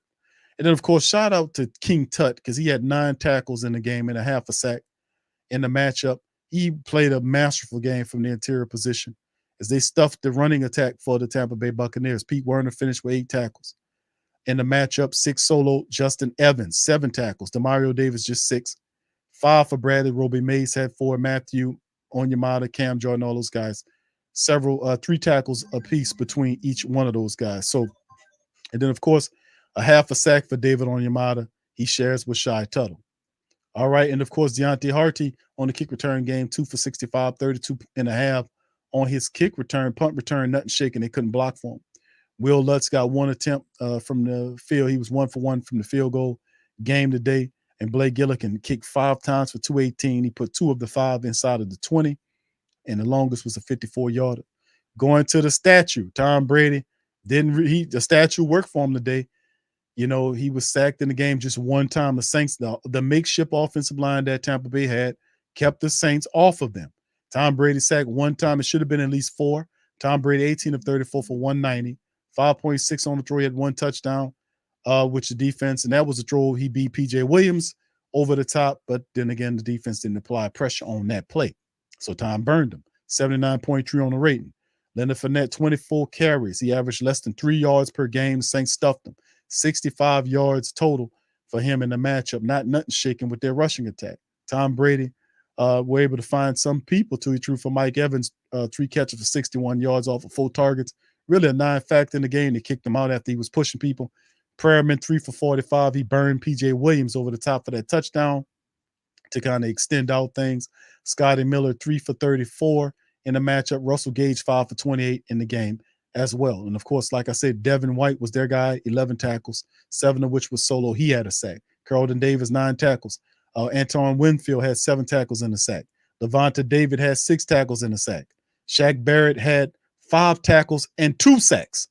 And JT and Joe Tyron Shanika had half a sack. So did Vita Vey had a half a sack. 6 total sacks on Jameis Winston in the game. Something has to be done.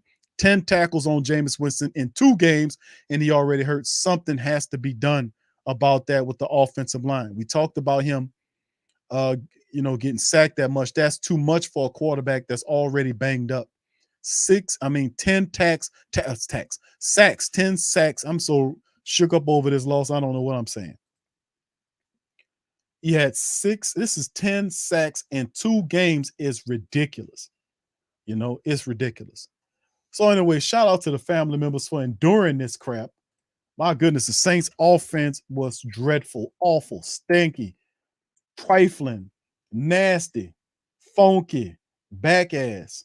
I mean, anything you can come up with to describe a terrible outing, please give it to the Saints because they deserve all the smoke for this type of performance. Man, my goodness. And like I said, we try our best to keep the people off of Jameis Winston. But when you throwing stuff like that, boy, that just gives them all the poise in the world to light Jameis Winston up. So they're going to be worshiping Tom Brady and saying all this great stuff about Tom Brady and all this kind of stuff. And it's our own damn fault because we should have shut these people down. We had it. But congratulations to the Tampa Bay Buccaneers people. Let me give them some love because they beat the Saints, man.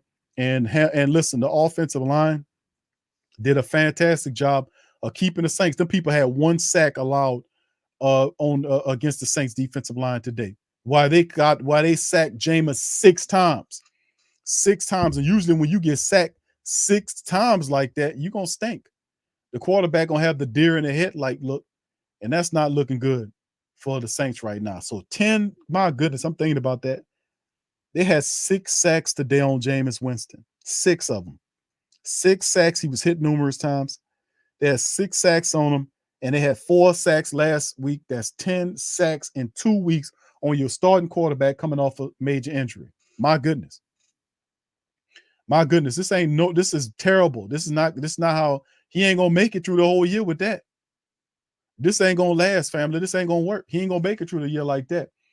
All right, Tato says 6 sacks, 5 turnovers. Not even God can win with. No, when you turn the ball over 5 times in the game, and then one of the penalties.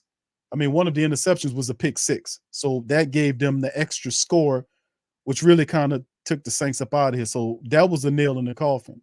You're not gonna come from behind that fast, and the Saints offense wasn't exhibiting any type of intelligence, no gall, no heart, dropping passes, disconnection with the quarterback in the route. Like, why he looks so bad? Well, hell, if you got knocked down as much as he did and got sacked 6 times, what quarterback gonna get sacked 6 times and to get up and win the game? Not too many of them gonna do that because his eyes is dropping to the level of field, and then he's already in pain.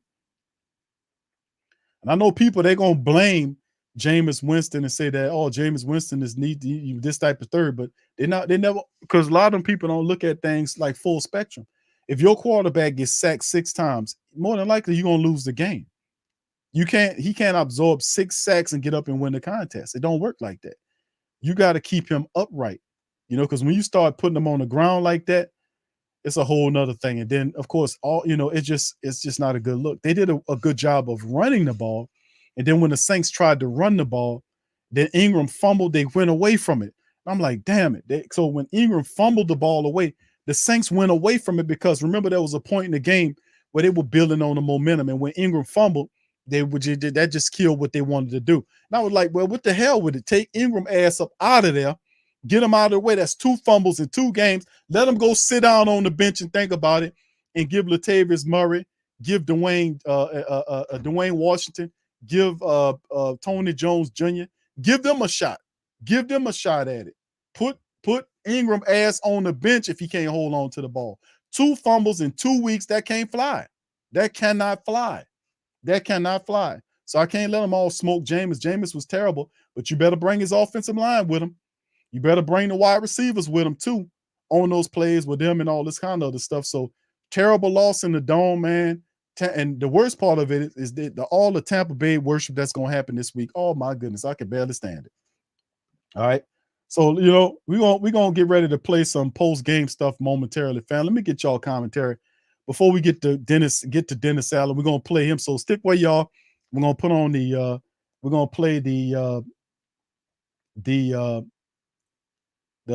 post-game analysis from Dennis Allen and others and what they're thinking about. Of course, people going to be looking at wanting to know some answers from Jameis and Dennis Allen for whatever the hell that was we watched today. So Coach 504 says Big Q holds on to the ball too long, but agree. Yeah, it's 6 sacks. Yeah, holding on to the ball too long, bro. You know, and it's a lot going on right there, bro. It's a lot. It's a lot going on right there. You know what I mean, 504 Cole? It's a lot going on. A lot going on. Saints for Life says Lamar Jackson will be free agent. Saints need to open up the piggy bank and get him. He had a monster game today. I don't know if they'll do that. They paid Jameis. A Screen Depot was closed. Absolutely. A Charity says, what makes you a bandwagon fan? All right. What makes bandwagon fans? People that jump off the boat as soon as the team lose. That's pretty much the diehards rock with the team all to the full extent. Watch why it hurts so hard, because you ain't gonna take them colors off. You're gonna keep wearing them colors. You know what I'm saying? You're gonna keep them colors on, and that's what hurts so bad when you lose to Tampa Bay. And it really was just the fact that you dealing with this poor offensive play by the black and gold, and credit to the Tampa Bay defense, because they came to play. But my goodness, the Saints offense didn't have to help them as much as they did. Sneaker King 10 says Winston played bad today, but the offense in general was bad. Yeah, they didn't have any rhythm at all. All right, family, here comes Dennis Allen. We're going to put him on and hear what the hell he got to say about this. Put one in the chat if you can hear.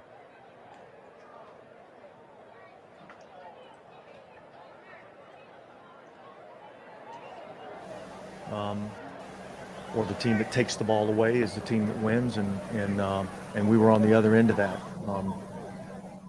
You know, so we got to do a better job of protecting the ball and giving ourselves a chance to win the game. So there's some good things that happened in the game, but yet everything, you know, gets overshadowed by not taking care of the football.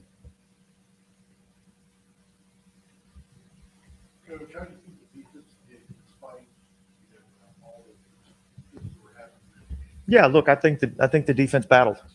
You know, I thought we did a pretty good job of stopping the run.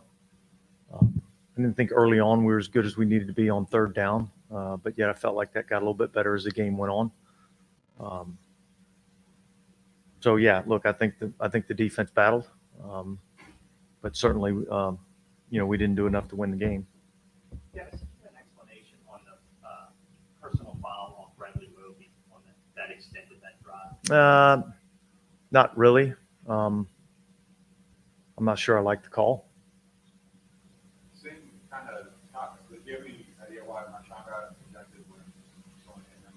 That call came from New York. Vince, can you elaborate at all on what Jameis is dealing with? Are his ribs fractured? Is he going to be able to He's got a back issue that he's dealing with. I'm not going to go into any of that. Are you concerned about playing from going forward for tonight? No, look, we'll see where he's at tomorrow when we come in and go through the rehab, meet with the trainers, and kind of take it as it goes. But look, I feel like he and I both felt like he was, you know, in a good position to go in the game, and you know, certainly we didn't do enough, you know, offensively to help ourselves, and we've got to improve in that area. I assume that's something you continue to check in and monitor. He was feeling good.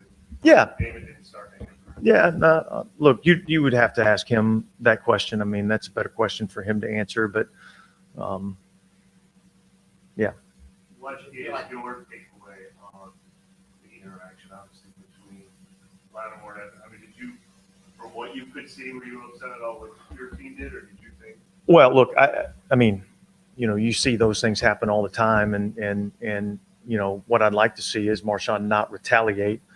I believe it was Leonard Fournette. I'm not 100% positive, but I believe he was the first one to, you know, kind of push and shove Lattimore, and so, but you know, I've been around this league long enough that usually they don't get the instigator, they usually get the responder. You know, so I think what happened after that was a little bit excessive. So, we'll see, we'll see how that goes. Dennis, did you feel like Jameis played, like, could you tell in his play that the back was bothering him? No, I didn't really see that necessarily. Again, that's probably a question for him, a little bit more. Look, that's a good defense that we played. They do a pretty good job in terms of, their rush and coverage and some of their pressure packages and things. And so, we'll get back and look at the tape and see where we can improve. There's a couple throws that I think he missed that typically he wouldn't, so, but, we'll have to evaluate the tape and see. Was that a decision pregame? Like, were you close to not letting him play, or was it just? No, he was going.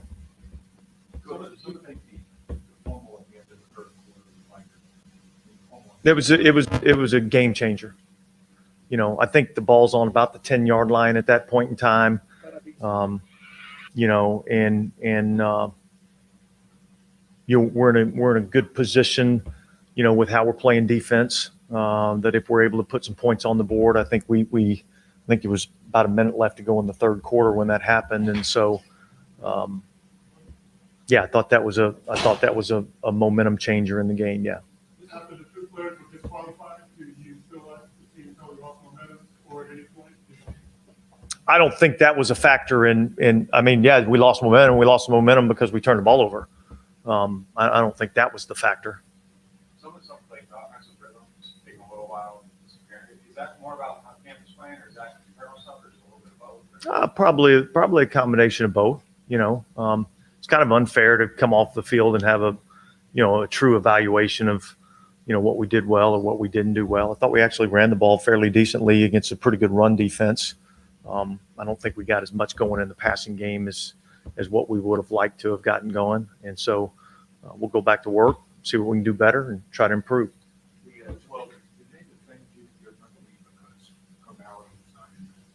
I didn't really see that a whole lot. I think they kind of did the things that they do. And so I didn't see a big difference schematically. Can't happen. Yeah, can't happen. Can't happen. So the number of targets that Olave received, was that plan coming into the game, or did it just evolve as the game? I think it evolved as the game went on. I think we felt like there was a couple of shot opportunities that we could take. But I think it was more of a factor of, how the game evolved. So just before halftime, you decided to take the play game penalty instead of trying them on the field goal. Yeah, look, we knew this was going to be a field position game, which it was. Unfortunately, we kind of played the game on our end of the field a little bit too much in the first half. But, it's a 3-0 game at that point in time. And, I didn't feel like, taking an opportunity on a long field goal at that point in the game. I didn't think that was the right thing to do. Okay, thanks, guys. Locker room's open. When James is ready, we'll announce him. Bring them to Testament.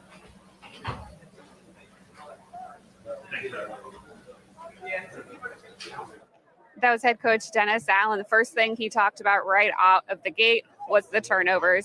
The Saints had all right, family. I'm back with you, man. Listen, man, that's Coach Allen breaking it down. And the reality at the end of the day is, regardless of whatever that is he was talking about, the Saints got the loss to the Tampa Bay. So congratulations to Tampa Bay. Let's give them some credit, man. They were able to protect Tom Brady. That was the biggest thing. They solved that. I was asking that question. They actually solved that question. They solved that. They came up and had the answer for it. They only allowed 1 sack on Tom Brady in the entire game, and that was a big positive. So very congratulations to them first and foremost, and the Saints got to get their own affairs and all, especially with the offense, because they have too many weapons to be this bad. All right, so give me just a second, fam. We're going to read this super chat. All right, thank you, Vaughn. Brother Jan for the super chat says, BQ, when the entire offense looks lethargic 2 weeks in a row, is that reflective of the offensive coordinator? Maybe Pete doesn't have the mojo or the presence needed. And when you say that, bro, I can't buck against you on that, bro. I really can't. I can't buck against you on that. I can't buck against you on that. It was something that I was looking at, here that kind of what they kind of made light of what happened with Mike Evans running up on Marshawn Lattimore. As you can see right here is what he does. He always cheap shots Marshawn Lattimore. He does that. And of course, they talk about Ingram, 10,000 all-purpose yards right there, which I don't really care about that right now because it didn't come in a win. But this is the thing right here. That's what they compared it to in terms of what Lattimore does. And he got the man up there preaching. Lady just comes through and pushes him off the stage. Good Lord. What's going on here? What's going on here? What is going on here? It's crazy. People crazy. All right, so shout out. Okay, bro, seriously, back to your question, and thank you for your super chat. Is the fact that, man, we're looking at the offense is not good. Now, they had the fourth quarter explosion last contest that really helped them out, insofar as them still in the win against Atlanta, but we couldn't manufacture that this game simply because it wasn't the same energy in the fourth quarter that we had previously. You know what I mean? It's when you think about the offense, you're right. It goes through Pete Carmichael. So Carmichael has to figure out a way for his offenses to get the fire up and get going sooner than second halves of games. You got to be able to put touchdowns up early in the game, first quarter, second quarter. You got to have touchdowns on the board. And I think the Saints were marching to drive on one of those that could have perhaps, I think it would have changed the outcome of the game had they have been scored on the Mark Ingram fumble drive. But a sign of good offenses is having the ability to overcome penalties. Like if you get a penalty that backs you up 10 yards and all of a sudden you go from 2nd and 10 to 2nd and 20, and then you still get past that, you still are able to get that taken care of and still drive and get the first down regardless of the penalty stifling you out. That's a sign of a good offense that can do that. Yes, it's Pete Carmichael is at the origin point of the issues that's going on because for whatever reason, him and the quarterback, another one is Jameis Winston, there's a disconnect there on how the offense is supposed to get going. Schematically speaking, we know Pete knows what he's doing, but for whatever reason, we got to start from the top and see if we can get that thing together. And Jameis Winston, let me tell you something. If Jameis Winston getting sacked 6 times in one game, you're not going to have a good game. And more than likely, it kind of hurts him for playing the next game. So we know a lot of people going to put the loss on the quarterback, and that's usually what happens. They put the loss on the quarterback because, that's just how it is. He's the quarterback. He out there throwing pick sixes and shit and attributing to the detriment of the team overall. You can't do that.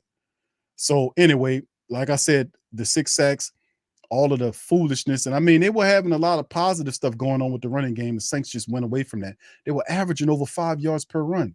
And they were doing such a great job of it until they pulled Dwayne Washington out for him to take a breather. They put Ingram in there and he hit the damn fumble after that. They just went away from that thing. I was like, man, they had such success running the ball at Tampa, how they were doing it.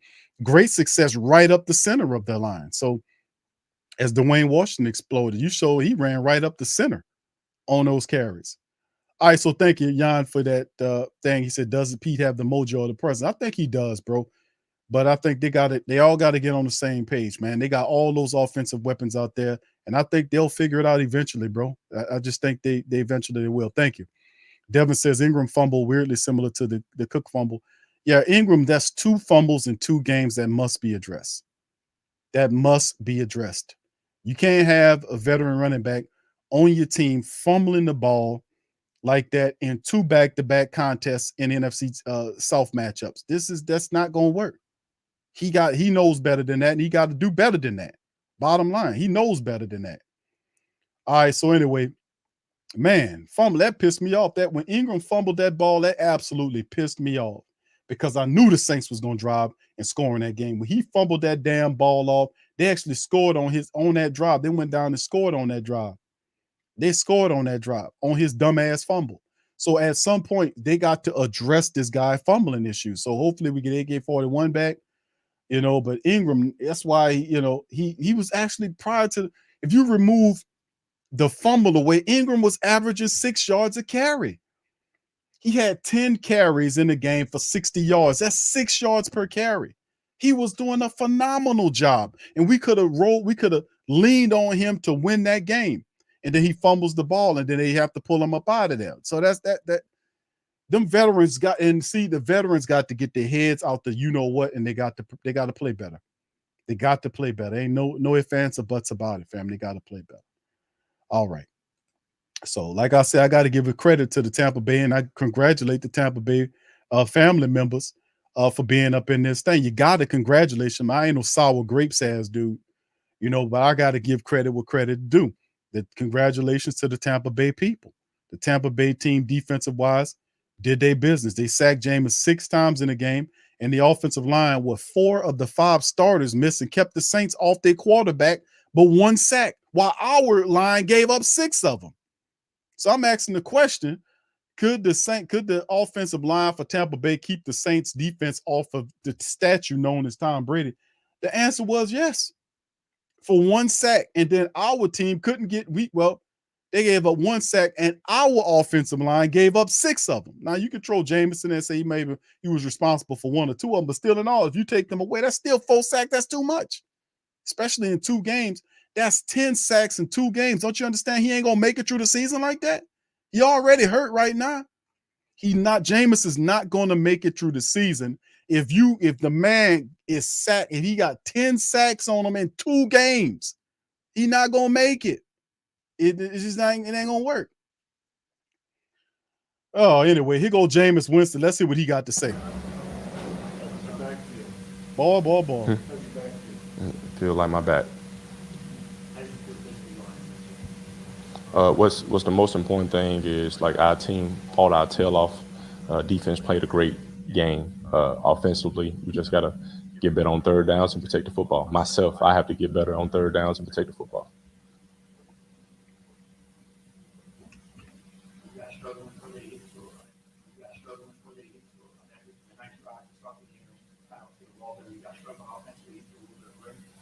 Like I said, we have to get better on 3rd downs, and that's on me.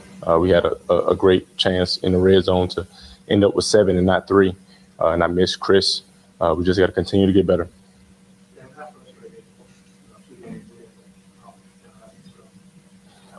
Early. I think we're going to get better. We had some momentum here early in the 3rd quarter. The biggest thing is ball security. I think we still had a chance to get in this game. They won the turnover battle, and that's why they won.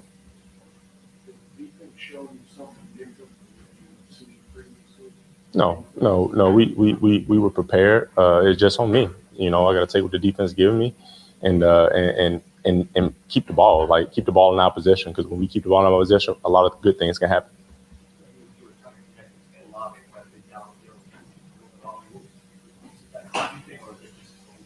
I missed him, man. I got to hit it. I got to hit it. When you have opportunities like that, you gotta hit them. Especially in this league, this game is a game of inches. Chris did a great job of creating separation and getting open. But I'll get better, and I hit them. Those are going to be touchdowns real soon. Sorry to ask you guys, you were talking about that. How is your back protection played today? What is the protection going forward? Yeah, what's really important is protecting the football. I have to do a better job of doing that to give ourselves a chance to win the game.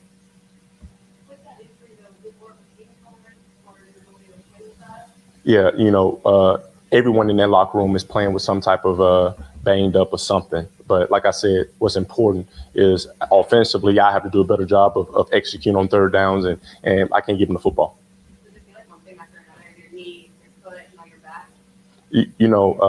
My main thing is focusing on execution. And today on 3rd down, I didn't execute well. Like 2 weeks in a row where we were 14 for 13 on 3rd downs, and that's on me. That's on me. And just this time, I turned the football over. So we're gonna get back to the drawing board, and I'm gonna protect the football. That's the big thing. I don't think he should have. at all, but these referees get put in a tough position. Everyone from New York, they have to make that call. But I think he bit the bullet. He made a huge sacrifice for this team because it was not on him. But when the emotions get to flaring, though they're humans. The referees are humans, and they got to make a decision. You've been on both sides of this rivalry. Has it ever been more contentious than it is right now, in your opinion? I think we're just two good football teams. And the big thing is early in the season. I hate to drop a division game like that. We just got to bounce back. Defense played a heck of a game. They did phenomenal. We had some good things on offense too. But my focus is on eliminating the negatives and building on the positives because there's some positives there. Yeah, what do you guys got to do to find like a sustained rhythm for quarters? I think it just starts with me. We got to just get completions early. It was some opportunities out there that would have really set this game apart. Some big plays down the field to Chris that we fell short on, and I think that's just it, man. We're gonna keep hitting the drawing boards, keep on building the chemistry of this offense, man. We got great playmakers. We just have to execute. How do you feel like the plays to Chris maybe weren't all And this game is a game of inches. Sometimes it ends up in your favor, sometimes it doesn't. But they're gonna start ending up in our favor. Well, I don't like to lose. So the biggest thing, I hate losing, especially to today group.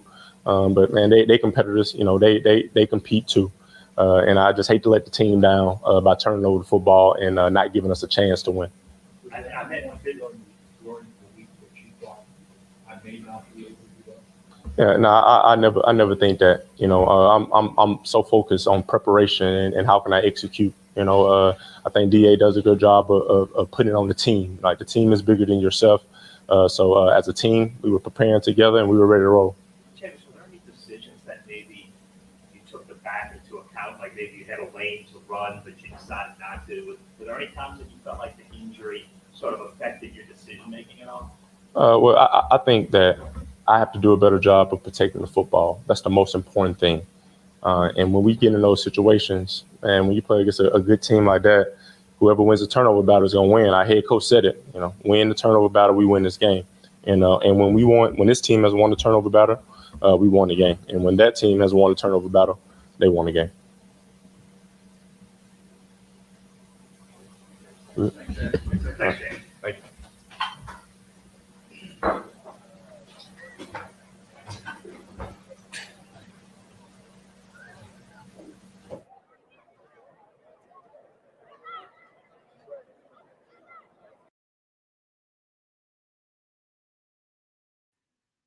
All right, fam. Shout out to you. Appreciate you being in the building. That was Jameis Winston.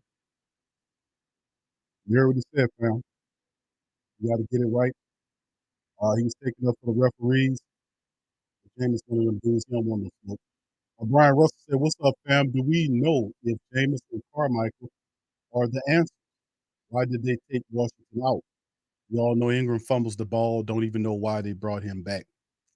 I think Jameis and Carmichael are the answers, bro. It's gonna take a little time. They took Washington out because they ran him 3 times in a row, and he needed a breather.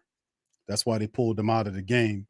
And then to your other point about we know Ingram fumbles. He does fumble. Ingram does fumble the ball. He does. But 2 fumbles in 2 games is really even below his standard. And they brought him back because he's a positive influence in the locker room, and he's a good compliment to Elvin Kamara. He just had these 2 games have been really crappy in terms of what he's been doing. So thank you for your super chat, brother. Appreciate you for that and for being here as well. Shout out to you. All right, so you heard what Jameis was saying, man, and taking up for the officials. No, the referees called. It was not a good officiated game. But are you really surprised by that? Earl said 2 fake penalties. Yeah, but how are you really surprised by that? Are you surprised by the game? I said as much. I tell you when we had the pregame, the Tampa Bay pregame and the one before that, I told y'all that when the game is close and the Saints are involved, they're going to cheat you. They call some of the most egregious penalties you can imagine, because I told you guys, those are not real referees. A real referee, above all, calls the game 100% fair because you don't want to smear up or mark up the game or the integrity of the game, because we already looking at you side eye already. And if we could tell shit from sugar, people are not blind. They know when you cheating and when you're doing stuff that ain't right. When you got all these cameras all the way around. Now, mistakes will be made, but not dumb mistakes to keep people in drives and games, like the penalty on the missed tackle. The guy missed the tackle and he gets a personal foul on a missed tackle. That don't exist unless you're in games with that deal with the black and gold, because these are not real referees. I keep telling y'all that. These are not real referees. They're not real referees. They are scumbag, deceptive creatures that the NFL uses to manipulate games to help the point spreads out about helping people win money. That's what the referees are. That's all they are. They're not real referees. That's why I don't respect them. But the reality at the end of the day is you knew they were going to do that if you kept it close. The problem was not just the stupid, dumb, garbage, corrupt referees. The problem was the Saints offense. They couldn't do nothing. And couldn't it be half of that could have been the fact that it was half Tampa Bay, because they were stopping the Saints in many places. They're playing them pretty tough, getting pressure on James. They sacked them 6 times in the game, forced them to throw interceptions, and even to the point where they picked the ball off. They picked the ball off for a pick 6 on Jameis Winston, who Jameis threw the ball right to the wide receiver. He didn't even see the safety was standing right there. The guy wasn't moving around. He was standing right there waiting for him, and he threw it, and the guy stepped in front of him and took it to the house. You got to do a better job. You got to see the field. The reason probably wasn't seeing the field is because he was anxious and anxious to make a play in the game, and he took a risk, a gamble, and he paid for it. All right, brother Eric says, Q, somebody need to get this team fired up and focus on the game. Everyone on the team seems to relax. Are we missing CD's Deuce? And now we've seen plenty of CD's Deuce energies out there today. And let me tell you something, brother Eric. If the scrum that happened between Mike Evans and Lattimore wasn't enough to get the Saints offense on par or to give them some juice to get in that game and win it, then nothing else. That was like taking 2 of those shock mechanisms that the medics used and put on your chest. Clear. That's what that was. And they couldn't even take that and use it in a positive manner. It mean nothing. It might have not. It shouldn't have even happened. It's like it didn't happen, because that right there in itself should have jarred the Saints offense into life after that. All that energy was out there, but it did nothing. They did nothing. They had one garbage time touchdown in the back end of Mike Thomas, but the rest of the way, it almost feels like it was lucky. They could not manufacture that drive 2 or 3 times in one game with all of the how many plays. I don't know how many plays, what it was, like 60 plays. You ran 60 plays and you only have one positive play for a touchdown. You might have several that set it up, but in the end, they could not manufacture enough touchdowns. And that's the thing that killed their asses.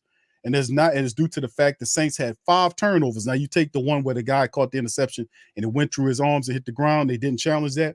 Regardless, whether you count that or not, it's still 5 turnovers. One of them was a pick 6, and the guy was sacked 6 times. So I don't know what to tell you on that. That's going to end up in the L all the time, my brother. You say you sack my quarterback 6 times, you're probably going to end up beating that team. The defense did as much as they could do. They did have a play where they gave up the touchdown, but really the offense didn't give nothing but 1 touchdown all game. That's all this off. Jarvis Landry, Mike Thomas, Chris Olave, all of Taysom Hill, all the weapons you got, and the best you can give me is 7 points in one game. So yeah, it definitely something has to happen going into week 3, because you can still say it's a rust factor involved, but at some point during this game, you got to be able to figure out how you're going to move the football. We got to understand what our identity is. What kind of identity do the Saints want to be here? Because they're moving around, they're jumping back and forth. What identity do the Saints offense has? That was a question that we ain't asked ourselves in a long time.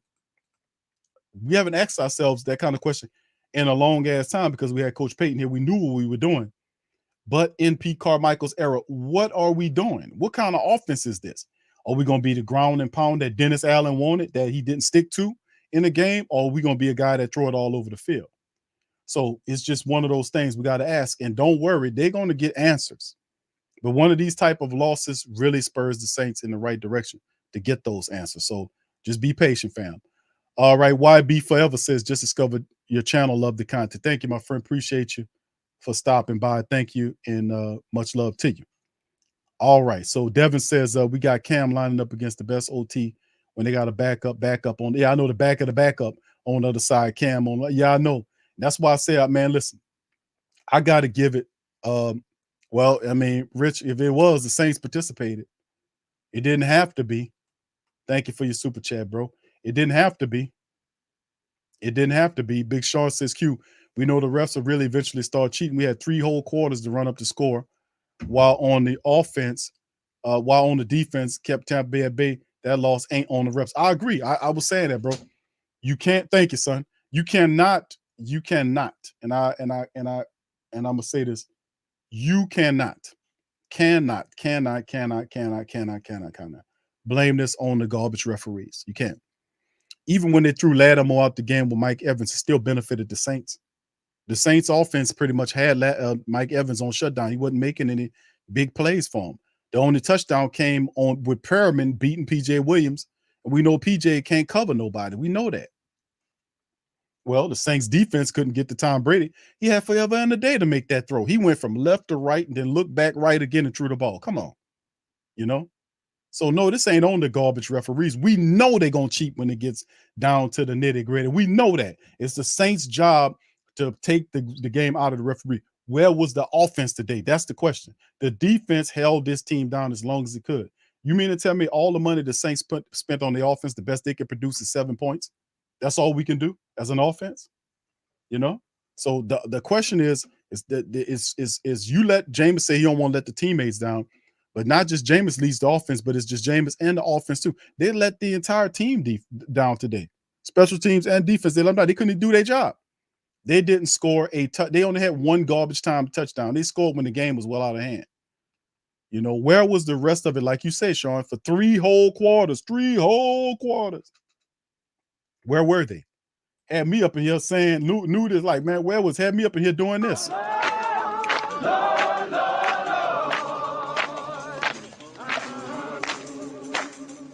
Mm-hmm. Animals 2 by 2, ox, camel, and a kangaroo. Packed him in that ox so tight, I couldn't get no sleep that night. Rolling blood, Shep and Ham, tell them about that master plan. Oh, my Lord, Lord, Lord, oh, my Lord, Lord, Lord.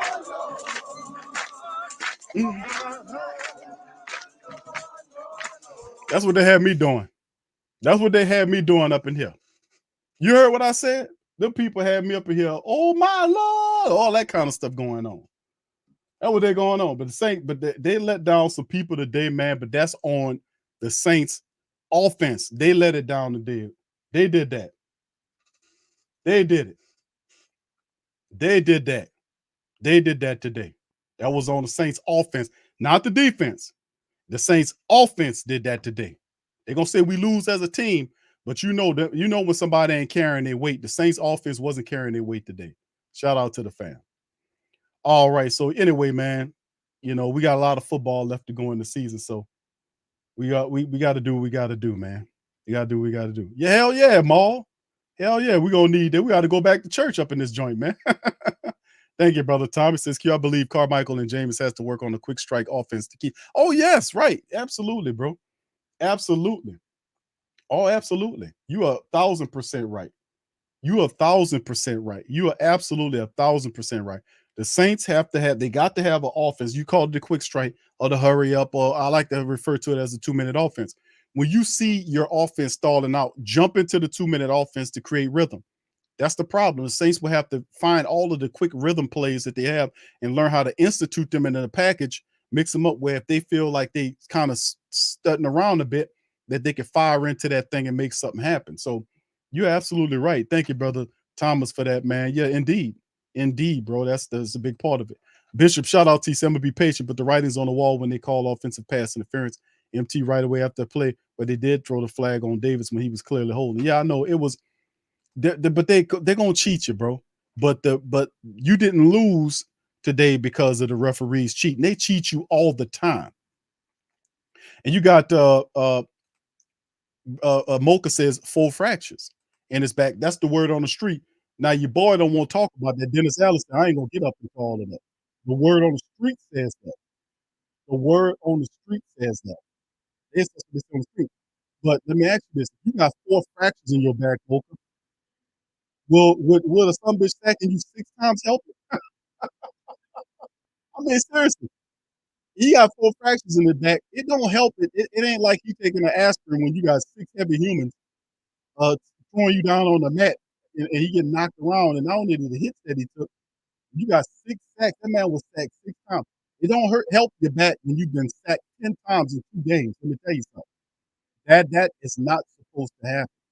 That they need to address that. People gonna talk about the offense all they want. You dig what I'm saying?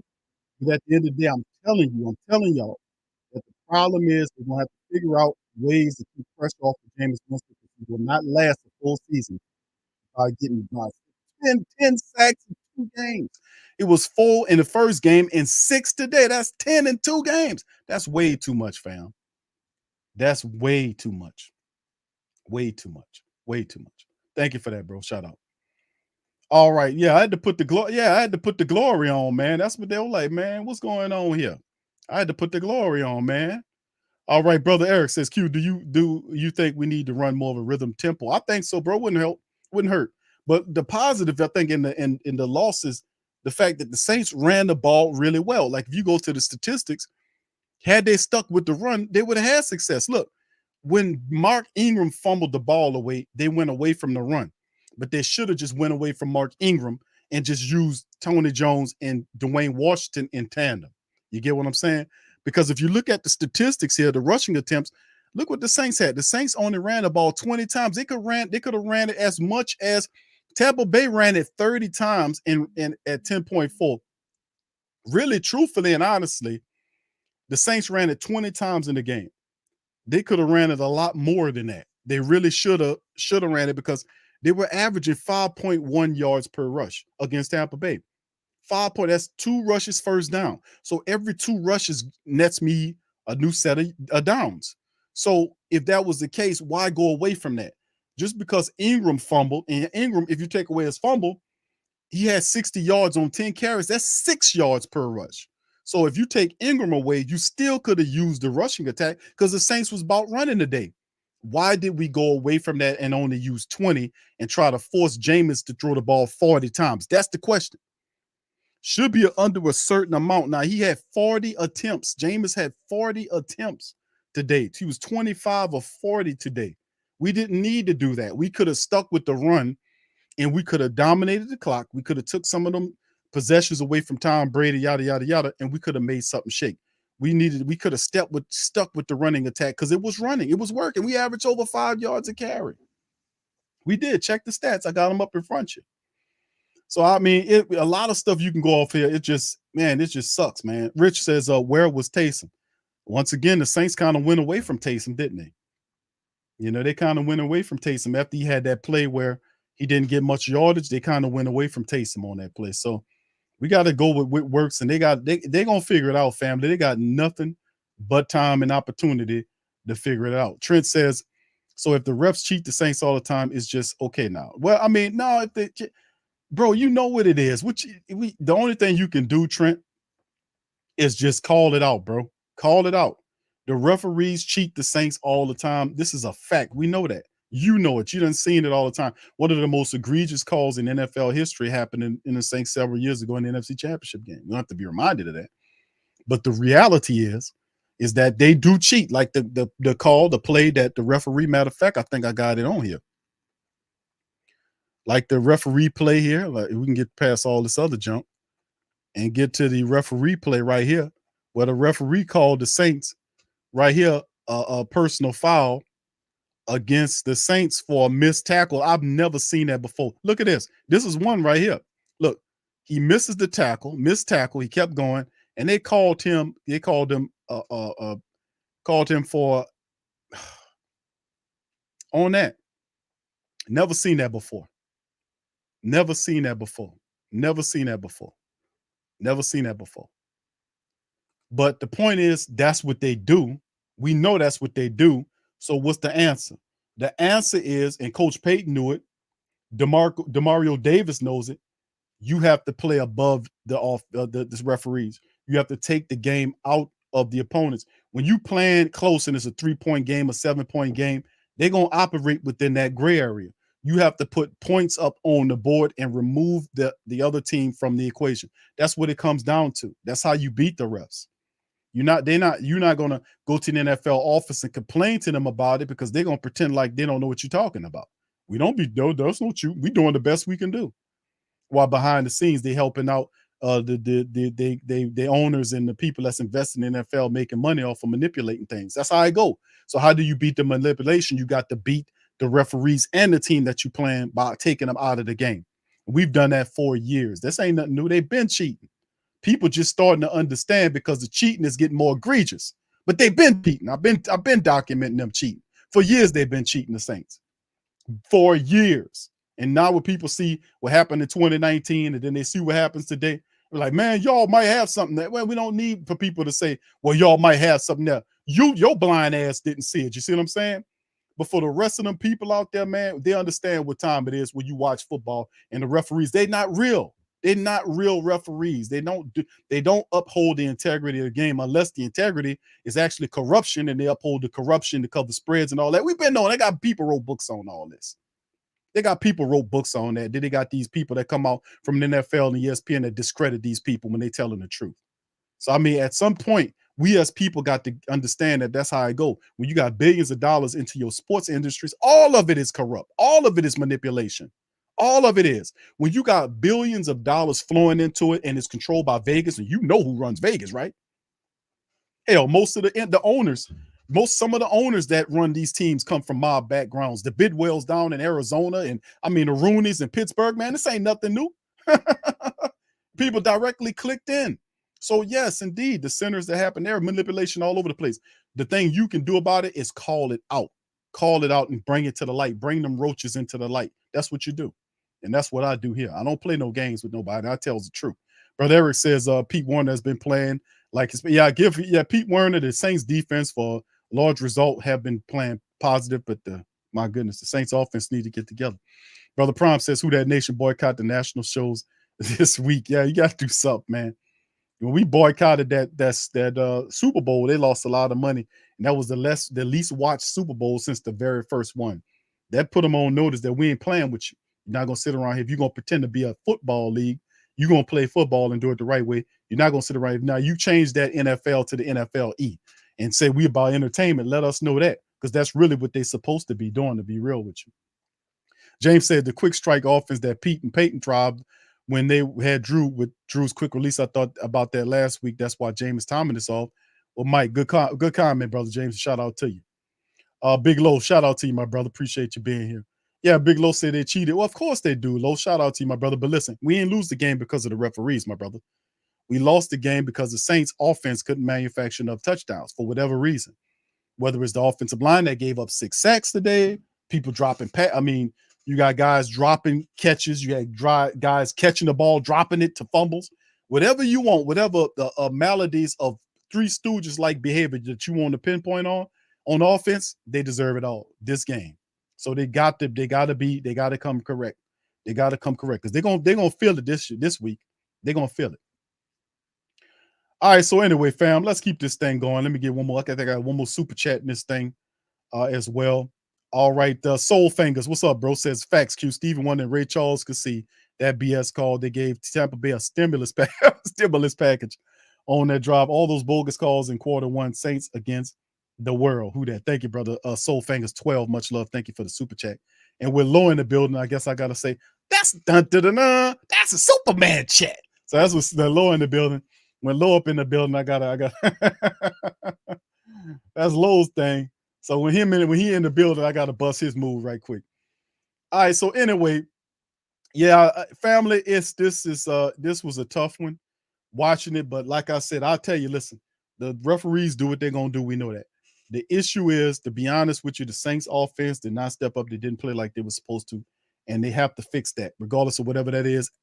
Like Brother James mentioned, more of a quick strike, a rhythm attack. Some of the family members mentioned rhythm attacks getting going, but that's the problem with the Saints offense. They don't have any rhythm. Jameis Winston is a rhythm quarterback. You got to get the ball out of his hands, and you got to be able to do that. Do the Saints have plays that they can do that to build rhythm? Yes, they do. Are they cognizant of the fact that rhythm is their problem? I don't think so.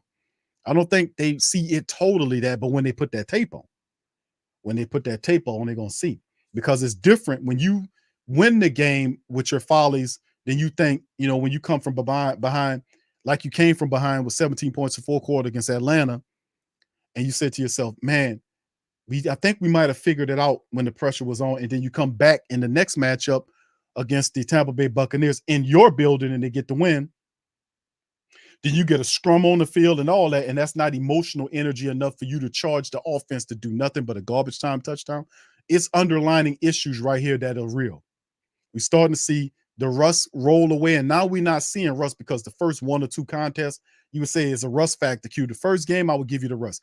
Even to a degree, the second game, but you're rusty into going to 3 weeks, coming into 3 weeks, bro, there's something wrong. That rust is not really rust. It's really issues with your offense, the rhythm issues. The offense is having problems catching rhythm. They're having problems catching rhythm. And could this be, and I would throw this out there, this is what I'm getting from watching all of the Saints football. Could this be because the fact that the Saints might be having a bit of identity crisis? Are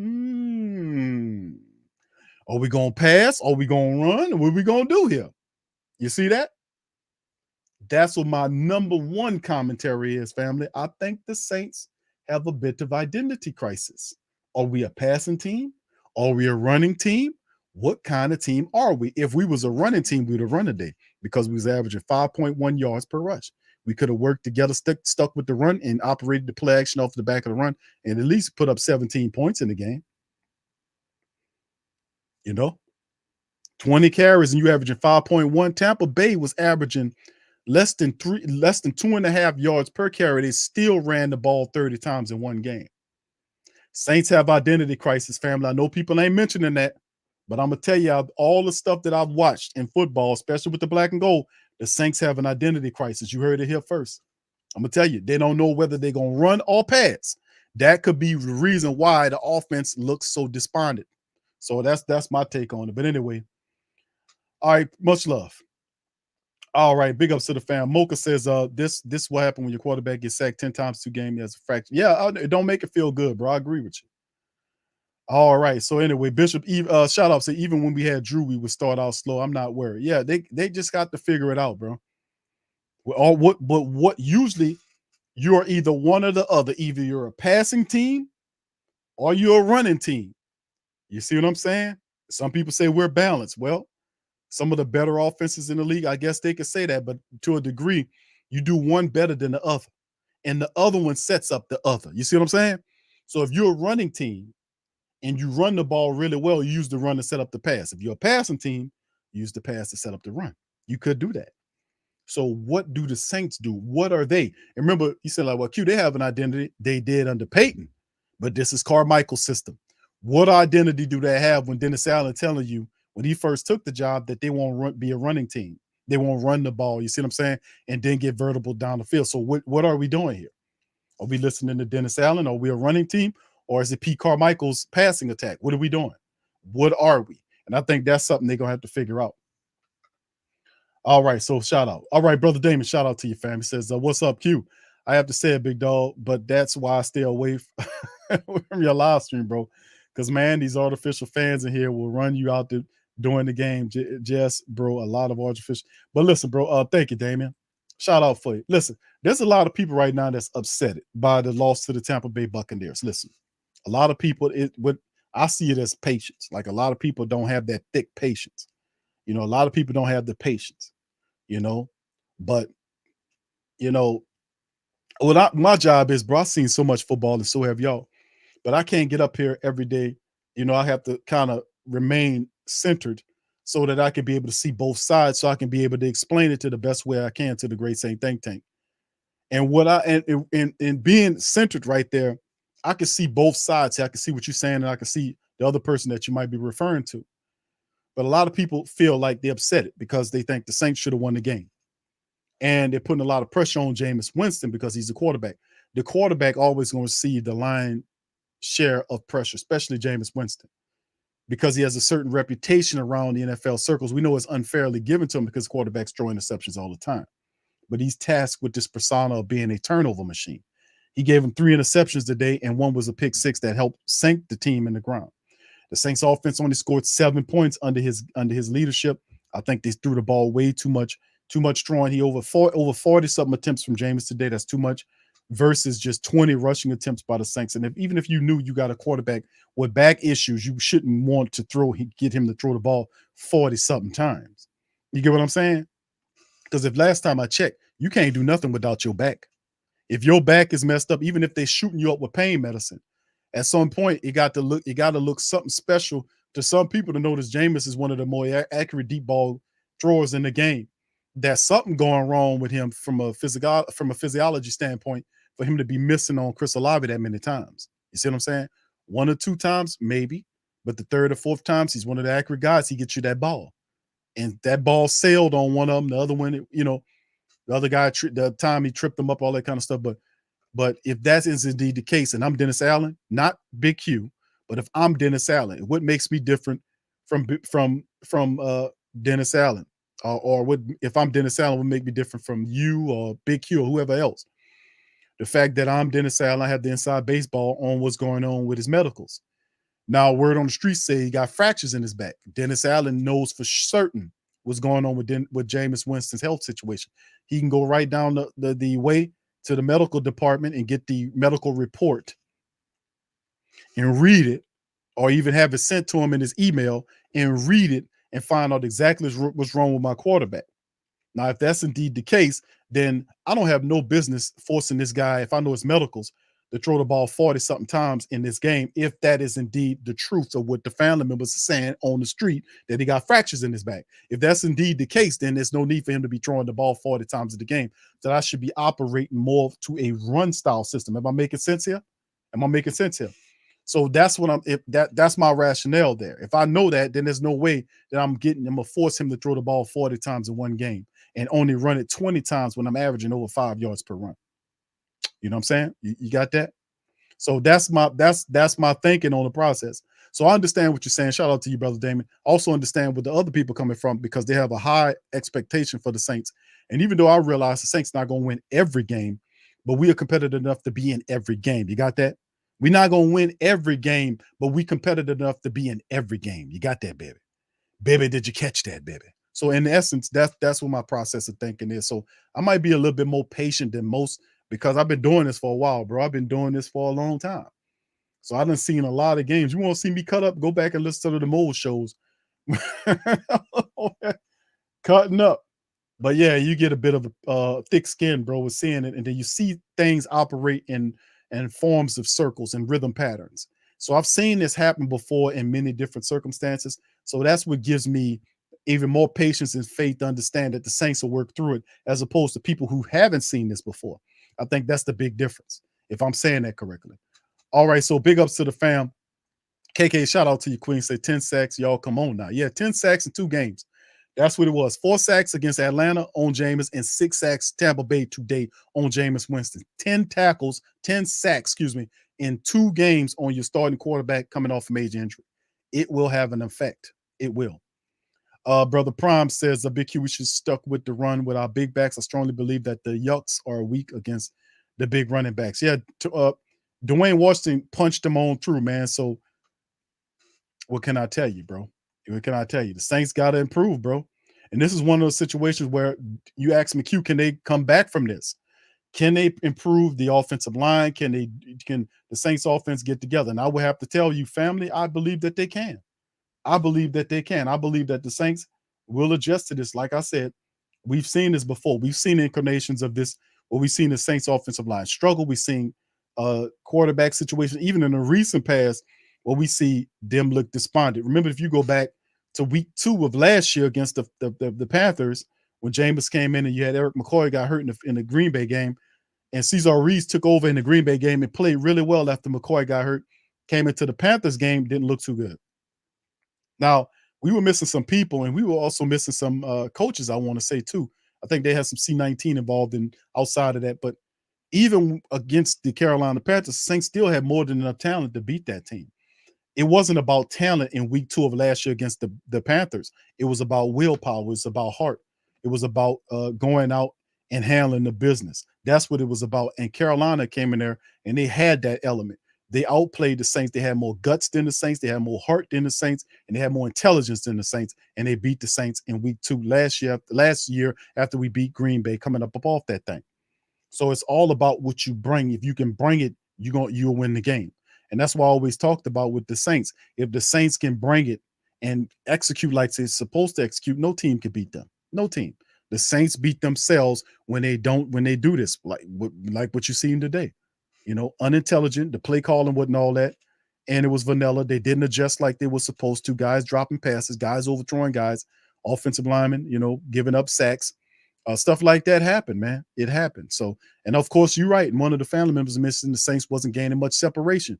That's another part of it. So it's a part of the game. So it is what it is, man. It is right now. All right, so big ups to the fam, man. I appreciate each and all being in the stream. Shout out to the fam. Damon says, Q, I'm curious about Onyemata, seeing like since that suspension, dude haven't been the same since whatever he was taking.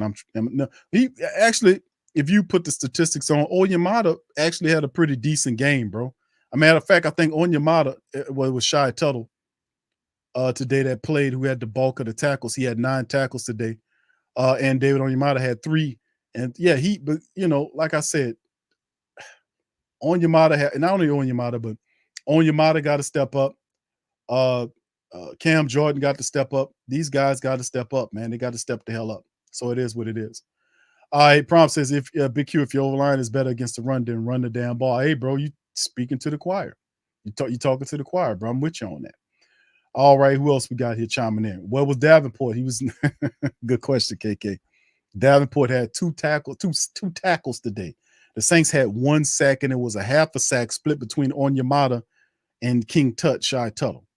Saints defensive linemen, the defensive ends that we love so much, absent. No, well, Cam had 3 tackles today, one of which was solo. Marcus Davenport had 2 tackles, one of which was solo. So pass rush, 1 sack today. And that came from an interior defensive lineman. Actually, 2 of your interior defensive linemen, because they shared the sack in Tuttle and Onyemata. So Cam Jordan and Davenport, them guys and Granderson, those guys were absent in terms of getting sacks today. Against a team that's 4 to 5 guys that are completely missing out in this thing, man, that goddamn team, you mean to tell me that that's all they can manufacture was 1 sack, and you missing 4 of the 5 starting offensive linemen? Tampa Bay, give them their credit, man. The Saints could not get nothing on that makeshift offensive line. That is eye-opening to me, that they couldn't get more than 1 sack, and it came from interior pass rushers. The edge guys couldn't get nothing going. That, to me, was the most surprising thing, and they did answer the question on, did they answer, could they stop Cam and them from getting? They did. They did a good job of it. They took that pass rush out of there. All right. T-Rob says, also, I believe Olave didn't fumble. The ball started moving after he hit the ground. Then some deep fake referees. Yeah, he positioned it. You seen it where he hit the ground. He had the ball, and he had it, and then he rolled, and then it rolled from up under him and then into the referee. But yeah, you know that. I'm not surprised by that call, family. You knew eventually. That's why you can't make those kind of errors, because the referees will make you pay for it if you're the Who Dat Nation. That's just how they treat us. So we got to go in there. We got to play above these people's heads, and that's just that real deal Holyfield, bro. It's some BS. But even though the Saints still did it, man, to themselves, they got to do better. They're very disappointing. All right. Yeah, this is very disappointing. Very disappointing. Pelicans notice if we go to Tampa, I don't care about what the school is, and the whole defense need to make Mike Evans out. Need to take him out. I think Mike Evans takes himself out of these games. He's not as a major factor in these games. Like if you look at his statistics today, he wasn't doing anything fantastic. He had 3 catches for 61 yards. on 4 targets. He wasn't really a pivotal force in the game. So when they lost him, I was like, man, he wasn't like he was doing anything out there already. So when they lost him, it's like, whatever. Mike Evans is gone. But they still was able to put up a touchdown, wasn't he? And still was able to keep the game away from the Saints. The Saints helped. So yeah, tough loss indeed. All right. So shout out to the fam. But anyway, family, listen, I'm gonna get ready to drop out on that. Listen, that'll do it for the watch party. I will return. I will come back and I will open up the phone lines, family. Whether it's a little bit later today or possibly tomorrow.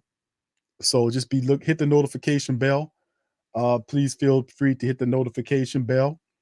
Hit the like button if you hadn't hit the like button, but it was fun today. Over 4.5 hours of Saints content. Here once again as the Saints lose to the Tampa Bay Buccaneers. They lose to the Tampa Bay Buccaneers 20-10. The Saints are now 1-1.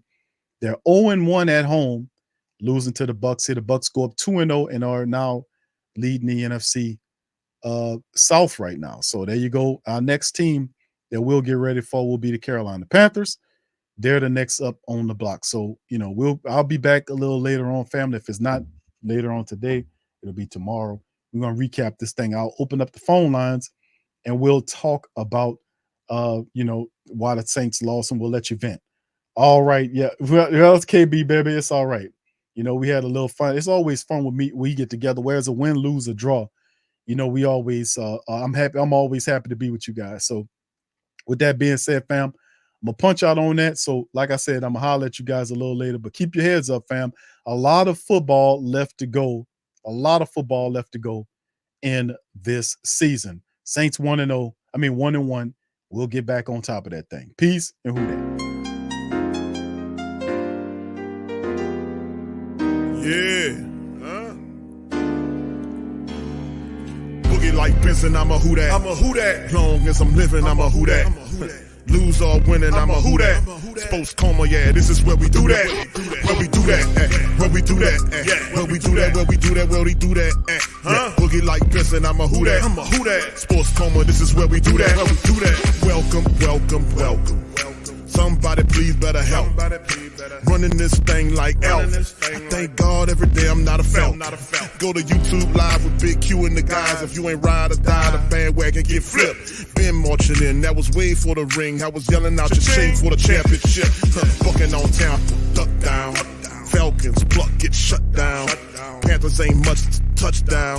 The vision really belong to us now. So much hate on the Saints, you could probably tell. Ever since Bounty Gate hit the NFL. When things seem fishy, then you probably smell the crooked referees or Roger Goodell. Yeah, probably like this, and I'm a who dat.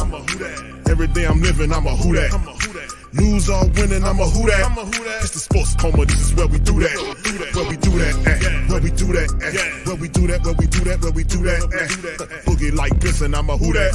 It's the sports coma, this is where we do that. You're listening to the Sports Coma with Big Q and the guys on the PRO Media Network.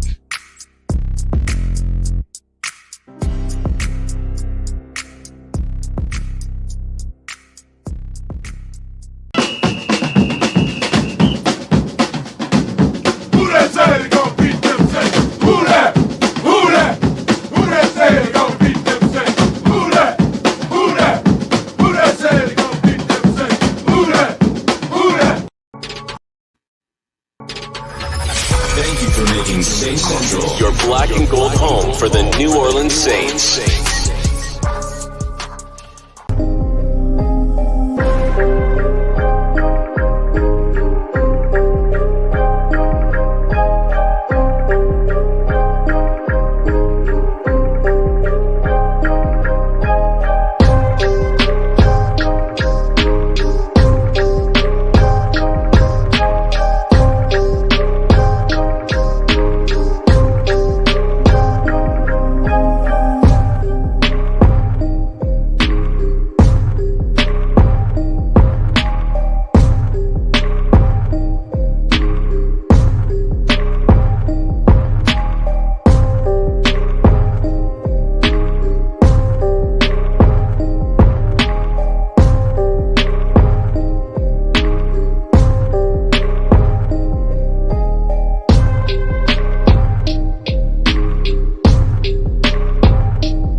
WhoThatDaily.com. That's right, the WhoThatDaily.com. Your one-stop shop for everything New Orleans Saints, New Orleans Pelicans, LSU Tigers, and even the top-flight boxing news. So if you're a Who That and you're looking for a place to stay up on your team, the WhoThatDaily.com is your site. The WhoThatDaily.com for the sport Who That in all of us.